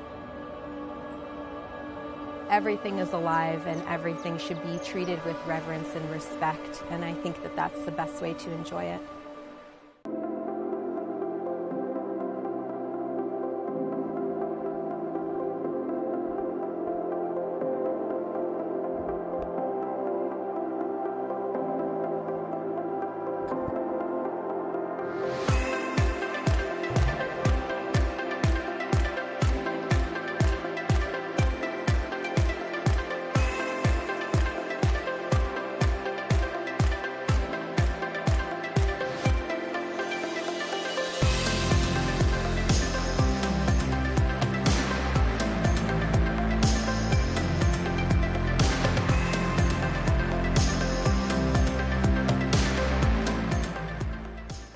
When you're here in Hawaii, you have to think about it from a Hawaiian perspective. We want our visitors to learn from the people that live here and share that with their community and family. And come back again with a better understanding on their next visit. Allow us to help you grow your brand and expand your business by reaching Hawaii's giant outdoor sports and ocean enthusiast demographic. Zone Media specializes in social media content production and distribution, drone and video production, cutting-edge live productions, and more. With over 25 years leading Hawaii's action sports market, give us a call to find out how we can help you grow your business.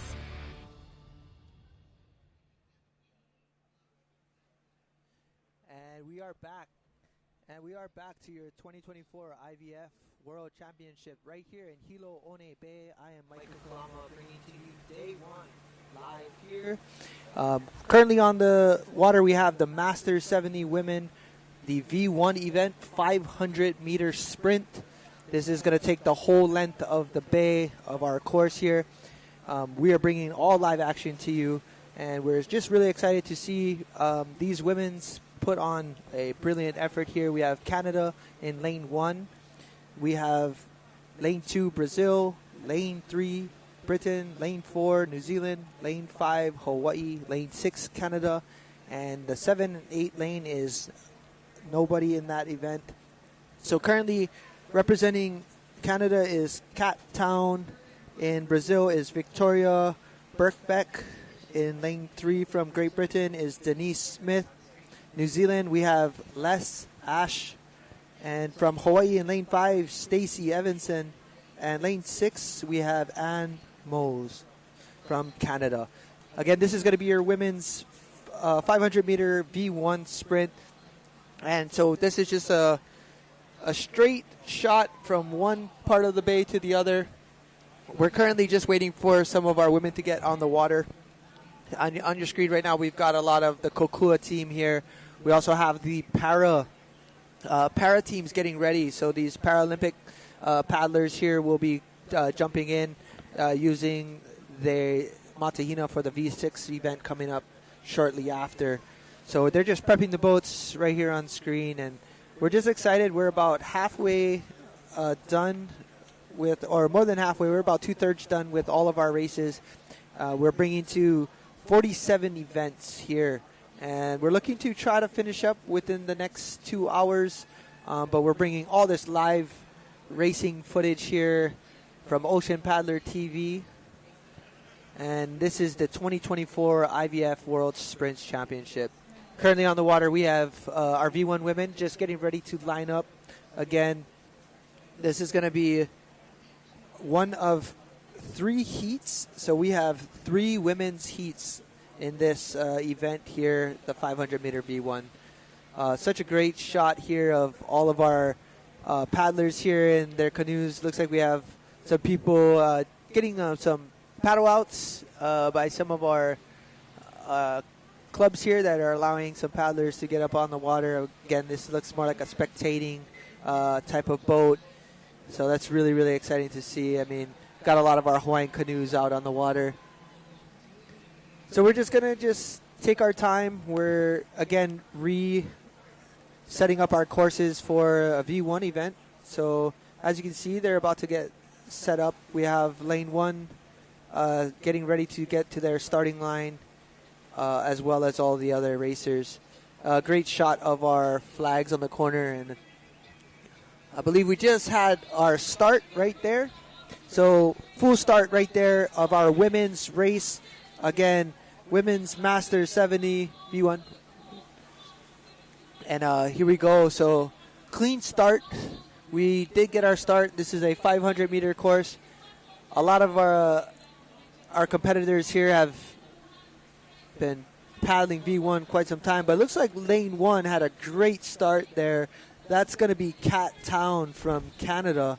She had a great start there, and it's V1 is definitely the challenge. It's all about keeping your boat as straight as you can for as long as you can without losing any speed throughout the course. Wow, she has jumped out to a nice lead here. She must have had a great start. I did watch as they just panned over to the start line. She was definitely right up on the line, ready to go. Again, that's going to be Kat Town from Canada right there on your screen. Just holding a real great pace, man. Yeah. Nice rate there by Kat Town from Canada. And I believe she looks like she's kind of out there on her own. I want to see maybe a drone pan. Here we go. Oh, wow. We got some other women just as fast on the outsides doing really well. Looks like we got 4, 5, and 6 all battling for that second spot, it looks like.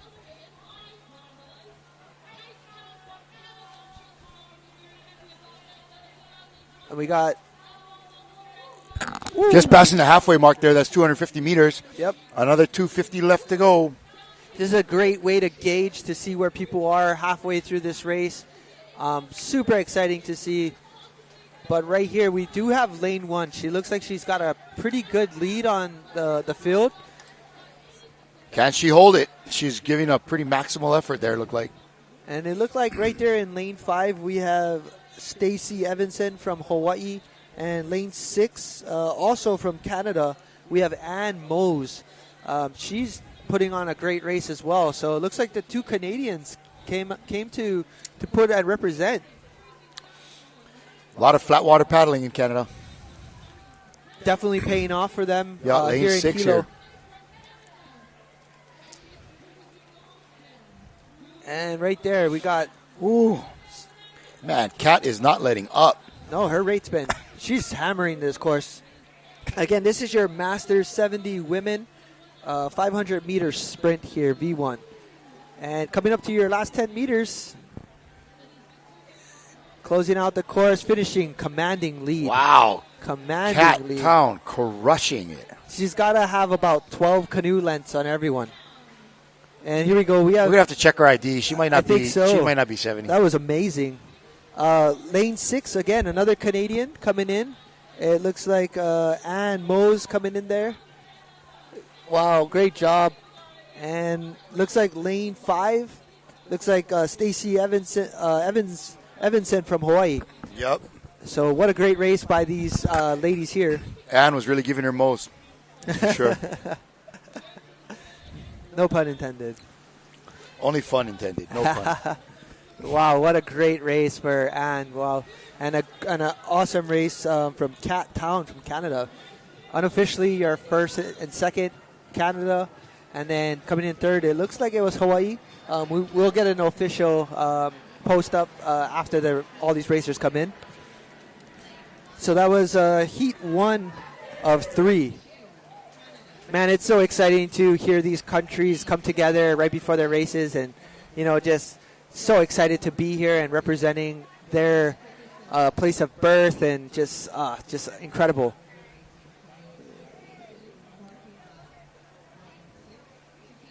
So again, we're just going to have 3 heats of our women's 70s 500-meter V1 event. I think the V1 event is quite the challenge at 500 meters, but I think at the halfway mark you kind of can gauge to see where you're at with the field, and it allows you to turn it on even more if you need to, and it gives you a chance to kind of find out where you are throughout the course. We're going to have another heat here coming up on heat 2 of 3 for the Master 70 women in the V1, but my understanding is right after that, Michael, we're going to have an exhibition event with I wanna say these are our intellectually challenged folks that we had mentioned about yesterday. An event put on by the Par Refinery and Hele. So that's coming up. It's going to be exciting to see this all go down. But we've had the para gang paddling for quite some time now. These are all folks that have some kind of physical disability, or maybe have recovered from some kind of an injury. Right. They've got some type of physical limitation, right? Definitely not holding them back all the way, but limiting them just a little bit. And then they were trying to introduce a new division where they're having intellectual disabilities, right? So right. And it's exciting. This is a great opportunity for them to get on the water and be racing the same course, giving you the same course. So this is really exciting for them, and great stuff to see. So again, we currently getting ready for our second heat here for the Women's Masters 70, and this is a 500-meter course. And then one of our producers brought up one of the meadows here, so I just wanted to go ahead and put that out there. It's got a spinny thing in it. Oh, that is cool. This is like, let's go. I want one of those, but I doubt I'll ever have one. Very cool. This is the IVF World Sprints Championship here. All right.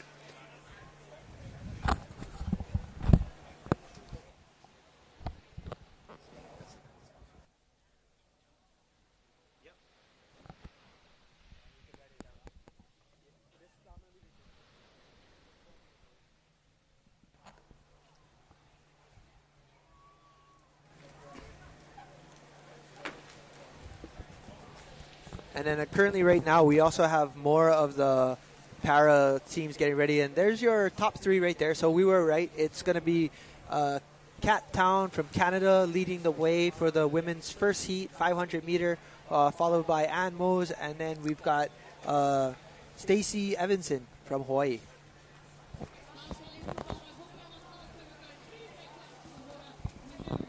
And right there on the course, we got a red flag for Heat 2. So Heat 2 is on the course, getting ready to go. The red flag just means get to your start line. Once everybody's set on the start line, you'll see either a green flag, which means the course is ready and go, or you'll see a black flag. The black flag just means that you need to make adjustments on the course.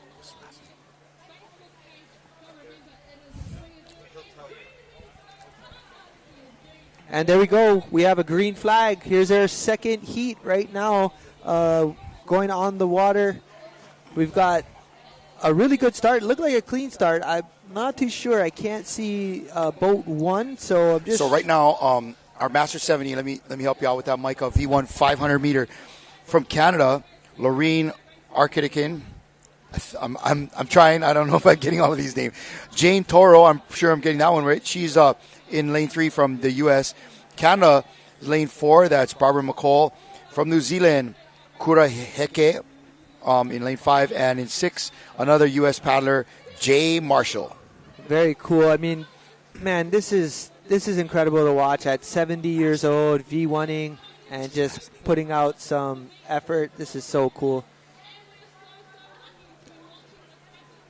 It'll be interesting to see all the times fare off from all of these crews, but here we go. V1. Women's 500 meters. I mean, I've just been seeing Canada across the board on the V1 side. This is impressive to see, so really excited for this race and this event. Yeah, these ladies are used to some of this flat water paddling. They've been quick to incorporate the rudderless. That's been pretty cool. I mean, looking at lane 3 right there, that rate has not stopped, and as you can see, they just made, that's the halfway mark. That's 250. So 250 to go. And you can see lane 3 is just keeping it nice and steady, keeping the boat moving. The challenge for those of you watching, if you don't know what a V1 is, I think lane 3 is the USA. I believe that's Jane Toro. Awesome. I think, and next to her, right on her heels, it looks like in second place, that would be Barbara McCall from Canada right there. Well, great effort from lane 3 right there. And again, for those of you watching, Toro. that V1 does not have a rudder. It's all rudderless here. That is a challenging canoe to steer. Yeah, this is going to be a really good race. Not as far out as the first heat where we saw our Cat Town from Canada about 12 canoe lengths ahead. This one it's going to be a lot tighter, but we still see a really good race here from lane 3.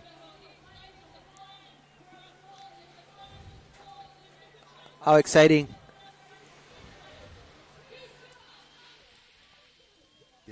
For this and this, we're bringing in the guy who is a sponsor who's really involved with it. Take a break for you, but then I would be stoked if you could come back once we change them out again. That'd be good. Thank you. All right, here they come. Lane 3 and lane 5, bringing it down to the wire here. Oh, this is going to be close. Look at this. This is U.S. and New Zealand out there. Wow, lane 3, maybe a boat length, and that's it, but really great race. Lane 5, that is Kuraheke from Aotearoa. Lane 6 looks like was... 6 would be another U.S. paddler. That would be Jay Marshall. Great racing right there from these women. Again, that was your heat number 2 Masters 70 women, V1 500. What a great race. I mean, I hope to be racing at 70 and doing that, but I will say at my age now, it's already a challenge. So V1 is hard when you're young.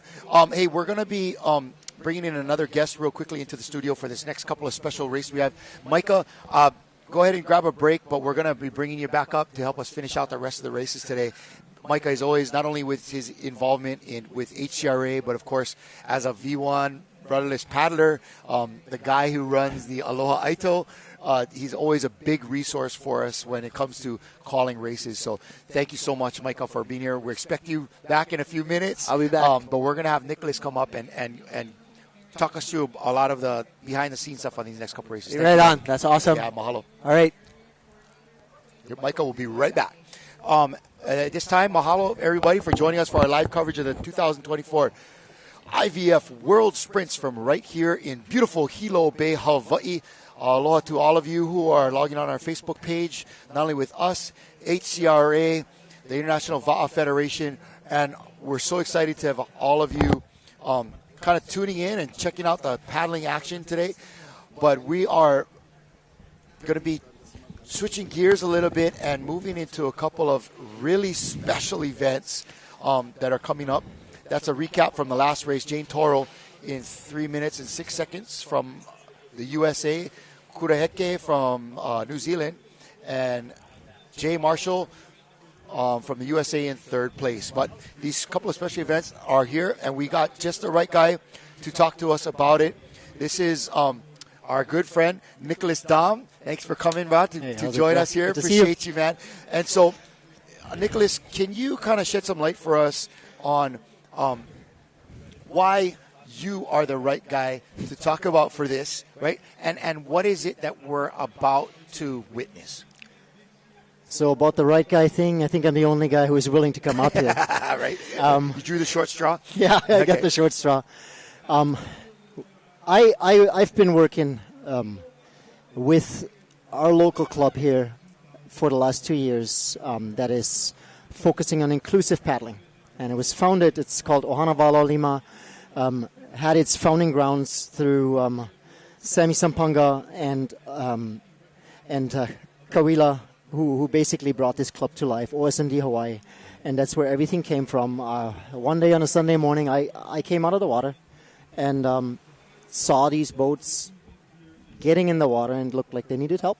Mm-hmm. And that's how I ended up getting involved and getting my my job involved. I work at the Hilo Yacht Club, and we were able to get involved with the club, position the club right, do help with certain things, making connections and get into grant writing and things. But what we do is basically try to get the water accessible. Mm-hmm. So what you see right there, the white flag, they're getting ready. The black flag, basically they're having the paddlers back up a little bit. But this race, you know, we've talked earlier about our para paddlers where they're having some physical disabilities. This race is for people with what kinds of disabilities? So these are all individuals that are, I guess, classified as individuals with intellectual and developmental disabilities. Okay. And they can range to anything. It starts with learning disability, and depending on where things come from, where they start in life, it can carry out into having effects on physical ability. You can see in the movement that, we have paddlers that are able to use one arm, as you can see right here in Bruce's boat. And then you have others that have really wide range of flexibility. All of them have the biggest heart you can ever find. Oh, yeah. In people. And I think that's the one thing that's so wonderful about this. And we've been able to grow this program, and I'm really excited that we were able to get a California crew in for this race. Wow, cool. That IVF is supporting the growth of this and us reaching outside of the physical disabilities only, and giving these guys a chance to get on the water. Mm-hmm. Here they go, coming into the finish line. Oh, we have a little bit of a huli there. Yeah, nice finish. So these all are folks that have some kind of intellectual challenge, whether that's something that they had from birth, or it's something that they encountered through life that gave them some kind of a problem. So, but they were able to be mentored into these programs, brought up, and get out. I mean, the best thing sometimes for them is to be able to get out of the house or wherever they are cared for, and get out into the water, get out into the sun, and be able to be outside and be involved in something that's bigger than themselves, right? It's the one thing that's always a challenge is that they are so invisible to so many of us because they are not included. And one of the reasons why this whole race came about, because it was an opportunity to showcase, to open it up, to make people see that there is others on the water. Right. Oh, that's awesome. I think this is a great opportunity, like you said, to give an exhibition of what is actually possible, right? It's always everybody's always trying to, I guess, highlight the limitations, right? Yeah. But right now, this is an opportunity to highlight the possibilities. Yes. And look how stoked they are. Look at that guy. He's paddling with one arm, and he looks just stoked. He is. They're happy right to be now, here, yeah. and no idea that That's behind Dusty. him, right behind Dusty is one of the best paddlers. That even Uncle we've Bruce, seen, okay. Uncle Bruce, and look at the smile on Uncle Bruce's face. So I guess what I'm trying to say is it's infectious, and it's not whether you're the best paddler or a challenged paddler. It's infectious, and the joy that can really come out of this, and the joy that as paddlers we can see of giving to others. Yes. Yeah, and the interesting thing is about this organization is that everything runs mainly in these programs through volunteers, especially out here. There isn't a whole lot of funding for the programs. So our club, for example, runs a program that's running twice a week regularly, all volunteer based, and we have people going out regularly into the water. We were able to get the one para crew trained and into this piece, and I do have to say that all of this really only happened because I wanted to give a little piece of history, because this is why Hilo is so important, I think, for this. Is because this is the place where in 2004 the first exhibition race happened for physically disabled, right? For para, and this is where para started. And there was a lot of people that were involved back then that actually helped us connect with the right people at IVF. I know John has been really instrumental in getting things on the road on IVF, and Dana has been a wonderful supporter. All right, we're bringing in some of our paddlers here. We had a little bit of a huli drill going on out there, and we'll give a quick replay of the event. We might be able to see what happened, but man, look how stoked they are. That is great. Just to see the joy in their faces to being out here and being able to be part of something big. A lot of times these folks may see things that happen in the world around them, like a big sporting event like this, and think, man, I'll never be part of that. you know. But now, like you said, they're included. It's inclusive. They're part of what we got going on, you know. And to me, it's really when I interact with other people that see what we do, I know there is so many more people out there that will help grow these programs, because there's so much excitement that gets brought out through these items. And it's great for me that we had the opportunity. You know, I've been working throughout this last couple of days with all the different para coaches and help coordinate those pieces.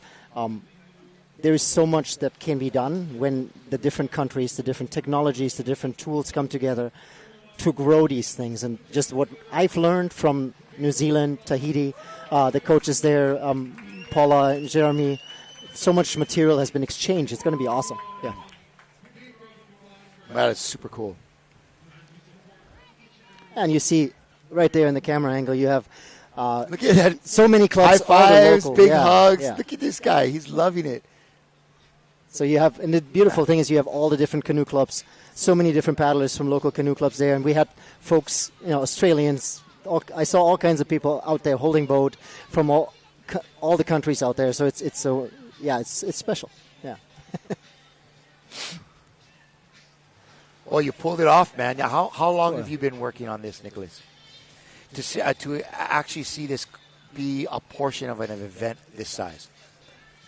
Well, it took a lot of hands, yes, and a lot of conversations. And like I said, I'm just the guy who took the short straw to be up here. Right. But the conversations started right after Samoa. I was introduced by one of the. I'm paddling Team Germany, and one of our para paddlers in Germany introduced me to Jan Whittaker, who's not here today, but she was one of the key people that introduced me to all of the possible obstacles. Insurance concerns, safety components that we need to take into consideration before we ever reach out to IVF. It's been a year.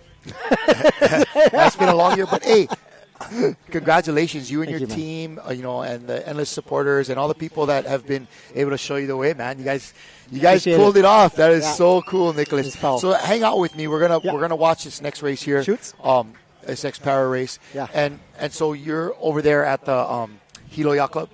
Yeah. I've been there for about 3.5 years, and since we're the world famous yachtless club, we're the only yacht club in all of the U.S. without one besides yacht. Molokai Yacht Club. Yeah, they do. Okay, yeah, they have one. They have one. Yeah. Yeah. But I was very fortunate that we have my board of trustees is very, very supportive of the community efforts that we're making to try to support organizations, other nonprofit organizations, and bringing them forward. And this program and our support for this program, one beautiful thing about, I guess, a private club is that you usually have a lot of people in private clubs that have influence. Yes. So I have been fortunate to be in a position to make the connections. Tap into the influence. Correct. Yep. And use it for the right group. And talk to them and get things moving that way. And that's been really, really beautiful. And helped things along in a lot of aspects. All right. For sure. And so today, Nicholas, you're paddling for Team Germany. What race are you in? I was just done. Yeah. It's a good my breath. What race was that? What race was that? I was on the last 1500. The 1500? Yeah. Oh, brother. I watched you walk up with wet shorts and wet feet and a little bit out of breath. I was like, wow, where did he come up from? No. Oh, so you were just in the 1500. How was that? That's a lot of turns. That's a lot of turns. That boat is so much fun to turn, man. I could live without it. Yep. It doesn't slide around like a typical Hawaii boat, but it was a fun race. Once you get up and going, that's a good boat. It was a fun race. It was a fun race. It was a super fun race, and conditions are really, really nice right now. What kind of feedback are you getting from your brothers and sisters from Germany that have made the journey way out here to be part of the World Sprints? I mean, this is for a lot of them a once in a lifetime thing to make it all the way to Hawaii from Germany, and this is a great reason. Well, one of the fun thing about it is that a lot of them actually are carrying this out into Lilio. So we are actually going to have some of them stay all the way through the Lilio Kalani race. Wow, all right. Yes, and I know. That is a big trip. And that's a long trip. I wish I had that kind of vacation. Huh? Yeah. But I guess I should have stayed in Germany. Right. So the feedback is I think the German mentality is very different from here, and it's always interesting to see, for me to see my fellow countrymen in this environment, because in these environments you have such a different approach to everything in life from different countries, and the Germans are generally, there's a reason why a Mercedes is a good car, is because people, Yep. keep that line. They're born engineers, right? Yeah, so things are generally very organized and structured. And what I really appreciate about our German crew is, despite the fact that the exposure to, I guess, paddling competition isn't easy out there, because they really train mainly on completely dead flat waters, rivers, regatta pieces. They're coming out here and they're taking an environment that they're really not too comfortable with, and they're giving it their all. And I think Very cool. That's why it's awesome. Yeah, That's kind of neat that it's a little bit of a cultural exchange. We're coming up on a next race here. This is event number 34. This is Elite Para Mixed. This is a V6 race. It's going to be 1,000 meters, 3 turns. We have Tahiti in lane 1, New Zealand in lane 2. Hawaii is in lane 3 and 4. So we got Keaukaha and Kamama Malahoi is a Pure Light Racing. They were the guys that kind of started the whole thing off way back in the day. Kamama Malahoi plus Pure Light, they're kind of combining a crew there. So I remember was several Molokai Hois again when the first para team talked about crossing the Kaiwi Channel with the Molokai Hoi, and that was pretty special and cool to watch. And that, I believe, was the team Pure Light Racing. I think they were the first, one of the first. Yes, and you have Richard. I think it's in there. Got to see which lane he's in, but he's a big piece of that program. There you go. Yep, and I think they're going to be out in lane 4. I know they also are planning to be out for Lileo again. Wow. Change race for Lileo with a crew, which is going to be fun. But this is the long haul for them. 1,000 meters, 3 turns. meters? We're going to see how they pull this off. This is going to be great. I wonder if, based upon what they're dealing with, if they're changing their technique going into the changes and stuff. So it's always great to see how people get creative about adapting to the challenges that they're given. And para is one thing, but I would almost think these are the most adaptive paddlers we have out there. They're making it work. They were given some challenges and they're making it work. Is super cool. And what I really enjoy, because I've, I guess, kind of been the liaison in between all the different para groups for the last couple of days. I've gotten to meet these guys, and there's the spirit and the power that comes from within, and it's a very interesting balance to me, where you underestimate most of them when you first look at them, and then you see the power that is there when they get into the boats, out of the boats, and it's just amazing. It's exciting to watch this, and this is kind of cool. So we're going to do this para mixed 1,000-meter race, and then we're going to head back to our Masters 70 women V1 500 meters. So this race is going to be a really cool 1,000 meter. We're making sure that everything from the last race with our exhibition race for the Intellectually Challenge is all good and taken care of on the course and getting ready to proceed here. Mahalo again to everybody out there for joining us for our live coverage of the 2024 International VA Federation's World Sprints from Hilo Bay, Hawaii. And thank you to all of you that are out there logging on to our Facebook page. We're excited to see you. Give some feedback on our Ocean Paddler Facebook page. While you're watching the live events, your comments and your shout-outs are more than welcome. I'm trying to repeat or get out as many as I can.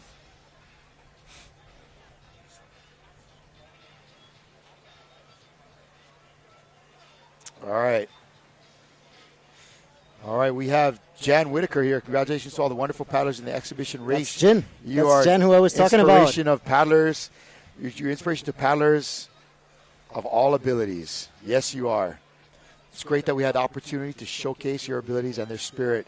Thank you, Jan Whitaker, on behalf of myself and Nick Jan, over I'm here. glad you're watching. I don't have to call you then. Yeah. She saw it. She saw it. I'm glad. That's awesome. Yep. Jacob and Jimet Bakele watching from Keokaha. Thank you for sharing. Right on, Jacob and Jim. All right.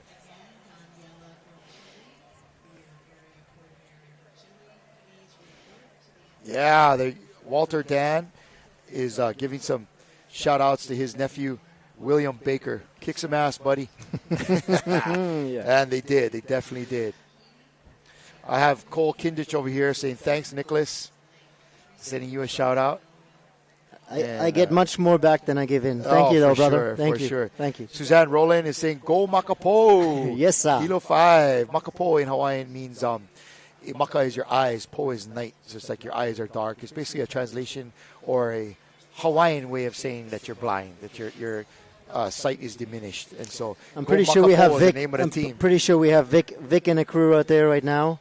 Keone is out there too, unless probably. You're steering, man, you just go dark and listen and feel for the rhythm, man. You're gonna know it. Well, Vic is going to be doing a rudderless, right? No, I don't. No, Vic is going out rudderless. He's actually racing, racing the rudderless with an escort who is just directing him on how to angle and reposition the boat in a straight line. So he actually is going to do the sprints with verbal direction to stay straight in the rudderless. Really? Yeah. It's and nuts. He's going to have somebody like in a headset?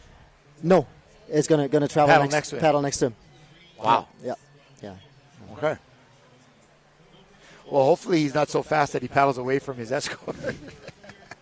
It's possible. You got to get somebody good with him. The guy could be really good. Vic has some guns on him. It's very possible, sure. Yeah.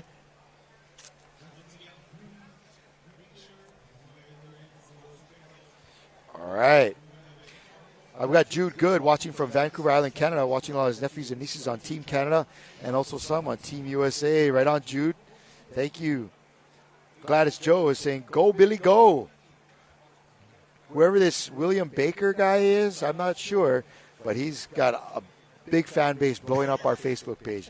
Good for you, William. Ain't nothing like having some support from your friends and family. All right, here we are. A nice shot of the beach. All the fans and paddlers. You can tell by the way they're dressed, not everybody here is here to paddle. No. And so you can really see that even though this race has drawn in the neighborhood of 3,000 entrants, 3,000 paddlers, that it really involves a lot more people than just our paddlers, right? Plenty help needed over the place. Plenty help needed. Yes, yeah. Yeah, we're about to line up. That was interesting what you said about you're always getting back more than you give when it comes to helping out with, all these I don't know if sometimes I don't like the normal words like charity events, stuff like that, but all of these races where you're trying to be inclusive, and that's kind of a neat thing, Nicholas. It's initially hard to actually grasp, and when I look at the group of people that we have, and I know there's the California programs, there's the para programs, and there's so many volunteers that go in, and they go in because it's just it lightens your heart. Mm-hmm. It really lightens your heart to have the ability to impact somebody's days. And what you mentioned earlier is the getting out, the piece of creating community. Our canoe club is called Ohana Wala Lima, right? And it's all about them getting that community. And oftentimes when we're just out there, I mean, the kind of races that we do just for fun out there sometimes. The kind of language that goes back and forth in between the boats sometimes. It's just it might not be PG-13, but it is a lot of fun. Yeah, and it's great for them to be included in that kind of stuff. They're not left out, inclusive, like you said. So right now, we had a special request from the race organizers here to send our drone out to the end of the course and kind of use it to inspect some of these flags out here. I'm not sure what or why, but hey, man, we're just trying to help out and get the races back on. That's why we're taking a bit of a break here while we're waiting for the would that be the para guys? Elite Para Mixed? Yep, the 1,000-meter race. Looks pretty good to me. What do I know?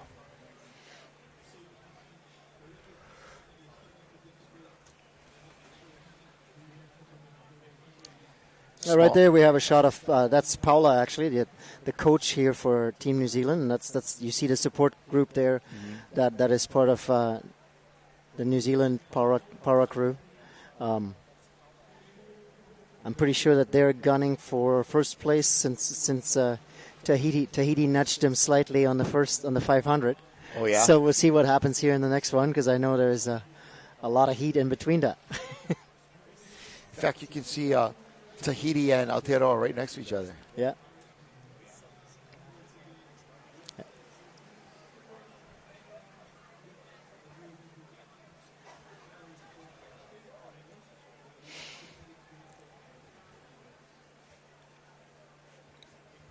That's a long black flag they got. That's a long black flag. It's rough for these paddlers and steersmen to just be kind of hanging out there and biding their time, waiting for flags to go up. Yeah, the Matahina especially does not turn that into more fun, because it takes quite a bit of action to turn that boat around. Right. Exactly. Well, hopefully be getting them up to the line fairly soon.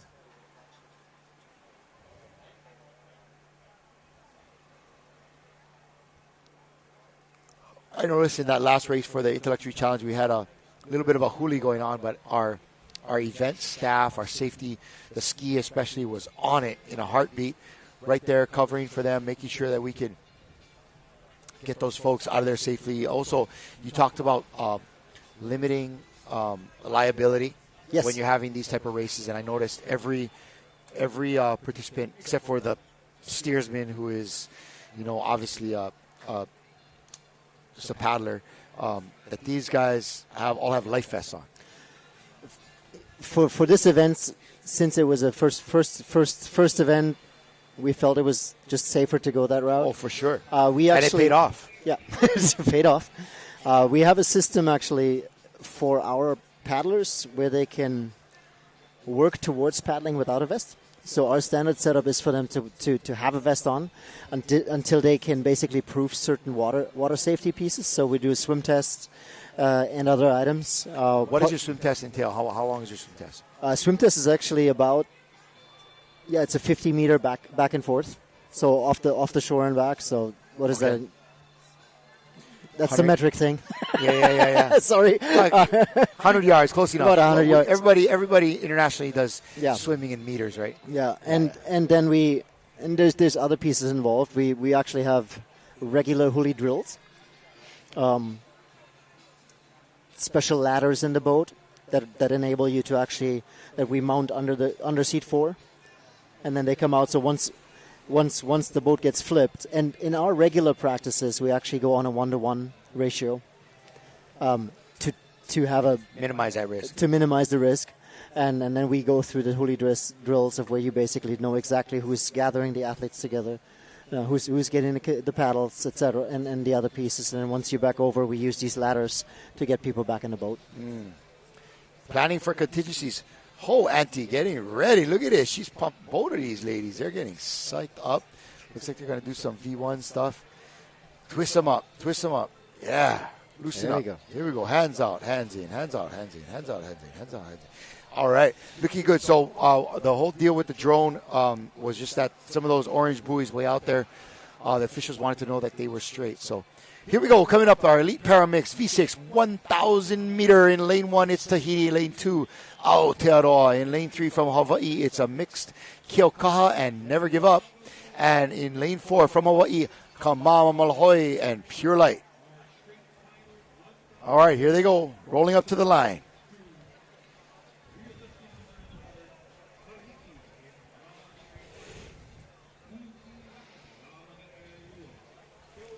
Yep, we're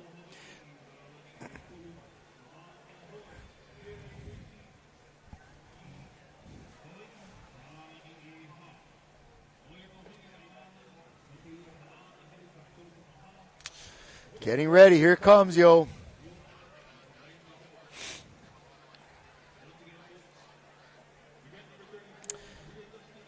Event number 34. Yep, here we go. Mahalo again for sticking with us on our coverage live here on the Ocean Paddler, IVF, and HCRA Facebook pages where you can log on and send us your comments. But we are bringing you event number 34 of 47 here on day one of the elite racing at the 2024 IVF World Sprints from lovely and beautiful and rainy but warm Hilo, Hawaii.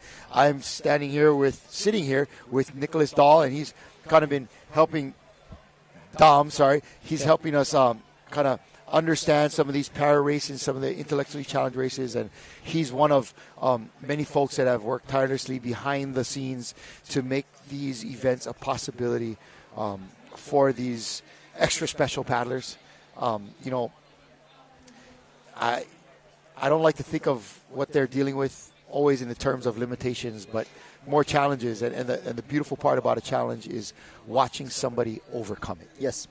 Yeah. Watching somebody continue to live a fruitful life and a good life despite challenges, right?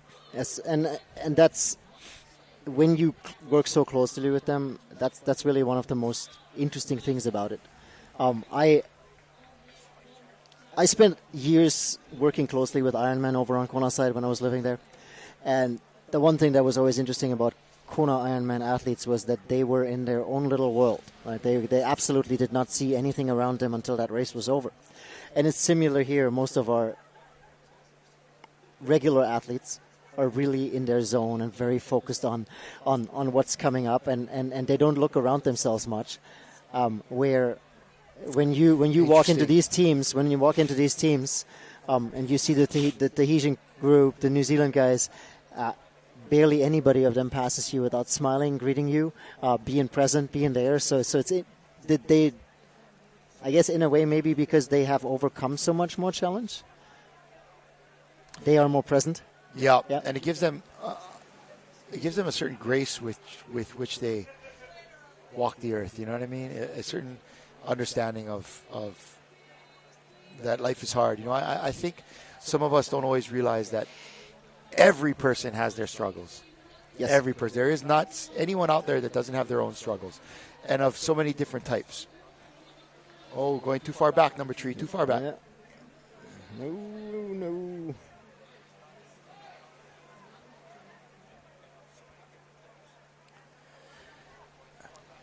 But when everybody, when people have their struggles, and you understand that about everybody, you treat people a little more gently.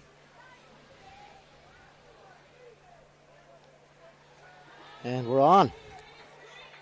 There we go.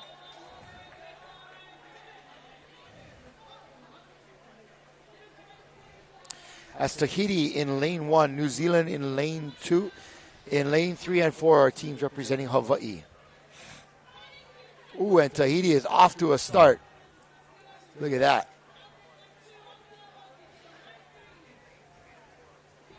New Zealand coming right up on them.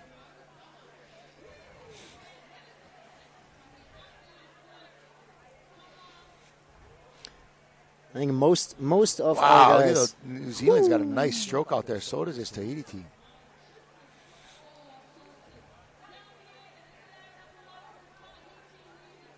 And it's interesting. Some of the guys ran the 500. Some of them are new paddlers.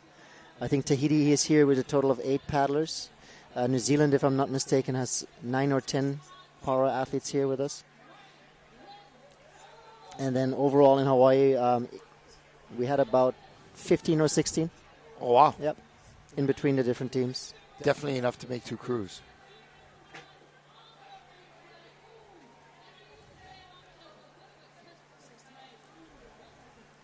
Here they go, working their way through that turn.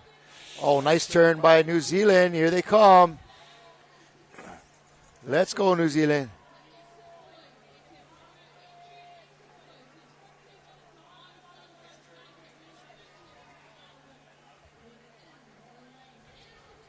I don't know.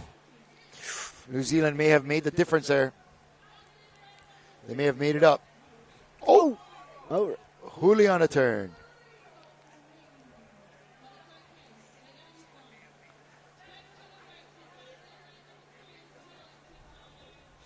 Yep, ski is right on it. There.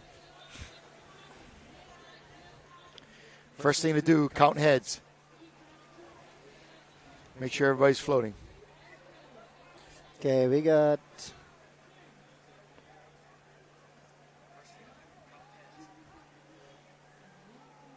Looks like they're all there. Yep.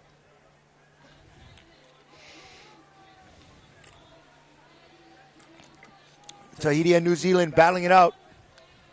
Here they come. Looks like Tahiti's kind of holding them off by about a half a boat length. All right. Second turn. Coming into their second turn now. We're going to have to see if that other canoe that has Huli'd will be getting in the way of any one of these crews trying to make their turn. There you go. We had a little bit of a Huli drill going on there. Nice turn from Tahiti. Here they come again.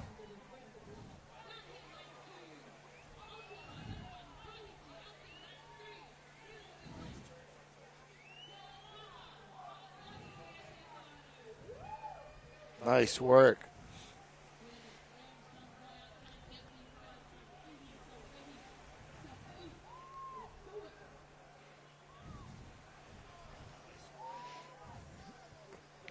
And coming to the last turn.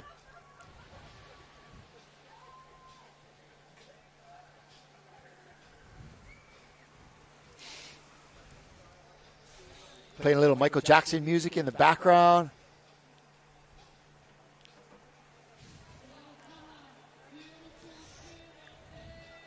Nice work from Tahiti. Paddlers look good.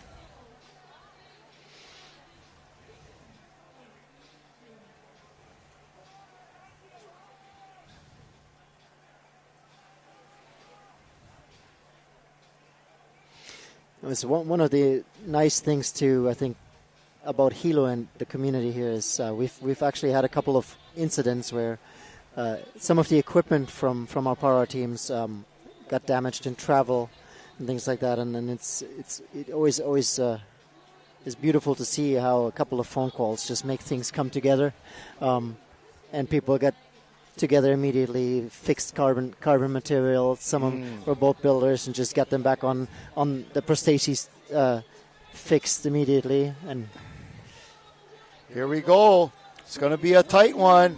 No, they did good. It was close. But here they are. They're off. Let's see if Aotearoa can pull it off from behind. A definite battle going on right here between Tahiti and New Zealand. Looks like Tahiti's turning it on.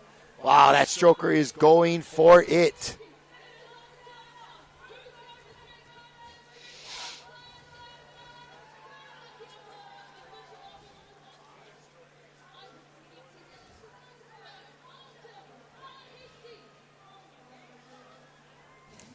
Oh, my goodness. Look at this. What a race. Come on, Aotearoa.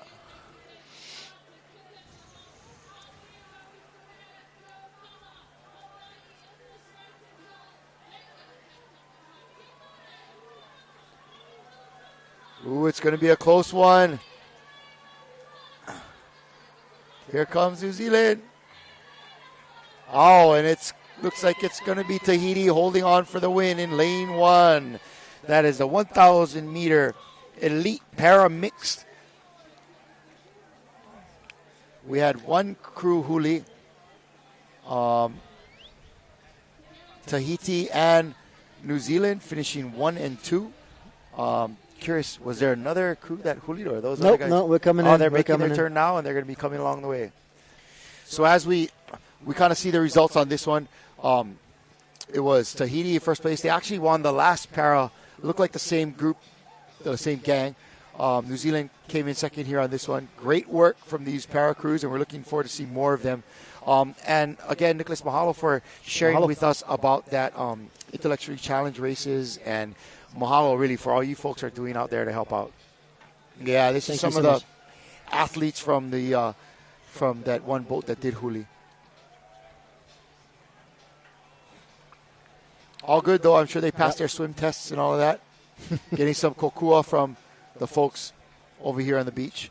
But again, thank you so much, man, for coming to escort us through this this and getting us all the right information about these tremendous athletes that you're helping get on the water. Thanks for having me, man. And mahalo to all of your gang that are helping you out. Do you have any special thank yous that you want to send out, Nicholas? I will not.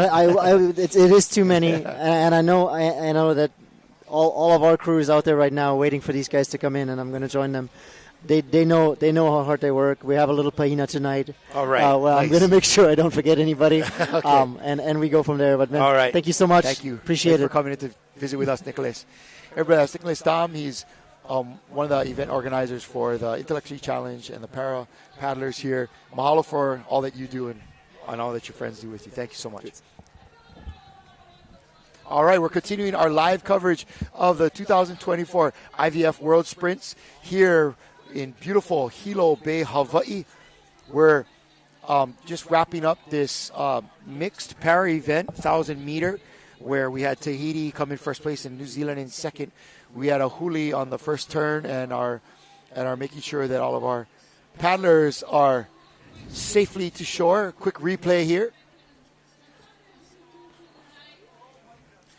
There's New Zealand and Tahiti.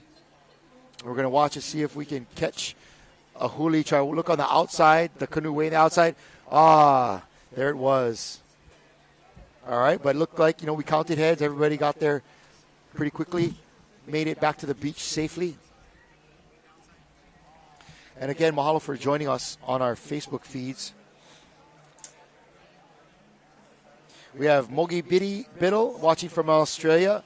Aloha to you. Kelly Zimbaldi remarking on how inspirational all of this paddling is. Ann Patterson. Awesome paddling out there. Great coverage from Ocean Paddler back here in the Bay of Plenty. All right. Chris Wright cheering on both New Zealand and Tahiti. Mia Pauletto. Mahalo from Kauai. All right, here's the results in our Elite Para Mix V6 1000. Tahiti Aotearoa and Keokaha Never Give Up in third place. Congratulations, paddlers.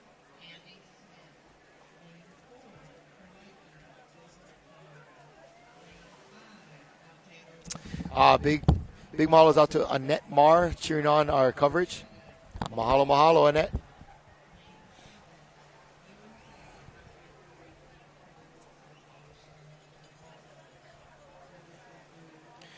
Very cool, very cool.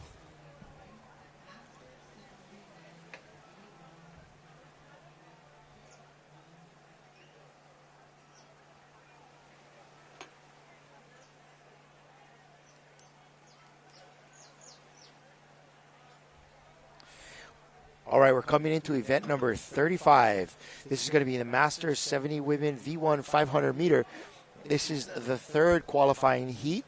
And welcome back, Mr. Micah Kalama, to the studio. Thank you for joining me. And we're stoked to have you here. Yep. All right, here we go.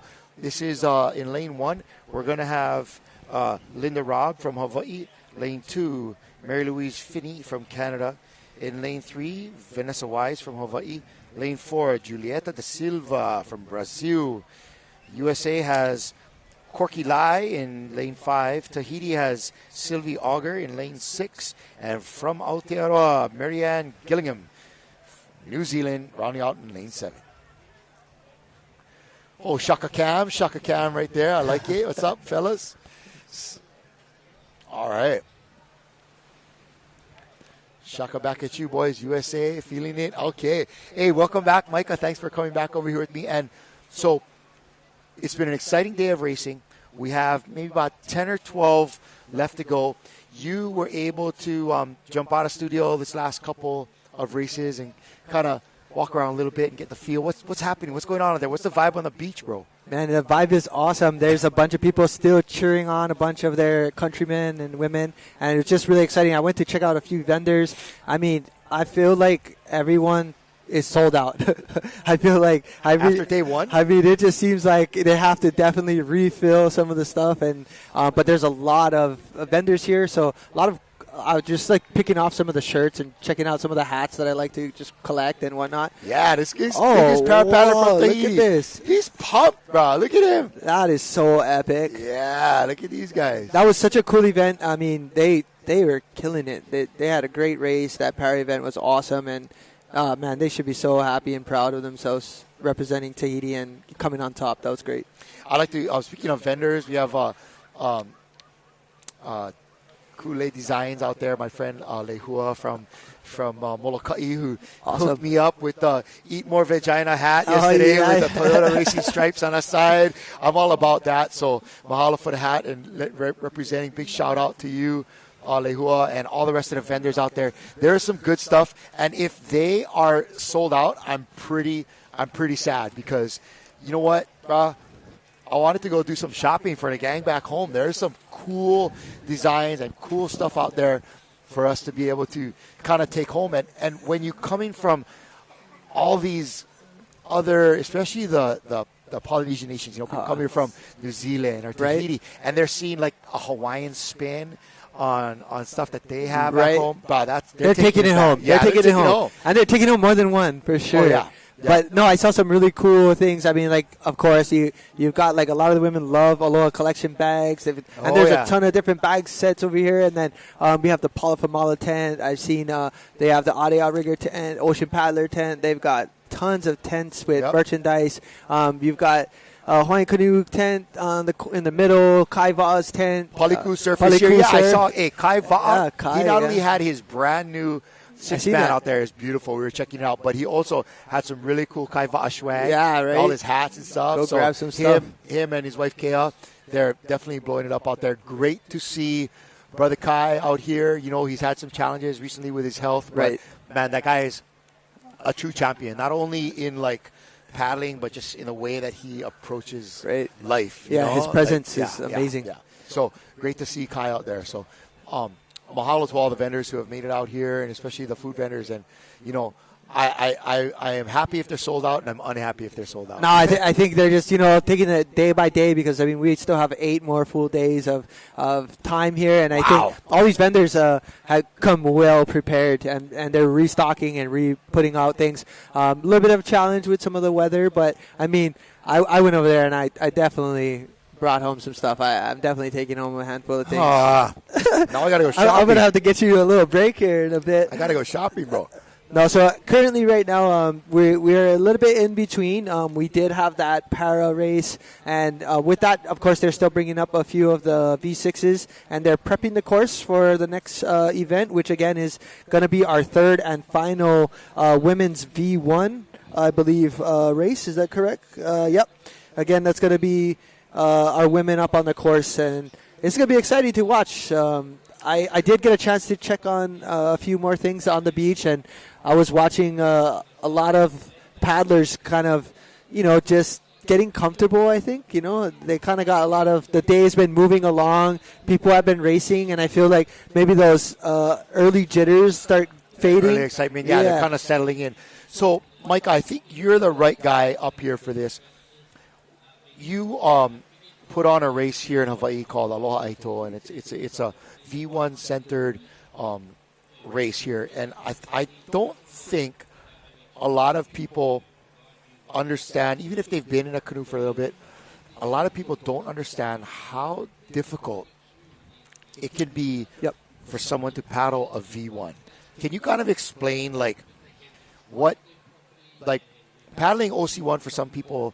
That's a challenge. It's a lot of work. Sure. It's you're reading the ocean. You're doing all this stuff. You're paddling. It's fitness, and the V1 is just like a whole nother leap from that point on. I think so. I think the V1 is a great vessel to be on, and what it can teach you is basically the simple way to put this is when you sit in a V1, you're sitting a little bit closer to the water. You're not necessarily sitting on top as on an OC1. You kind of feel like you're above the water. This one, you actually feel like you're inside of a cockpit and you're sitting inside really comfortably and close to the water. Yeah, so OC1's kind of more like a surf ski. You have a molded, for back of a letter, like a tube that's got an imprint on it for your butt to sit in there and for your feet to have rudders. But in the V1, it's almost a mini canoe where you have a cockpit and your feet are a thin layer of carbon or fiberglass away from the water. Absolutely. You're actually in it. Yeah, so you can feel all of that, and it's real. It can be very technical, but on an easier sense of paddling a V1. Realistically, if you paddle on the left, your boat tends to go right. You paddle on the right, your boat tends to go left. There is a variation of stroke and technique that is used to keep your vessel straight, but as you're watching, you're seeing all these ladies line up.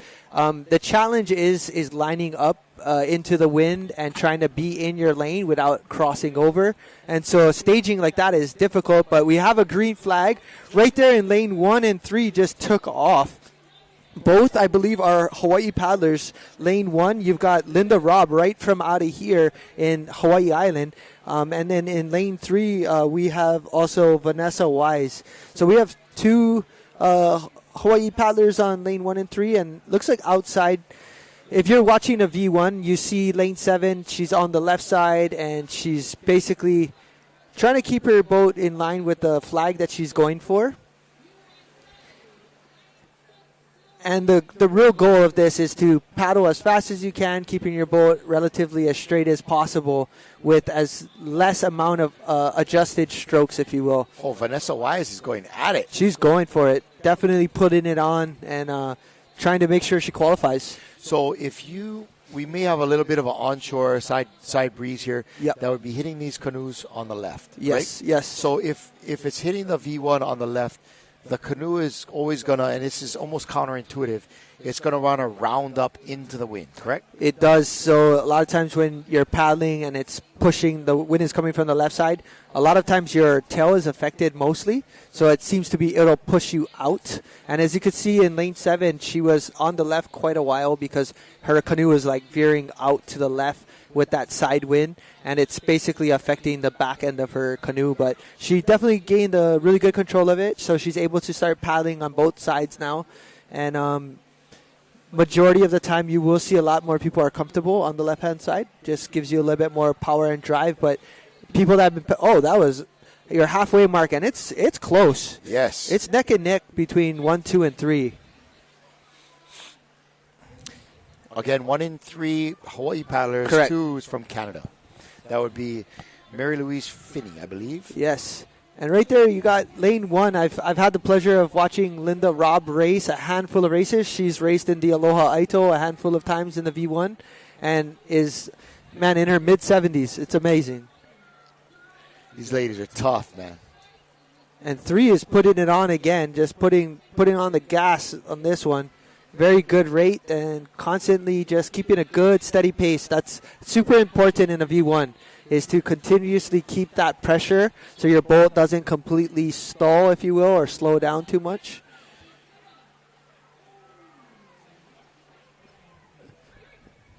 And so it looks like we're just about 3/4 way done with this race. We're going to see a pretty close finish, I assume, right here. Here it comes. This looks like it's between lanes 2 and 3.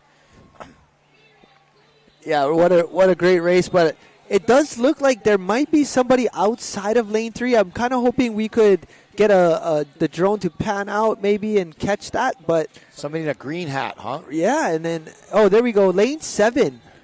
I mean that seems pretty. Lane 7 from New Zealand, Marianne Gillingham. Wow. So this is going to be a really good race here, good battle. And kind of deceiving, but it looks like lane 2 is going to take this. Yes, by a bit. Lane 2, Mary Louise Finney, congrats. Oh, and lane 1 coming in at the end and pulling it off. Linda Robb from Hawaii. And in lane 3 out there, I think that would be Vanessa Wise. Also from Hawaii, just inching out her competitor. Wow. From New Zealand. What an awesome race. I mean, that was well done, ladies. It would be interesting. It looked like lane 7 might have finished in lane 3, I'm assuming. I'm not too confident in that, but I'm going to go ahead and try to find out if that was something that it looked like. They look like he finished really close. Right. And maybe they just swapped out the canoes, and maybe she was supposed to be in lane 4 possibly. But I'm sure we'll get an update on that shortly. Oh, we got a big shaka right there with the drone from lane 1 and 2. Linda Robb and Mary Louise. Mary Louise Finney. Great job. From Canada, man. They've been in the front quite a few races. They're doing really, really well. I've been really impressed with the Canadian paddlers, for sure. For sure. Well, really excited to see. I mean, of course, I love seeing Hawaii up on the top for I'm still us, high on Wallace and Fortuna, bro. But, I mean, that's my gang epic. right there. That's so epic. I'm loving those guys. Here we go. Replay. Okay, so the start was great. 1, 2. Yeah, so it looks like there was a lane 7. They were supposed to be pretty far out. It did see like these boats got really close to each other there, so we're going to have to have some discretion on the course, and we're going to have to wait to hear what the escort has to say. But we did look like we had a small possible collision there, so there will potentially be a disqualification. All right, back on the beach here, getting ready for our next set of events. It's going to be the Elite Junior Men V6 1,000 meter. This is an exciting race, as we had kind of mentioned earlier. These junior men are coming in strong, man. These guys are just right behind the Elite Open men, and we got some solid competitors there. So that's the Elite Junior Men V6 1,000 meter, event number 36. This is a breakdown of the last race that you just watched. That was Mary Louise Finney from Canada in lane 1. In first place, Linda Robb in second, and it was Vanessa Weiss in third place, also from Hawaii. Yeah, what a great job. Great competitors. And again, that was 3 heats for your women's 70. So they will all be moving on to the next race for potentially their semis, and then I believe a final to follow with that. So again, we're about 10 events out from finishing up the day, maybe close to that, huh? Yep. Hopefully, it's coming down to it. We are 2:45. I got low battery on my phone. All right. But I got a Let's Go Canada from June Good. Right here on the screen, we got our Elite Junior Men first heat. It's going to be the 6-man 1,000 meter. Aotearoa in lane 1, USA lane 2. In lane 3, we have Australia, and in lane 4, Brazil. This should be an exciting race to watch right here. And, the junior men is really that up-and-coming elite tier. And you will see some of these junior men be able to compete with the elites. We've been seeing that throughout Hawaii, and I'm sure we're going to be seeing that throughout other places as well.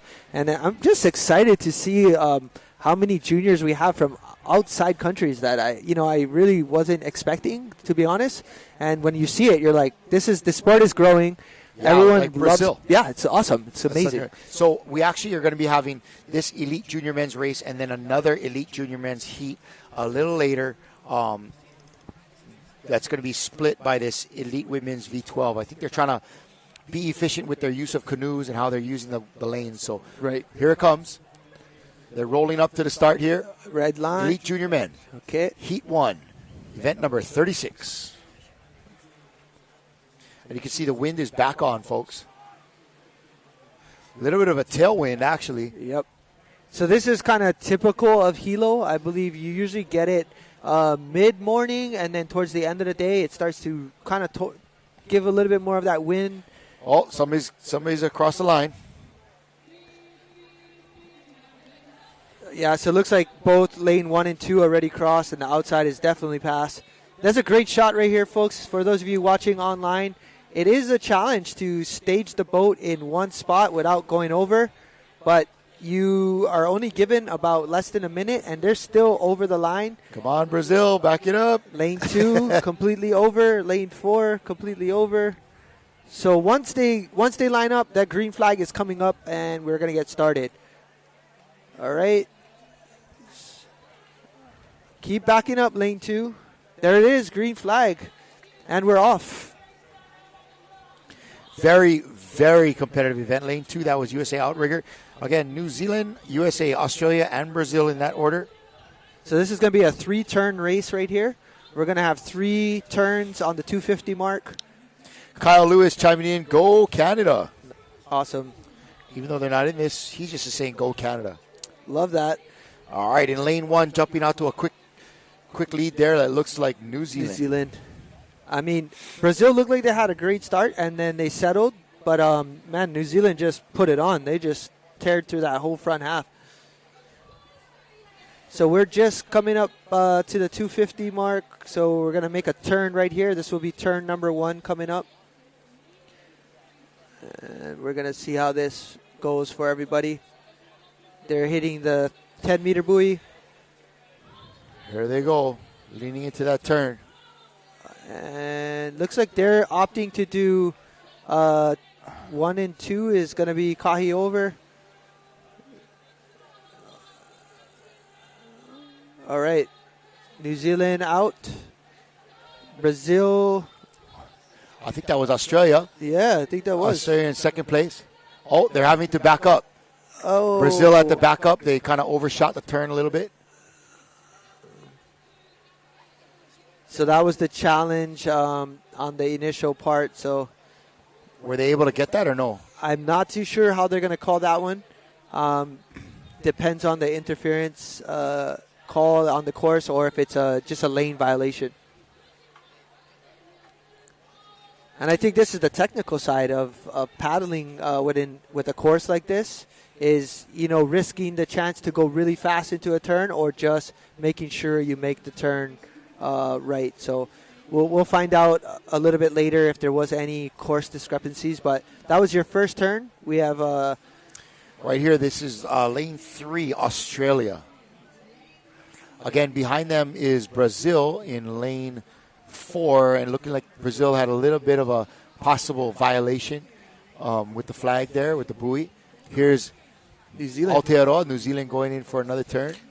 Nice turn right here. And well done. Nice job in lane 1. All right, USA, where are you at? They also had a small hiccup, and they had to kind of slow down into their turn and come out of their turn without running the flag. So they're just sticking into it, just making sure they complete the course accurately. But that was a great view on how that turn works right there for Australia.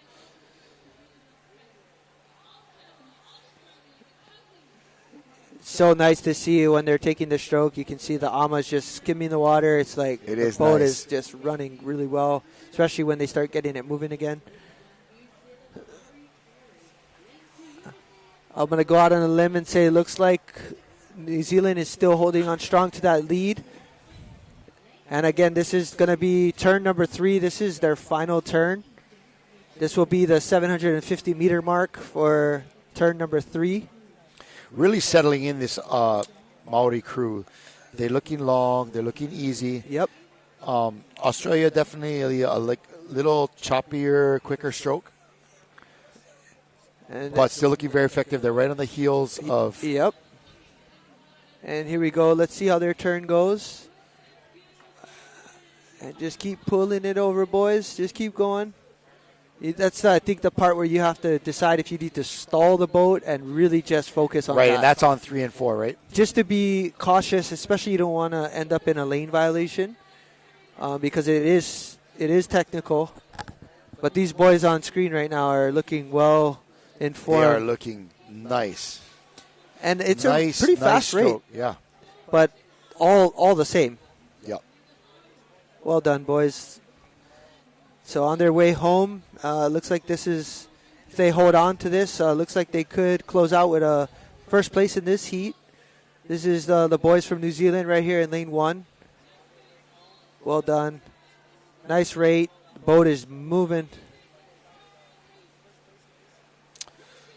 Australia's on the outside there, though, not giving up. Tell you what. They actually look like they might have closed the gap coming home. They really did. They look like they put it on. But for some reason, it looks like New Zealand just put on an afterburner just now. Look at that. Yep. This is called finishing strong. And this is called making sure they, no doubt. Yep. No doubt. So there they go. Coming across, one is going to be New Zealand. Looks like two will be the boys from Australia. Yep. And then following up with them was going to be Brazil. Looks like Brazil on the outside. Right. But they may have a violation that would disqualify them. And therefore the U.S. in lane 2 might have a chance to qualify either way. That's correct. So again, that's the technical side of racing. Is you might be a really fast crew, and unfortunately, if you do get a lane violation, you will get disqualified, and it's a hard pill to swallow sometimes when you have such a great effort, great opportunity to race. Looks like Team Canada right there giving us some shakas. They're up next. So here's the boys from Canada, your elite junior men. Yeah, boys. Some of the young hammers from Big Island in the other grouping. So now we're going to switch to V12 real quick. V12 500. This is Elite Women V12. And then we're going to bounce back to the men. Elite. So it's kind of an forth. odd little deal, but I think they're just doing that so that we have results right here. Aotearoa, New Zealand in first place, Australia in second, and Brazil in third. That is for the Elite Junior Men V6 1,000 meter. And there we go. We see the boys from Tahiti. This is going to be the V12 men. They're walking up to their boat. Yeah, They're going to I was get like, wow, set up. those guys are a lot bigger than the kids we just saw. Yeah.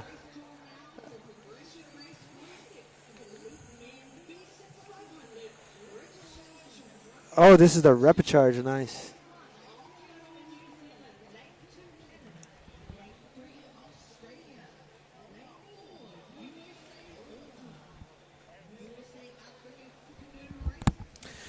So again, it looks like we are again going to be going into the elite junior women repecharge. No, I think they're calling them for a little bit later. That's an upcoming heat. So Yep, right now, yep. this is going to be elite V12 500 meter Brazil, Aotearoa, and Hawaii in those 3 lanes. All right. V12 500 meter. I love this race. I mean, there's just something about watching 12 paddlers in a double haul just going at it. I mean, it's exciting. I feel like you can give it your all and not even think twice about it. You just try watch really carefully for the timing and technique between the two crews will be testified by the boat movement, how the two boats are moving together or not. You're going to see a little bit of a shake if they're not. So just got to keep an eye on that. And for our viewers, again, this is a 500-meter course. This is just a straight shot. Brazil, Hawaii, and New Zealand.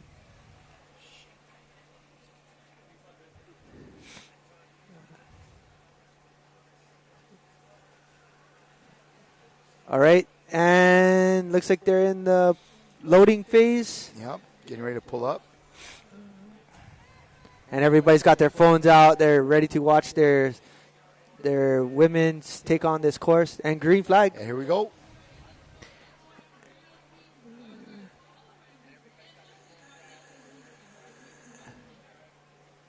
Look at that. Wow. You can see the difference between all boats, different rates.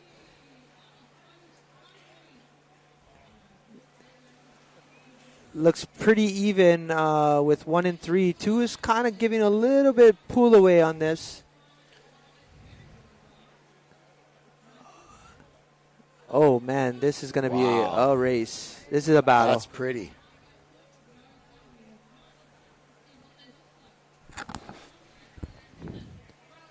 New Zealand looks Yeah, pretty New in Zealand's sync. kind of settling in there. Yep. A little bit of a longer stroke coming in.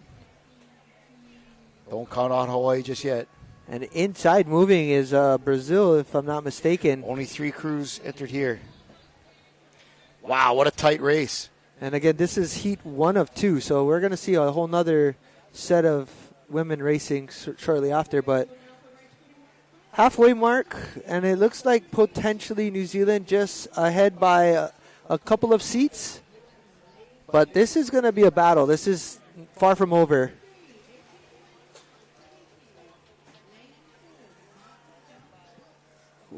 Great job, ladies.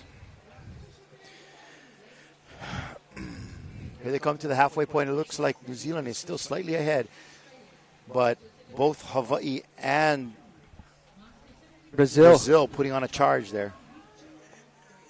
And it looks like we've got probably close to 100 meters left. And this is a great drone shot right here. You can see New Zealand slightly ahead if we were to pan it the way we are. I think some of these girls are staying like on the same floor as I am. And they were just like having fun last night. They were having fun last night. They were up early this morning, ready to go, though. I tell you what, and they are smashing it right now. Way to go, Aotearoa. And a battle for second place between Brazil and Hawaii. And looks like they got Brazil edged Hawaii at the end. Man. Great race. What an exciting race there. Again, New Zealand pulled ahead. They got about 3/4 of a boat length on both Brazil and Hawaii, but a great race nonetheless. But it looks like your women's top crew was New Zealand, followed by Brazil, and then Hawaii. There's a good wave and Shaka from Shaka Team Cam New Zealand. right there, Let's bro. go. Shaka Cam. Shaka Cam.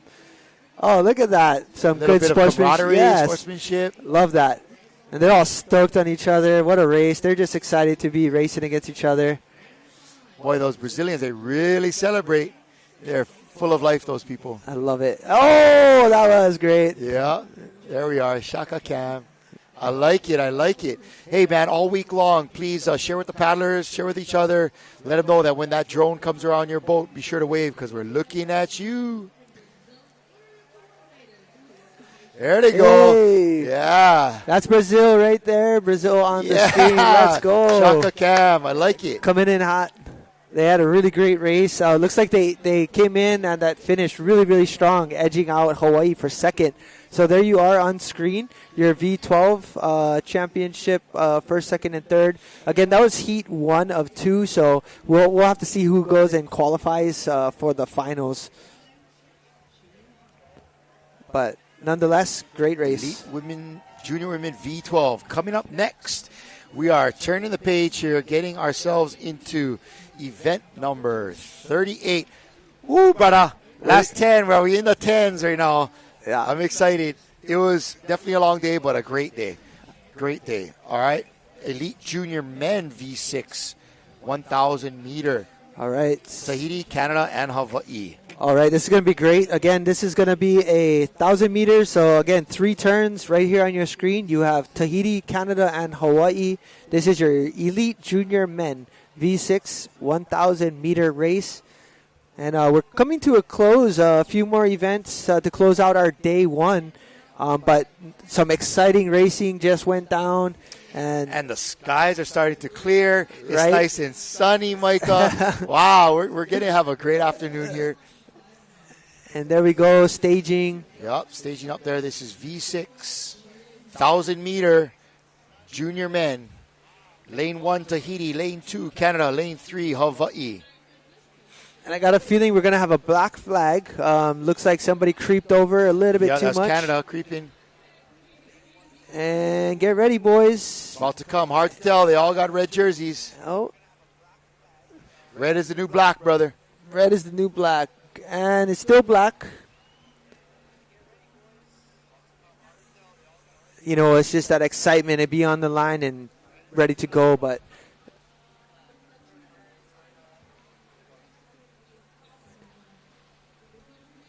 so we're just waiting for the green flag to stage. Maybe it's Tahiti. They're the only ones not they moving have backwards. Not moved back. Oh, there and it goes. It's green. Oh. Look at that start on Tahiti. Though. Tahiti had a great start. Bang, bang, bang. You see, they're all up front. They don't pull it back. They stay right up front during that start. Like we talked about earlier, that's the way to get the canoe up and out of the water. Yep, and once it's moving and you settle, then you can maintain it. But, man, I got a feeling these Tahiti boys, 250 meters on the first leg, it ain't a big deal. Let's go. No, not at all. This is lane 3. This is Hawaii right here. Yep. They got a nice rate and nice pace right now going. Looking smooth there, boys.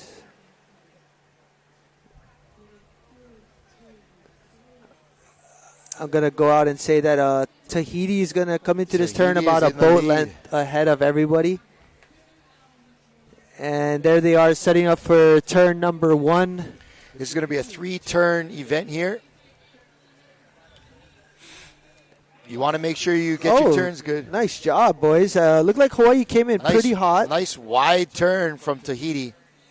And Hawaii executing a good turn there. Oh, they may have made up the difference. Here we go, coming out of this one. Let's see how this works. Everybody on the beach can see that, and they are out together, and Hawaii has closed a bunch of that gap. It is a race now, Micah. I definitely feel like to be with your competitor, you got to press the moments you can get ahead and just keep using that to your advantage. Yep. And I think we all know in Hawaii we definitely have a lot of turning experience, but maybe not on the Matahina per se. But you kind of can say it's very similar. You can come out with the same type of formula, if you will. Yep. A similar game plan, right? You're tweaking the numbers, how fast you're going, how much you're pulling a little bit, but it's basically the same move. And you're right. These kids are born and bred on this kind of regatta racing with turns. And so, man, to see them bang a nice turn like that is great. But I think any one of these crews you would be far from counting out. Oh, right? absolutely. No way. All right. So we got in lane 3 right there. That's Hawaii. And I got junior boys. I gotta say though, it's just really impressive, man. These kids are the up and coming men, and these are the ones we're gonna see in Molokai. And here we go. But it was still Tahiti first into the turn, even after that. Yep. And this is a good turn by Tahiti right here. Yes, this is a much better turn. They definitely made sure this turn was a well done turn there, and they got the boat up and running really quickly going out of this turn. I think they're paying a lot of attention to how they have to execute the first couple of changes coming out of that turn. They are really calling a hard change where they're coming back up and they're picking that boat back up and getting it moving. Right. And then, right like they are now, a little more settled. Yep. Where I don't know if the crew from Hawaii is hitting that first couple of changes as hard. I agree. Let's try watch this next turn and see if they are kind of digging deep, finding the power coming out of that turn, which is setting them up for this final leg. Yeah, so we're going to be hitting 750 meters, so one more turn, and then it's a home stretch. But really good paddling by both crews. Definitely not going to count out Canada here because they definitely have been racing really well all day long. So just make it around. Yep. All you got to do is execute right now. This is a great turn by Hawaii, but Tahiti is leveling out pretty evenly. And go. Okay, now watch. Now watch right here. This next couple of turns changes by. Well done, though. Well done on both sides. I think you're right, though. That right here. That change. This one here. Right. That up rate right here while they come out of that turn makes a big difference.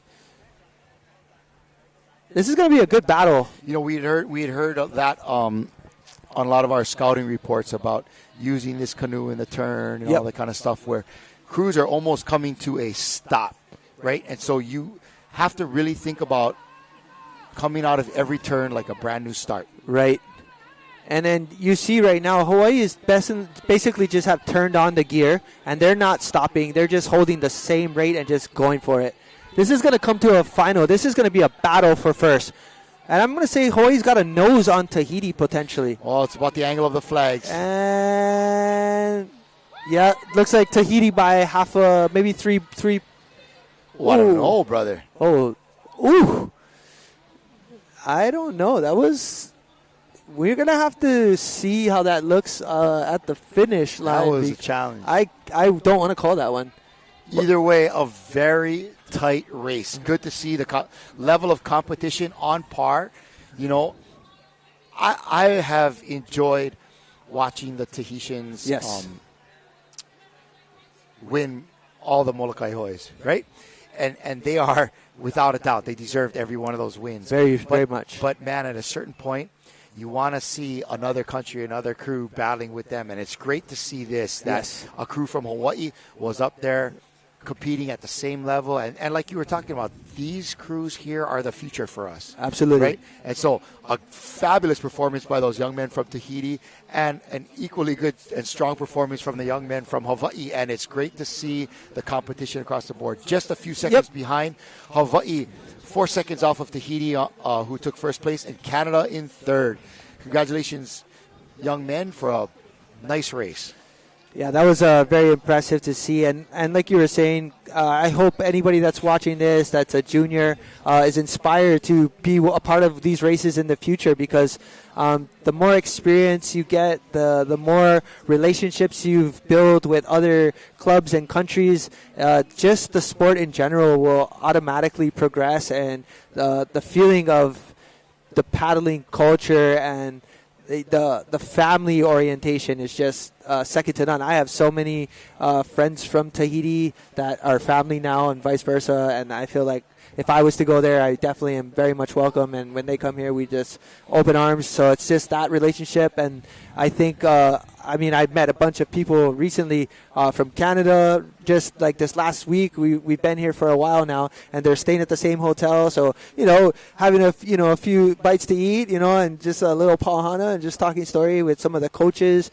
And there's been a few language barriers with a few of the clubs, and you just have this feeling like, yeah, we're paddlers, we're ocean people, and we're here. So for sure, it's and it's really the ability to make those international and cross-club exchanges that's really bringing up everybody's level. Like I said, it's not magic. No. The Tahitians aren't hiding how they're paddling. It's right there. You can break it down in a video. Of course, there's nothing like having a Tahitian coach, like you've had the experience driving. It's different. But there's no secret to it. And I think, this generation we have coming up with their willingness to kind of be more inclusive of other cultures and other nations, other sports, their ability to network on social media, their willingness to fly places and go visit and train and share. And I really think that the level of competition is not only going to come up, but it's going to be more on par across the board, Micah. And so we're going to take a quick break here to thank our many generous sponsors making this IVF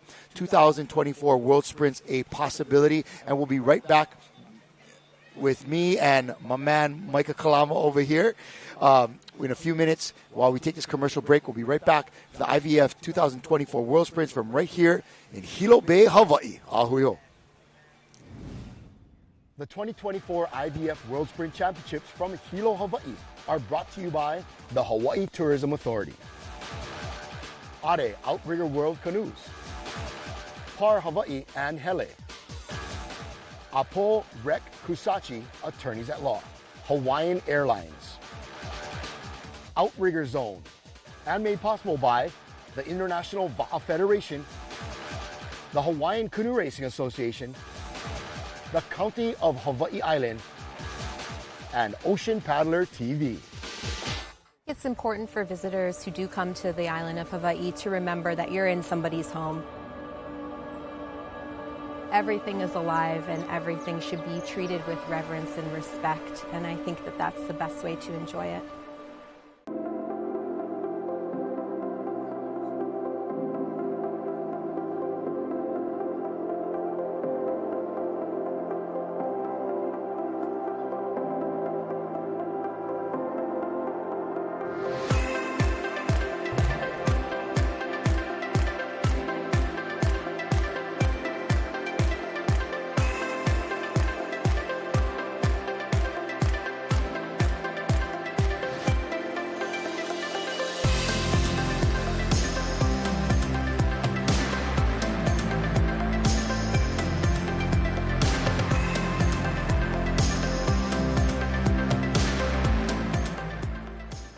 When you're here in Hawaii, you have to think about it from a Hawaiian perspective.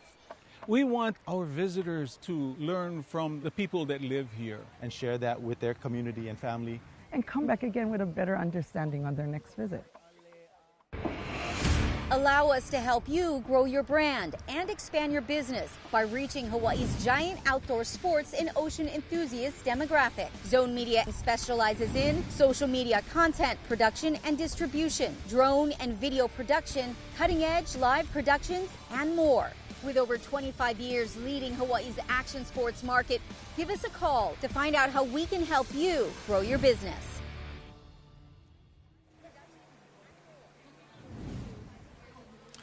Welcome back.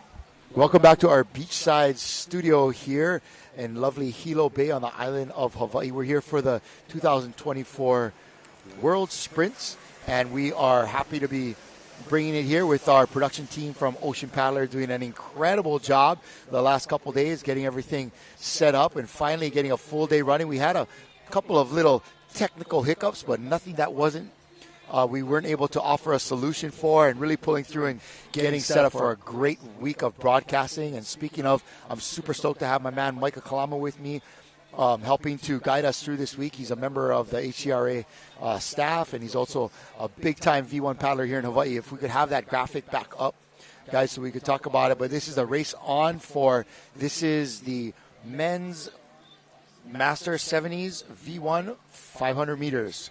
Yeah, it looks like right here we have in lane 5, New Zealand. You can see that bandana around his head. It's going to be Mike Hickson, right? And then 6 and 7 just right there. So it looks like they had a clean start. They started that race right after we came out of that commercial break. So this is your Masters 70 men V1 500 meter. And looks like this is heat 1 of 3. So it's a full... I mean, I'm looking down the list. There's 7, 7, and 7. It's 21 70-year-old men V1 racing. That's bad. That's so cool. Super cool. All right, we have Tony Compton from Australia in lane 1, Tom McKay from Canada lane 2, Andy Smith from Great Britain in lane 3. That is that's a great. If you're from Great Britain, that's the kind of name you have, Andy Smith. Yep. We got Gilbert Donnelly from Hawaii lane 4, Mike Hickson from New Zealand lane 5. Bill Buckingham from Canada in lane 7, and from the USA in lane 7, yes, is Doug Mitani. And, all right, cool. And it looks like it just got to the halfway mark, so we are seeing a little bit spread out here. We've got our leader probably maybe a boat length ahead of 2 and 3, but I'm going to say that might be number 5. That's Mike Hickson. And looks really strong, man. I mean, definitely for 70, he's putting on the pressure for all these guys to keep up. But what a good race. And again, conditions, great conditions. We had a little bit of rain, but not too much. And the wind was turning on a little, but it looks pretty good out there, Kalai. It's been so cool to watch the changing face of Hilo Bay all day long. She's given us different looks all throughout the day. From rain to wind to flat to now we get a nice look. Looks like going to be a sunny afternoon as we look upwind to see what's being blown down at us. But it looks like it's going to be a beautiful afternoon so we can finish off this great day of racing, day 1 of racing here at the IVF World Sprints in Hilo Bay. And this is the men's 70s V1 500 meter. And they're closing in on the finish line. And in lane 5, we're looking at Mike Hickson from New Zealand. And there he goes. He just closed out that race. But it looked like inside was we had a paddler on the inside as well that kind of snuck up as well in lane 1. And again, that's going to be Tony Compton from Australia that was in lane 1. So we might have not really seen him with that drone footage a little bit on the outside. So lane 1 looked like he might have pulled that. But we're going to see as we get the results coming in. But again, this is your first heat. Men's 70s 500. Got a shaka cam right there from our paddler from New Zealand. That's Mike Hickson there on your screen. Looks like Mike finished first in this race, Micah. I believe so. What an awesome race, man. That's just heat 1. So we're going to see a few more races by these gentlemen a little bit later. And there you see our V12, again, the elite women. This is your second heat of 4, and it's going to be Tahiti in lane 1, USA lane 2, Australia lane 3, and Chile in lane 4. I love this V12 500, man. It is a total sprint drag race. These are going all out. 12 paddlers. Man, there's a lot of power in this boat. This is our Elite Women V12. These are some of the best of the best. I think they should do a staff event, V12. We should get together all the staff at the end of the day. That'd be fun. And we should all race V12. Yep. That'd be so I'll be cool. the escort boat. Oh, shucks. And there we go. We got some shots of our Kokua helpers right here on the that's water. Spencer. And we got a really great people that are volunteering to help us out with our V1s, our V6s. So it's really awesome to see a lot of our community members here supporting paddlers and the country of Hawaii, and just it's our infrastructure and whatever we can provide, and most of it comes from people's hands and help, and that's what we're about here in Hawaii. Definitely taking care of one another. So a big shout out to everyone that's out there helping all of our staff and our event planners. So again, we're getting ready for our women's V12 second heat 500 meter sprint. These are results for the last race. We have the Masters men's 70 V1 500 meters.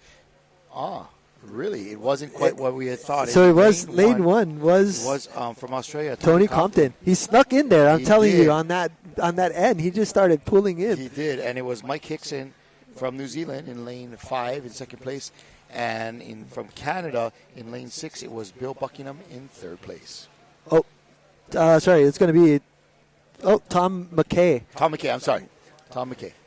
And there we go. We have Two the Canadians. white Tom McKay, flag, so that means just basically get ready to get on the course and the starting line. So, again, this is just the loading line for the escort to tell us the lanes are going to be clear for them to race.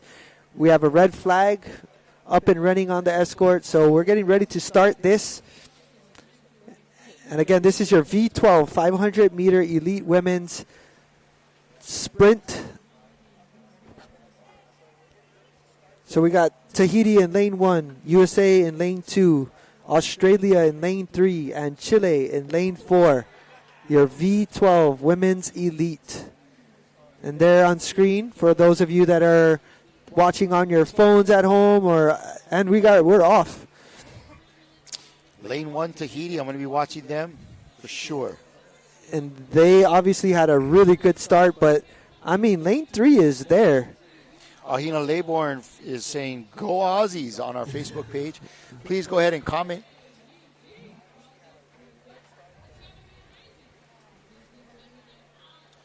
And they are off. These ladies are going at it in lane 1, that is Tahiti. And there you have Australia.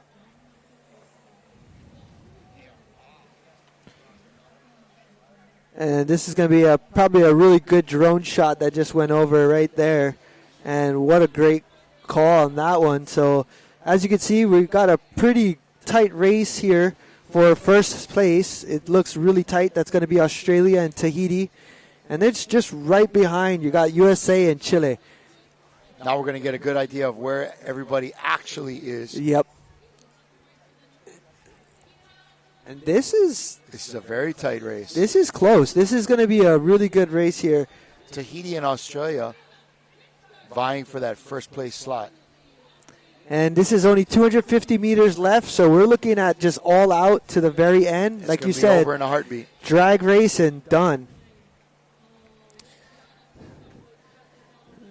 And it's starting to get closer as we get to the finish. We're starting to see also for third place, it's going to be very tight.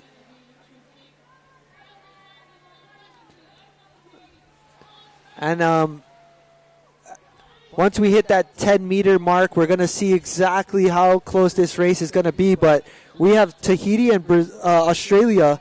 Tahiti and Australia going for first right here, your women's elite heat 2. Here's it coming down. You can hear Look at beach this. Just starting to erupt. It might be Tahiti just a hair ahead. Yep, they're about a half a boat length ahead. Tahiti is really turning it on. So is Australia.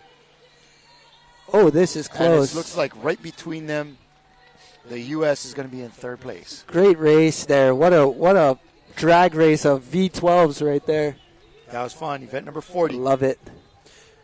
We're into the 40s, bro.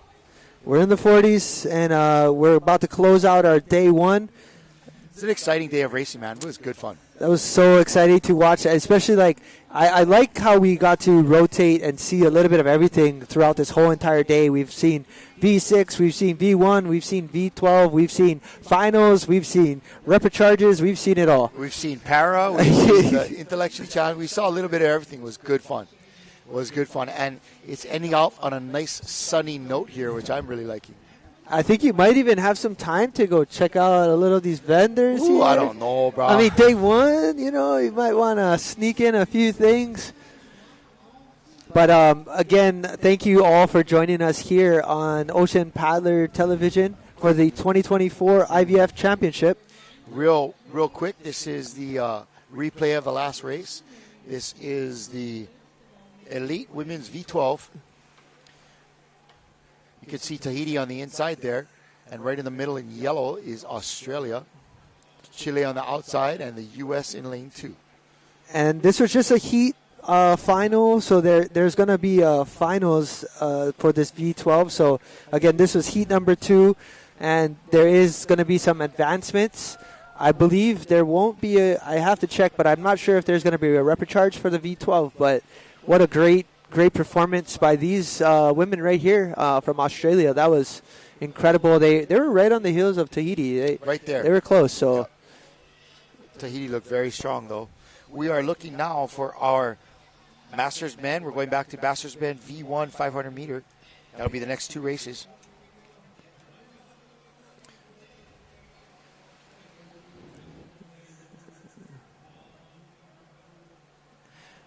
Beautiful look at the Hilo coastline there.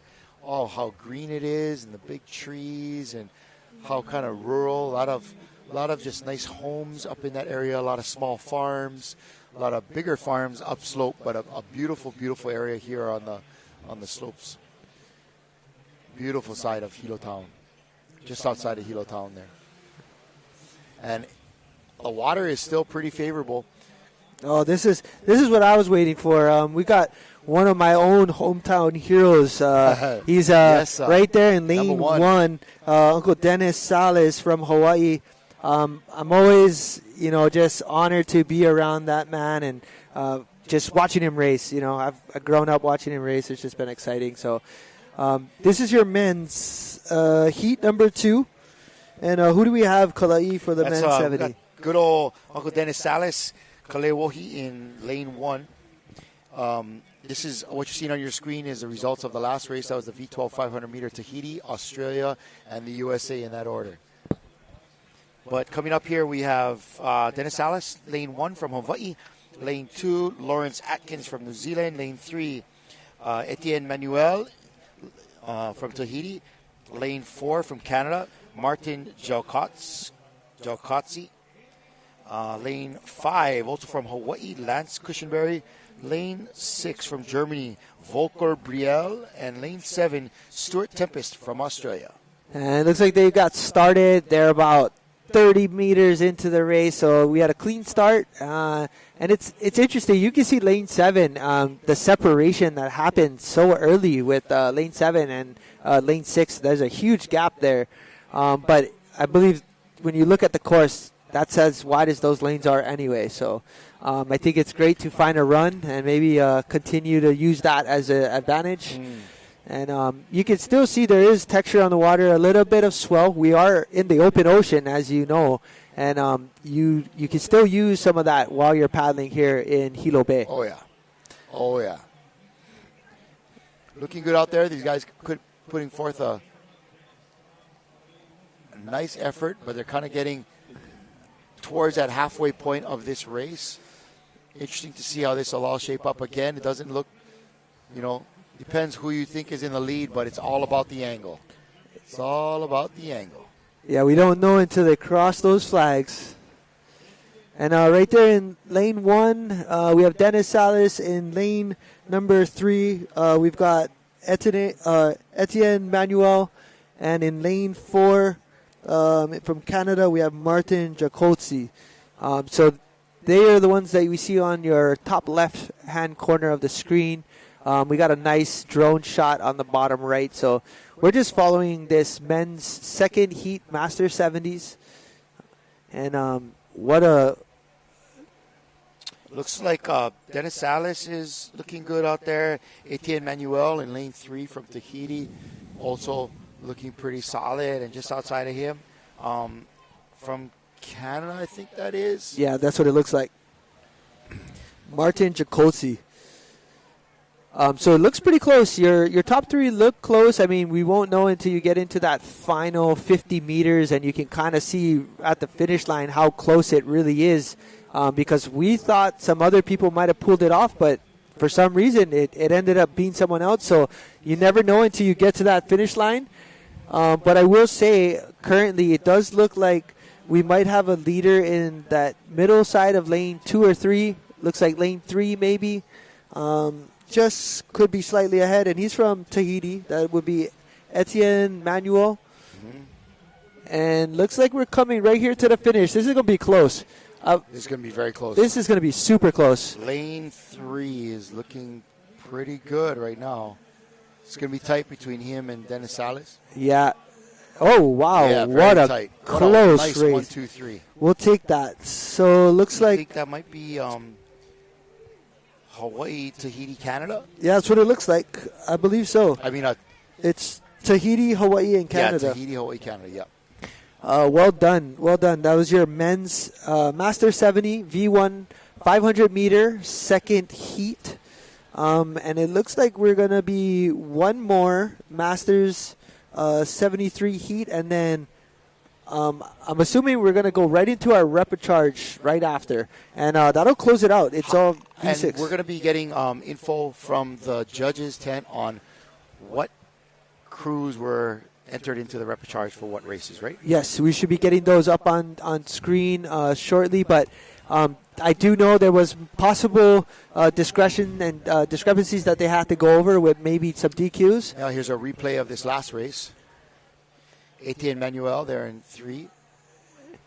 And it's so interesting, there is always a different style from any person in a V1. No style is the same when it comes to V1. I noticed that. A lot of the top crews in V6 are paddling the same way. What a finish. In V1, it's all different. Yeah, it's different. I mean, everyone, there you go, right on screen.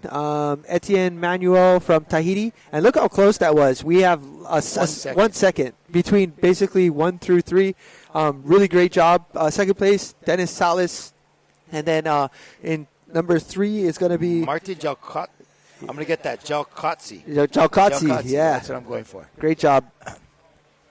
But yeah, we definitely will find out on the repecharge. For those of you watching on screen, so that's the entry going into the official area. It is, you can only come in if you are a part of the crew. You also have to have your badge present. It's just to identify you, things like that. So only certain people are allowed within the official area. And there's your Masters 70 men. This is your third heat. And who do we have in the 7 lanes? All right, in these 7 lanes, we have Murray Carey from New Zealand, Rusty Herbert from USA in lane 2, Dave Longman from Canada, lane 3, Des Mabbitt from Australia, lane 4. Uncle Jack Edgehill. Jack Edgehill from Hawaii in lane 5. In lane 6, Dave DeGroot. And in lane 7, John Rogers, rounding it out.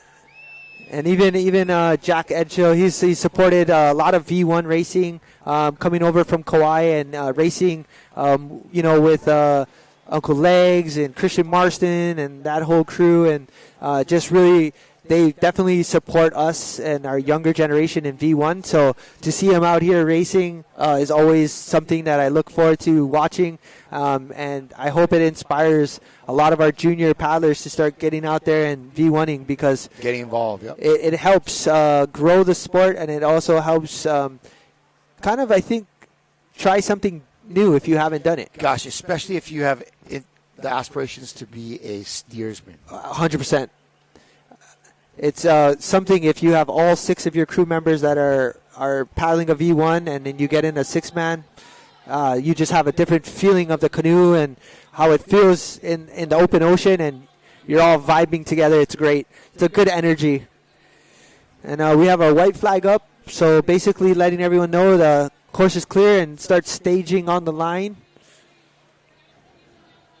All right, there he is. Yeah. Jack Edgehill kind of edging his way uphill over there, trying to get to the front of the line. That's a competitor right there, boy. And so, again, we got the white flag up, just telling all of our competitors on the line to get ready. Red is staging, get ready on the line, and make sure you're ready to go. And once we see that green, it's go time. And give it out to these escort officials. Wow, those uncles been out there all day. All day. Waving flag and been on it. They've been on it. They've been doing really awesome. And, it takes a lot to be out there for, give or take now. We started off at 8 in the morning. It's now 3:30. You do the math because my brain is not there. Almost 8 hours, bro. Almost 8 hours. That's okay. You ain't come in, man. We're not going to hold that. Oh, no. You're allowed it. I was trying to sell him. You had it. Green flag. That's why we got a problem. We get two Yolani guys up here. Yeah. And there we go. And let's go.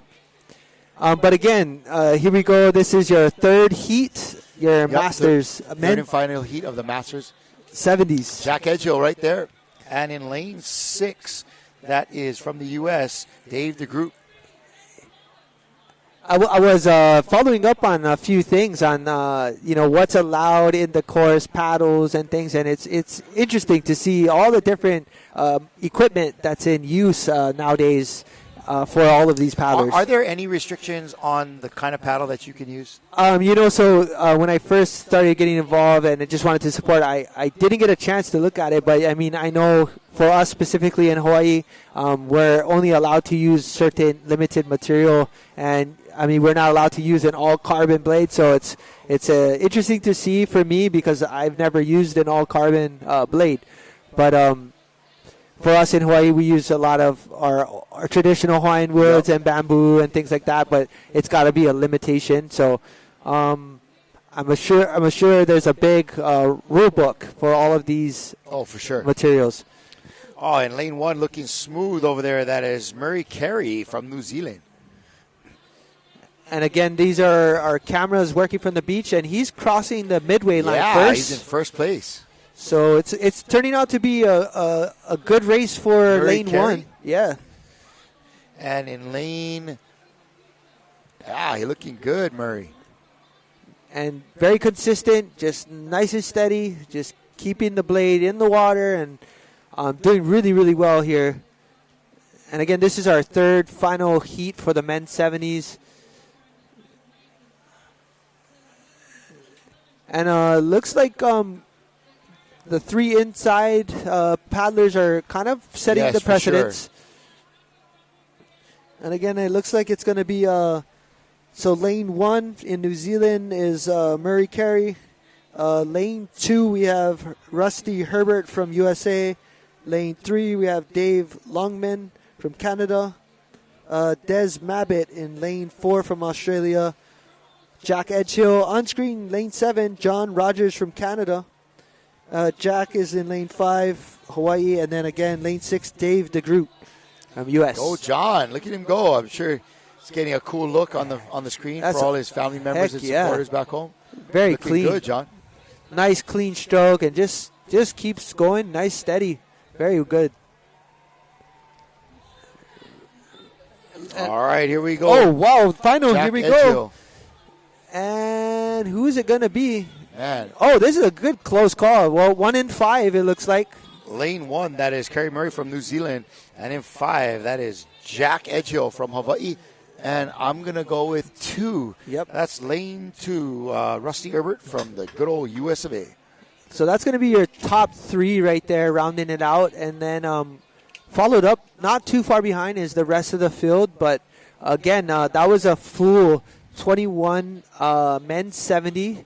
And we'll get a follow-up, and of course, as we get moving throughout the days, we're going to give you updates on what events are to be held. You can always go on and check the IVF page, as well as if you sign on and you're following us on Instagram or Facebook on the Ocean Paddler TV show or network, you can actually find links that have been posted or provided for you as you watch. But again, we just finished up our majority of the races, and right here on your screen, the 2024 World Sprints Championships, men's V1 500, Masters 70 is Murray Carey, Jack Edgehill, and Rusty Herbert, 1, 2, and 3. Very, very awesome race right there for your men's 70s V1 500. And that was a great race, man. That was great. That was a great race. Those guys pulled it off. Some good times. So now it's the repechage. We have Bonnie Cook saying Kia ka Aotearoa from Bahia. And Cindy Jensen, go Canada. Tony Woods saying go Des. All right, here it goes. And here we go. We got a great look at, looks like our elite junior women are coming up. This is repechage 1 of 1, the V6 500. And hopefully we can get an update on who's on the course for this repechage. Again, these are the women that didn't qualify in the first heat that they raced in. So they're actually getting a chance to qualify to move on to another heat to potentially make it to the finals. So this is a great opportunity if you maybe had a hiccup in your first event and it didn't go your way. Here it is. No mistakes on this one. Just got to get in there and try your best to qualify. And again, we got everybody on the staging area. So here's the question. Is it only the third place crews that are able to make it into the repechage? That's the one thing that I was trying to get updated on. I want to say we're supposed to find out if it could have been more than just third place. But I know when I did my heat challenges for the trials, I came in third and I ended up in the repechage, and then I ended up qualifying for the next one. And then in the finals, I didn't make it in the finals, but it's all different. Third place. Okay. Right.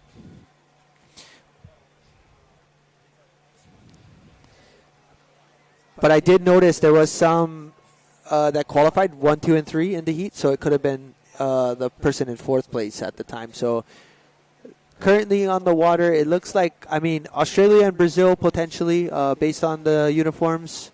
And there we are. Perfect. Oh, here we go. Perfect. They're reading your mind, Michael. Let's go. All right, this is for the Elite Women V6. This is a repechage race number 45. Only a couple more left to go. This is this the correct graphic? Because I don't think it is.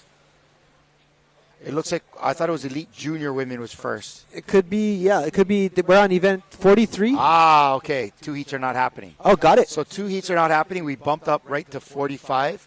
So this is race 45, Elite Women V6 500. Thanks for the clarification, boys in the booth. All right, we have France in lane 1, Brazil lane 2, Australia lane 3, Singapore lane 4, Germany in lane 5, and Chile in lane 6. Yeah, so here we go. So this means just one turn. We're going to start off and make a turn on the 250 mark. And again, this is the repechage. So once they... correction, I think it's a straight shot. Oh, it's nice. It's a straight shot. Almost the same race that we've been seeing with the V1. Oh, no turns. Yes. Sorry about that. Straight race. For our viewers, again, this is going to be just a one straight 500-meter sprint. No turns. Hey, guys in the booth, can we have that graphic up again, please, so that I could try to write down who's in what lane? I like having you included. See that, folks? The guys in the booth, they want to be separate, but you guys are part of this. And there you go, my man, Christian. So again, lane 1 we have France. Lane 2 we have Brazil. Lane 3 Australia. Lane 4 Singapore. Lane 5 Germany. Lane 6 Chile. All right. So we got our 6 repechage V6 Elite Women. Again, for those of you that were following and maybe were looking at the like one of the I guess, the day-by-day event planned. 2 crews or 2 events are not going to be happening, which is event 43 and 44. I believe they didn't have a repechage potentially for that. So we're moving right to the elite women V6 500-meter one-way sprint. And I believe they're just going to get our escort boat right into the center of the race course, so that way we can make sure. And I think they were just doing a final check as well, because they too look like they're just making sure they have everything covered with their paperwork. Again, this is all official, so they're doing to make sure they do their best to be as accurate and precise as officials as possible. So here we go. We've got... This is our final 3 races of the day, Micah. We're going to have this elite women's race, V6 500, and then we're going to go right into a elite men's repechage, maybe 2 elite men's repechage. But right now, we're getting ready for the start of the elite women's repechage, and this basically crews that came, third or 4th place, and they're going to chance to qualify for open lanes in the final. Right, so the ones that didn't advance in their first heat. But I was just looking out. I'm hoping we can get a pan and see if there was 6 crews on the water. And there it is. There's all 6. The last crew was just edging up. Been sneaky. And there we go. Green flag, and it's a good start. Here we go. And it's so important when you're staging your canoe to be on the line, ready to go, even if you're not. If you're far behind the starting line. Man, a 500-meter race, a good start can make all the difference. This race is over fast. Yeah, and it's as simple as, just not having a good start, missing the first 2 strokes. I really like the French jerseys. It's impressive. It's like the Olympics, right? They have like the best designers. They do.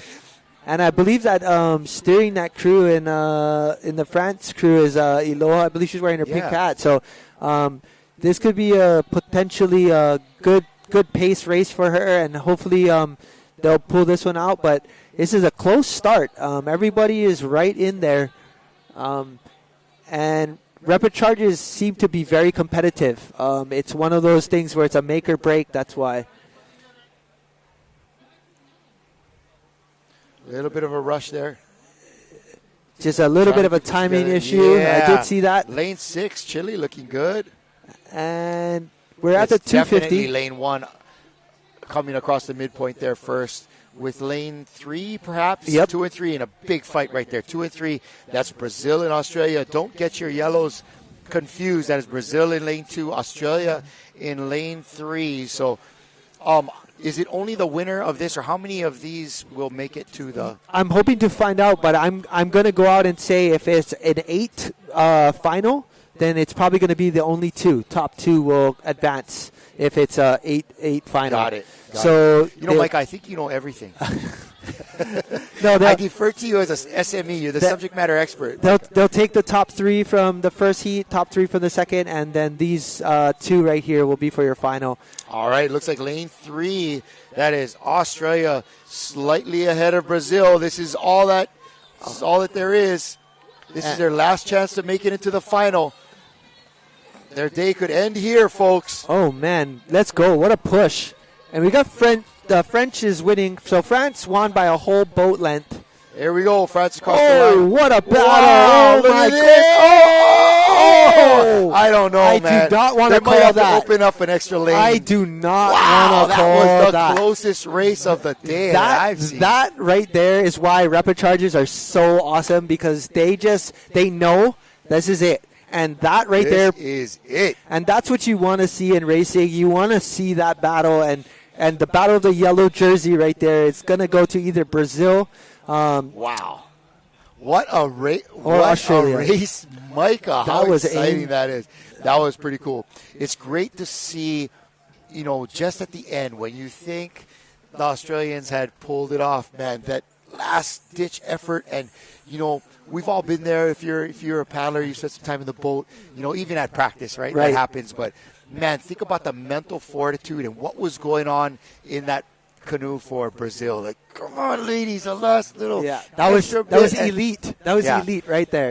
That's definitely giving it all you got, right? Yeah, leaving nothing to chance. They definitely did their best to pull that off, and I'm excited to maybe see a replay and just see what we thought. I don't know about it. Might have to jump and pull for that one. I think hey, so. Hey, Shaka Cam, what's up, ladies? Maybe Aussie. Maybe we could do like a tractor pool, and then we'll give it something. To them. Yeah. Oh, they did give They gave it to Brazil. No, they gave it to Australia. Oh, I lied. Sorry. So France. But maybe Australia, only the top two of these will make it into the final. I'm not sure. We're going to get that answer for you. But it was France with time of 2:18, then Australia and Brazil. Congratulations, ladies, all of them. That was great race. That was exciting. I mean, definitely coming to the end of the day and you see something like that, we're just excited for day 2. I mean, we do have a couple more repechage races coming up, event 46 and 47. Elite men. And I'm expecting to see some fireworks in this one as well. Again, this is a repechage, so this means it's all or nothing. You got to win basically or finish within the top 2 or 3 at this point. We're just getting updates hopefully by the end of today. If not, you'll get the sheet tomorrow and we'll give you all the daily breakdowns. But hopefully your crew or your country that you're rooting for and wherever you're from is still in it. And we just can't wait to cheer them on.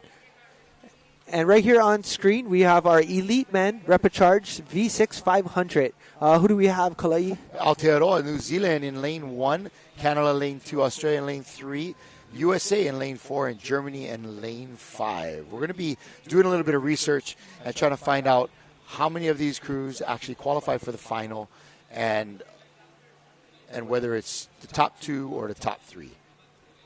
We're going to get Micah to send some texts out there. That's what I'm doing. Yeah, text the boss, Micah. Text the boss. All right. We're bringing our day to a close here shortly. We got the last couple of races on the docket. These are the next and final racers there under the tent getting ready. They're in the blocks getting ready to take their chance at a opportunity to get into the final. But what a great day of racing today. It is a beautiful afternoon still here, still staying clear here in beautiful Hilo Bay.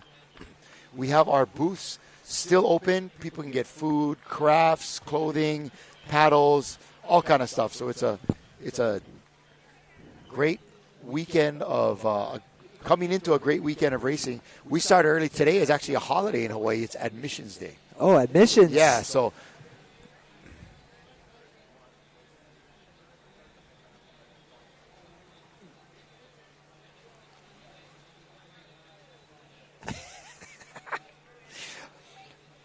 okay, I think we've been able to nail down a little bit. So for the women that we just saw, the elite women, they had only one repechage. Right? So the top 2 should be making it into the final. To advance, correct. Now for the men, they're having 2 repechage, so one per. Only the winner in each of those events will make it into the final. That sounds about right. That's the way I'm being forced to interpret.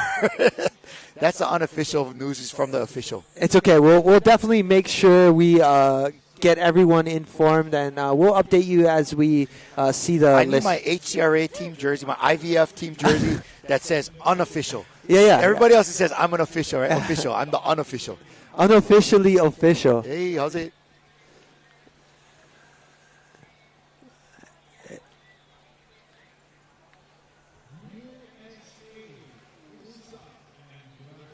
USA. the USA. Do we have a crew list for this one, Christian? And again, it looks like we have just 2 left. We have a list of teams for this set.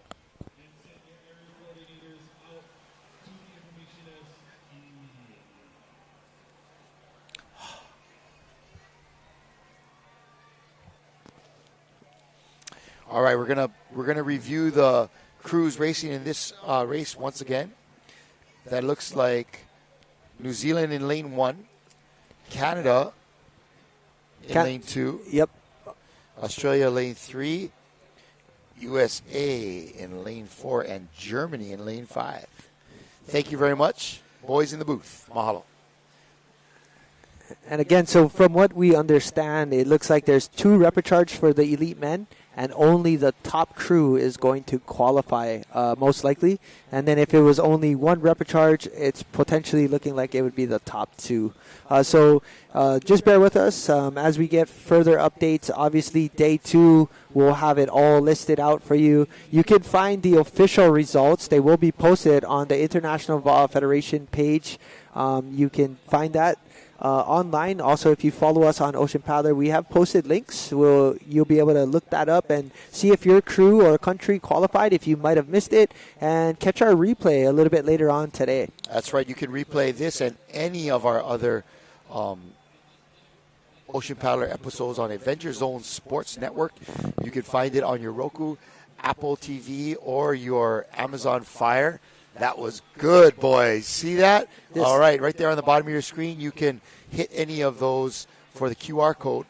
But you'll be able to not only see us on your phone carrying around with you during the day, but tomorrow, Saturday, you're going to be at home. Log on your Amazon Fire, your Roku, your Apple TV, and we'll be on the big screen in your living room. Man, you'll be cooking breakfast for the gang, folding clothes, doing all of your home chores, and still being able to follow your favorite paddlers right here on the Adventure Zone Sports Network TV from Hilo, Hawaii for the International Va'a Federation World Sprint Championships. Micah. And it's not over yet. We definitely have right here possibly your favorite crew or country getting ready to line up. We have New Zealand in lane 1. It looks like Canada in lane 2. And then we've got Australia, looks like in lane 3, USA lane 4, and Germany in lane 5. Yep. Right you are, my friend. Right you are. And again, we have our officials over there just confirming the entries on the line. And once we get moving, you'll see a white flag to tell us the course lane is open. And then we'll go ahead and get a red flag to stage their canoes and a green flag to start the race.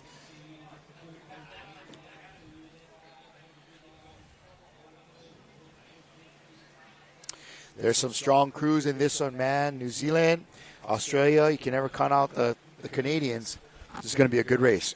And again, I think it's exciting to have a repechage or a chance to re-race if maybe you had a hiccup in the first race, and this is just your opportunity to make sure you get in. So they're gonna put it all on the line once again, and I mean I'd be excited to see a race like we saw on the last one. There's a white flag. They can come into the area, but you know what? If you get to the repechage, Micah, you're actually getting more bang for your buck. Oh, you are. You're getting a chance to race more. Yep. I'd almost come in third on purpose. Hey, and you're just like, you know what? We're going to win it on the next one, and then we're going to win the finals. Tell you that. But again, this is just a great shot right here of our officials. They're just basically on the course, getting our paddlers to settle in. Crawling up to the starting line there. That is Canada in 2, Australia in 3. And then for those of you who are following us here on the Ocean Paddler TV, we just want to go ahead and say thank you for joining us and supporting paddling and supporting the IVF World Sprints 2024, and of course your favorite crew or country.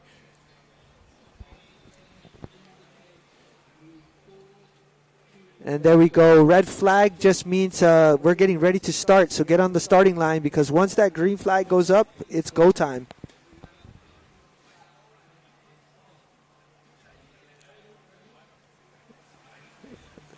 Creep in.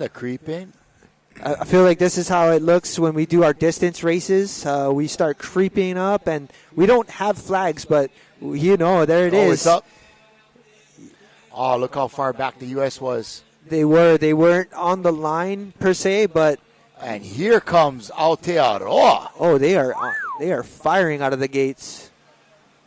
And again, this is your elite men's 500 straight away.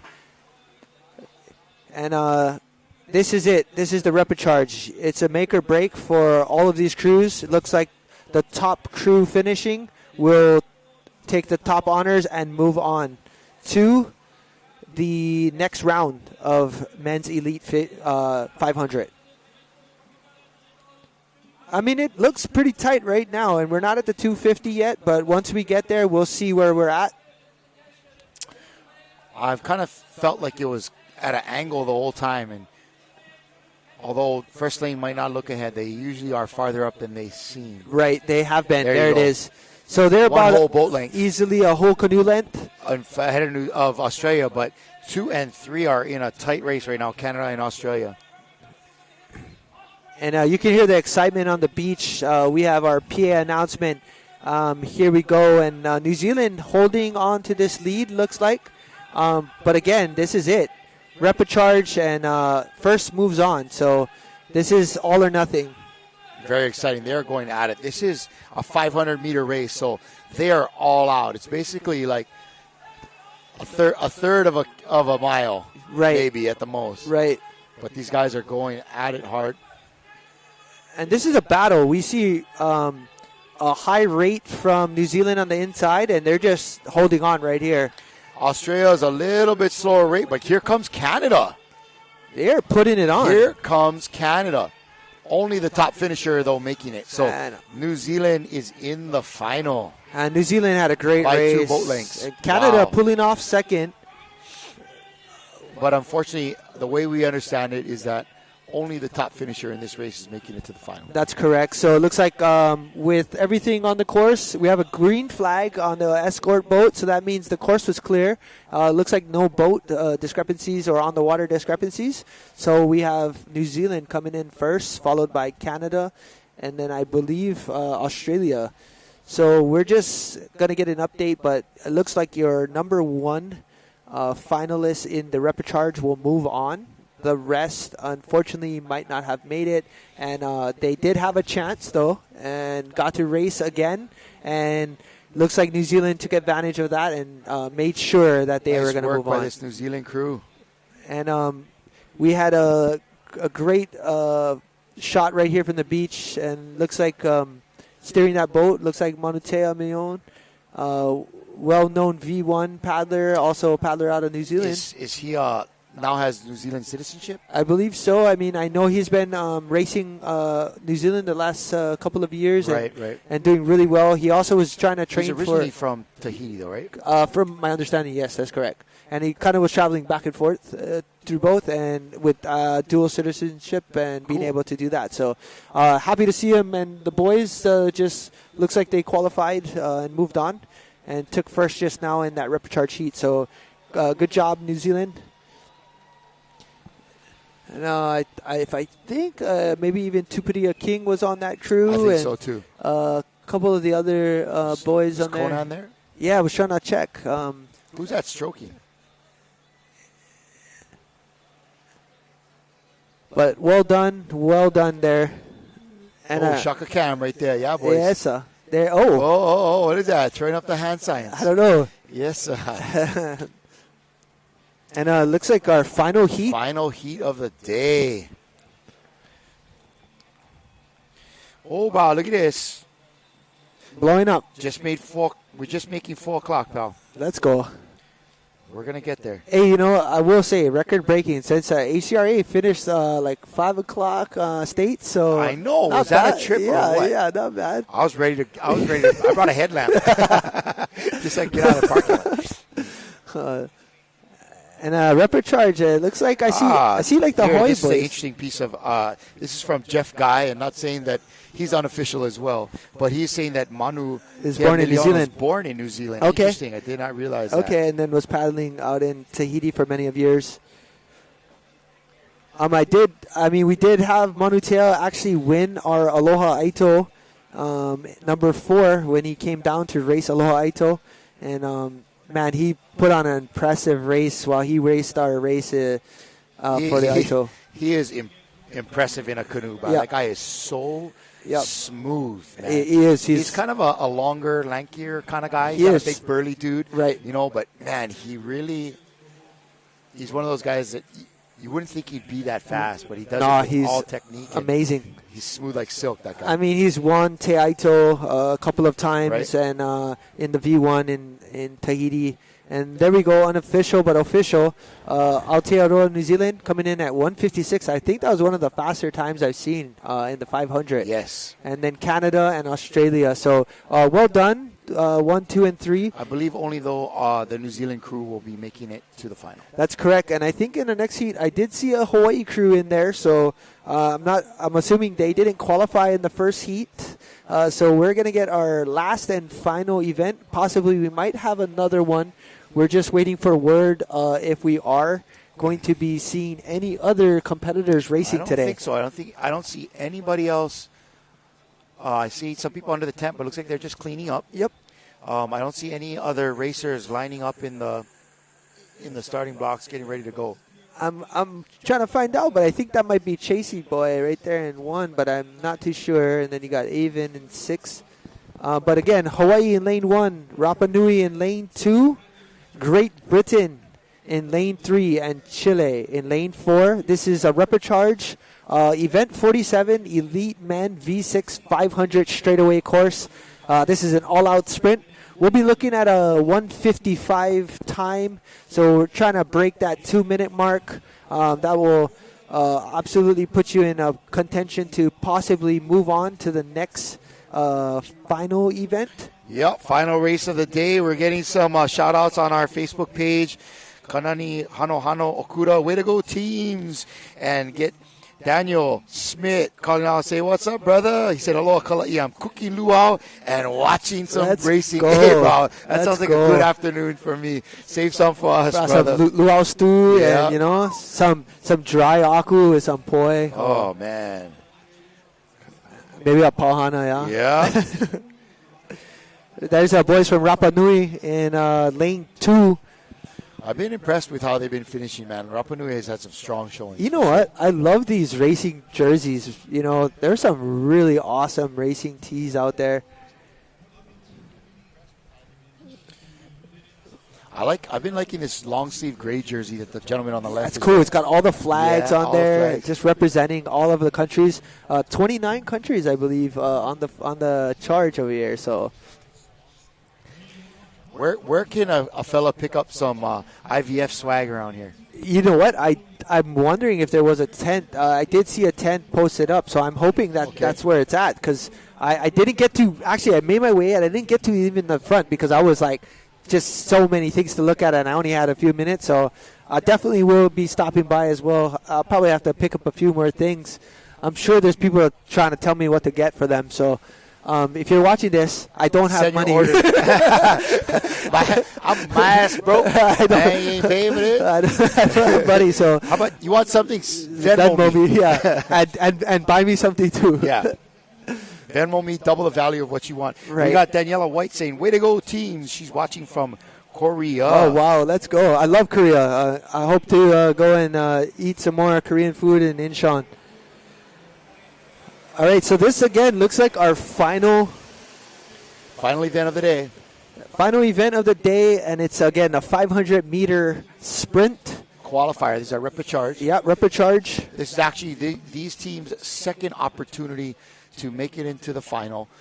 They raced in the initial preliminary event and probably came third or fourth place, right? Yep. Third or fourth place, so they come into the Reprecharge. You get another chance to race off for the final couple of open lanes there. Right. So only the winner of this race here they're going to watch is going to make it into the final. That's it, and it's kind of interesting because that means whoever these teams were racing against in the beginning were fast because these are some fast boys. These guys look fast. Yeah, these are some fast paddlers. I mean, I've had the pleasure of racing with and against a handful of these gentlemen, but they are fast. So shout out to all the crews that have qualified in day one.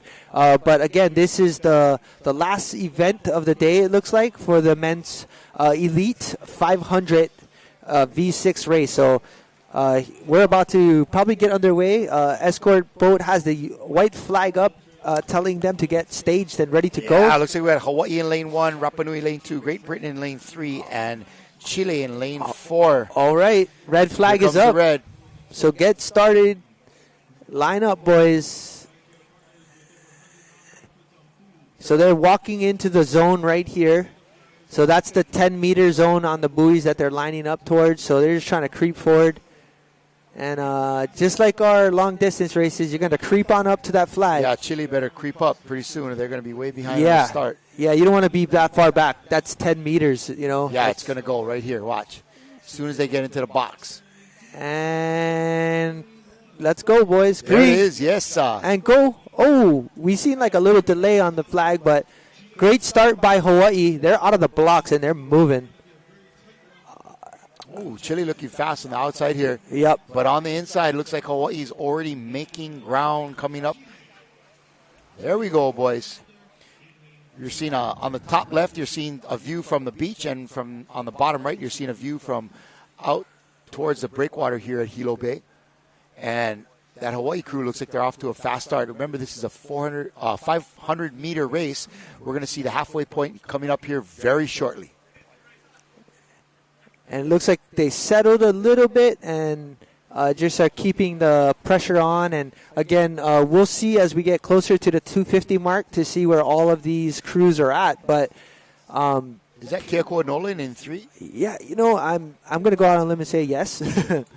And I was trying to get all the names on there, and I thought Daniel was on the crew, so I was trying to get an update. But we got Hawaii on the inside. It looks like they've passed their flag about a whole boat length ahead of lane 4. So I'm going to go out on a limb and say it's going to be a battle between them. And just inside, it looks like maybe Great Britain, or Rapa Nui just outside of Hawaii in lane 2.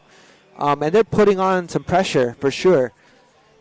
Here's a good view of this Hawaii team coming in. We got about less than 100 meters, so halfway to the finish, and Rapa Nui is putting it on. Yeah, Rapa Nui is going. But these Hawaii boys are hard to beat, though. Yeah, Hawaii's got like an AMA length ahead of them, and they're looking strong. They're not going to stop. They're going for it all. Yeah, Chase Van Ordam, he's going for it in the strokers. See, look at that big reach that he has. Bang. Here we go, right into the finish line. Hey, all right, Mike Ka'i 1 boat length in front, so it looks like the Hawaiians are in the final. Yeah, great race right there. I mean, they had a really good start, and Rapa Nui was right on the edge of them. Rapa Nui put in a good effort, yeah, for sure. They just didn't have it lined up. I think at halfway mark, you got to be right on a boat to stay ahead or even to pass them at that point. At this point, three lengths ahead of you or 3 paddlers ahead is a far length. Mm-hmm. It's definitely hard to get that on somebody, especially with these boats. These boats track really well, and so if everybody is paddling, then it's great. All right, what a great last race of the day.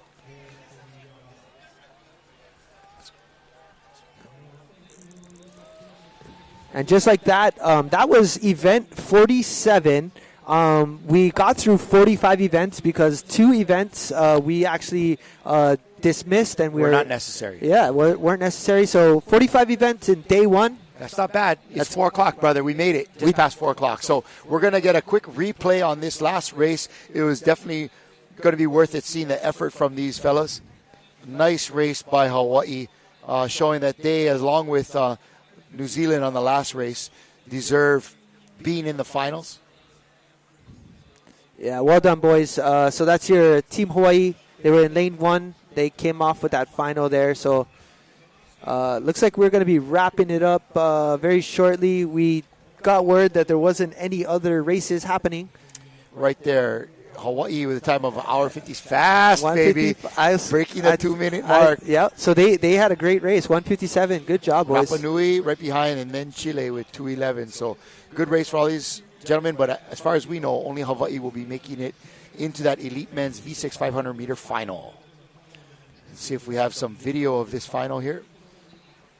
And then coming up after this, we're gonna be getting ready to say aloha from day 1 of. Yeah, so we'll be ready to say aloha from day 1 of racing. And hey, quick for you, Micah, any takeaways from today, day 1, getting things started? It must be exciting for you. I know you've been working hard behind the scenes to get this all going, but what do you think? No, I think just good takeaways for day one is just getting the system rolling and making sure that everybody's right on the same page. So once you get your first few races out of the way, you get a good system going and everybody's on the same page. But also for the competitors, they got to see how things are being run. And sometimes when you're unfamiliar to the location or the area or the operation, you kind of miss a few steps. So I think after day one, I think we can learn from how the operations are going. But all of these competitors also can consider the weather. Maybe they didn't bring extra clothes or a jacket. Or rain jacket. Right, or just something in that For sure. thing. So sometimes that could take away from, the competitiveness of yourself. So just prepared, being prepared. But, I mean, speaking of prepared, it looks like all of the officials were really well prepared. The area here, everything looked pretty organized.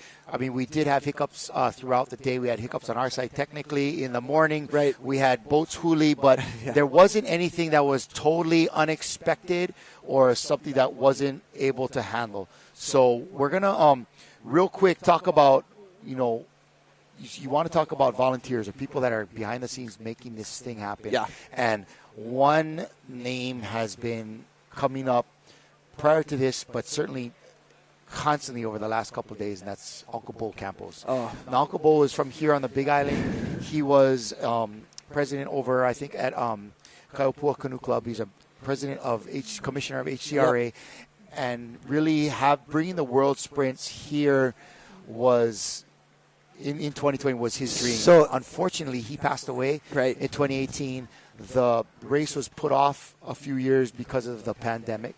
Right. But it's 2024, and we're here. So Uncle Bo comes right out of my canoe club, Coyote Canoe Club. That's where he started paddling, and I'm fortunate enough to have been around Uncle Bo for so many years. But he is paddling. He is like the Queen's Race. He is just Kaupua. He's everything. So, yeah. And he was a huge proponent of youth paddling. And so we had promised this little vignette that we produced about Uncle Bo. We promised it yesterday, but we had some difficulties. I think we got them fixed. We're gonna share it with you now. And so right after that, we'll be coming back in and finishing off the day. So if we're ready in studio, folks, let's view this little vignette about Uncle Bo Campos and what he's done for the paddling community.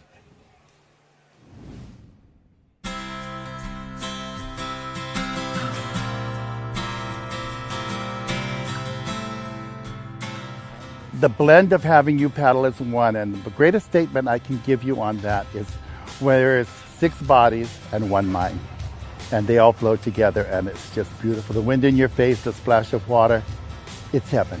If this is your first time, you've just been inducted to the family, your Ohana.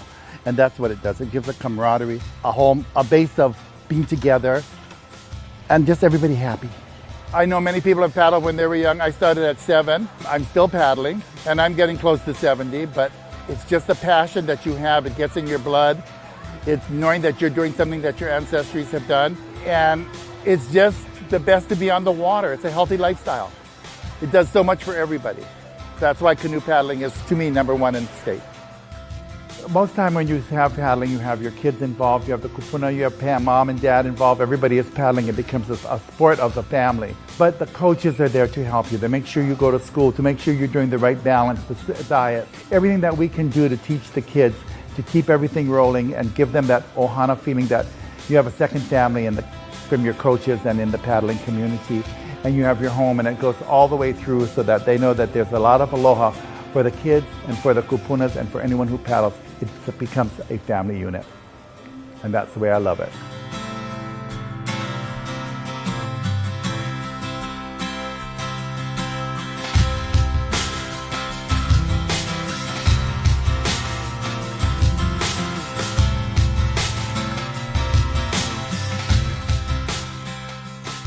So not only is it a festival, it's a gathering of people that come here to paddle and to get that culture going, and then it's just amazing. Now it's spread all over the world with all the people we have coming in from the mainland and international, and it's a great sight.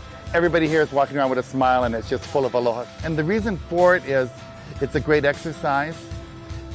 You're outdoors, you're in the water, and if you tie all the islands in the Pacific, they all have canoes. course, we at Hawaii think we're the best, and I do too, but you have Tahiti, you have all those people that paddled, and we can share this paddling culture all over the world now. And that's what makes it unique for them. They love it because there's more than just the canoe race. That this is where they really learn what ohana and what family is all about, because once they leave here, they're all part of the family of Kaiopua.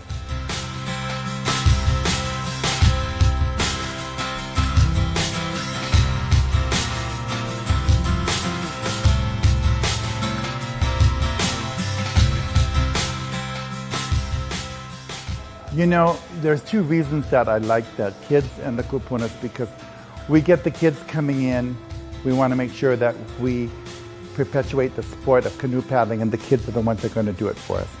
The keiki is our future in this sport, and this is the state sport, and of course I coach keikis, so that's my favorite thing of all, but they're a part of the paddling culture also, they really are, and we'll try to keep it alive.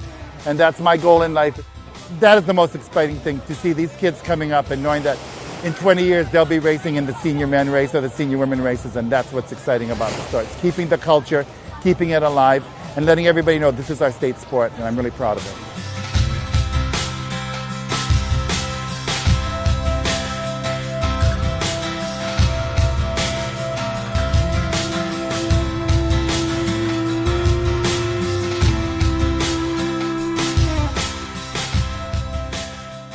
You have a beautiful koa canoe right here.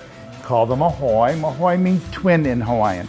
This was made out of one log by a gentleman called Jock Wong. And the other boat that came out of the same log is racing in Oahu, and it belongs to the club Keakakahoi.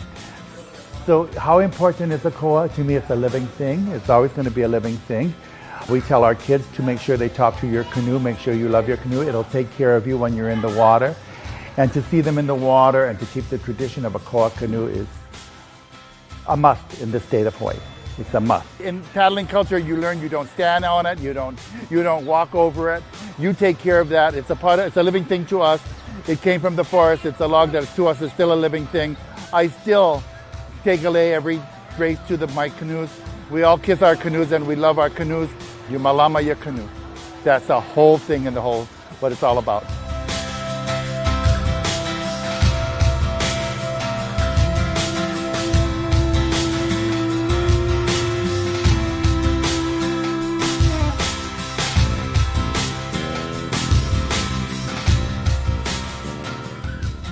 You know, the word ohana is not enough for the people of paddling.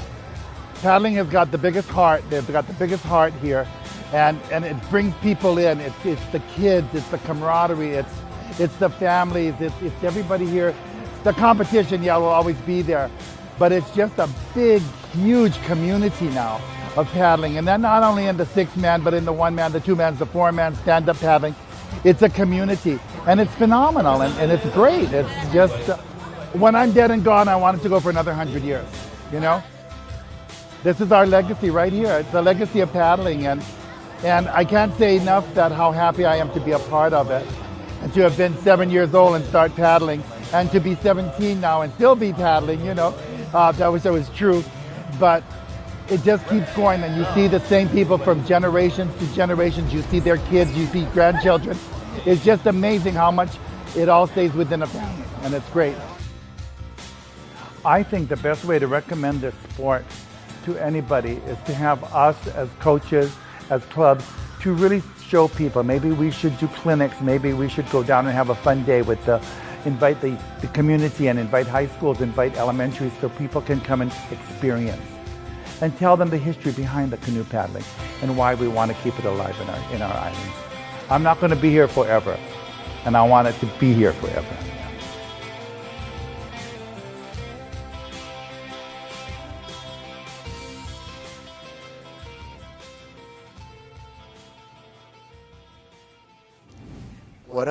What a great man. And he said it there. He said, I'm not going to be here forever, but I want it to be here forever. He was well aware of his own limited lifespan, but that in that limited lifespan, he could make a lasting mark on others' lifespan. And really, that's what we're seeing here this week is Uncle Bo's mark left on not only the fact that he was very instrumental in bringing this race here at this time, but the effect that he had on those that are actually pulling it off, like yourself, like Dana, like the rest of our crew from HCRA, like the folks from the IVF, the mark that he left on them who are executing not only his dream, but infected by his dream, and now it's theirs as well. Right. Yeah, I mean, you just watch that video, you just you miss him, but then you realize what a good man. You realize once this is over for the IVF, this event, we've got the Queen's race coming right up, and another we mark we get to honor him and race, and that you'll feel his presence in Kona, and you feel it here, and through all the people that are around and stuff. So so really behalf on everybody here, all the racers that whether they knew Uncle Bo or not. Big mahalos to him, and we remember you and your spirit, Uncle Bo, and what a great way to close out day one.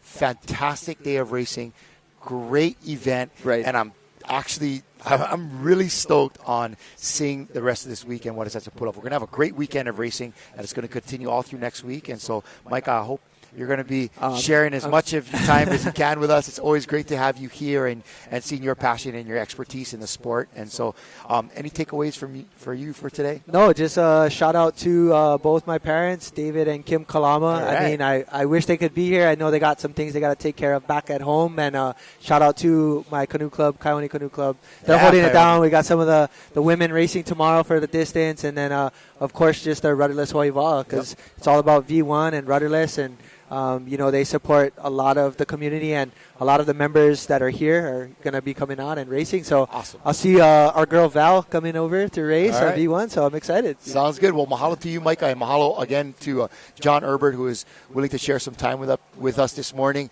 It's, if you got just me, it's okay, but when we bring somebody in, it makes it that much more fun. So mahalo to you, and a big mahalo to our team here at Ocean Paddler, from our drone pilots to the guys on the switchboard to all of our cameramen that are out there pounding up and down the beach and are making our graphics package. So mahalo to them. They really make it possible, and mahalo to all of you who tuned in with us, whether on the Ocean Paddler Facebook page, IVF, or the HCRA. Remember, we'll be back here tomorrow for the next several days. Join us, continuing coverage for the 2024 International Va'a Federation's World Sprints from beautiful Hilo Bay, Hawaii. We'll see you tomorrow. Have a great evening, and ahui ho. Yes, sir.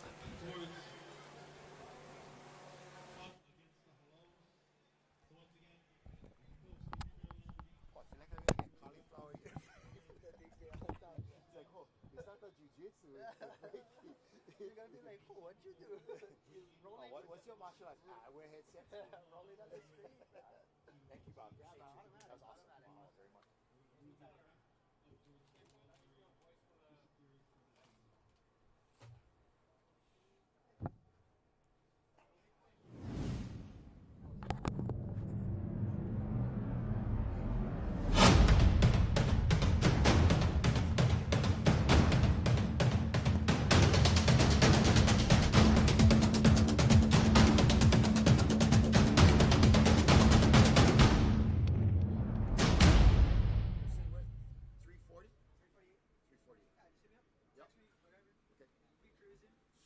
Shoot on the boats right now, and then the usual.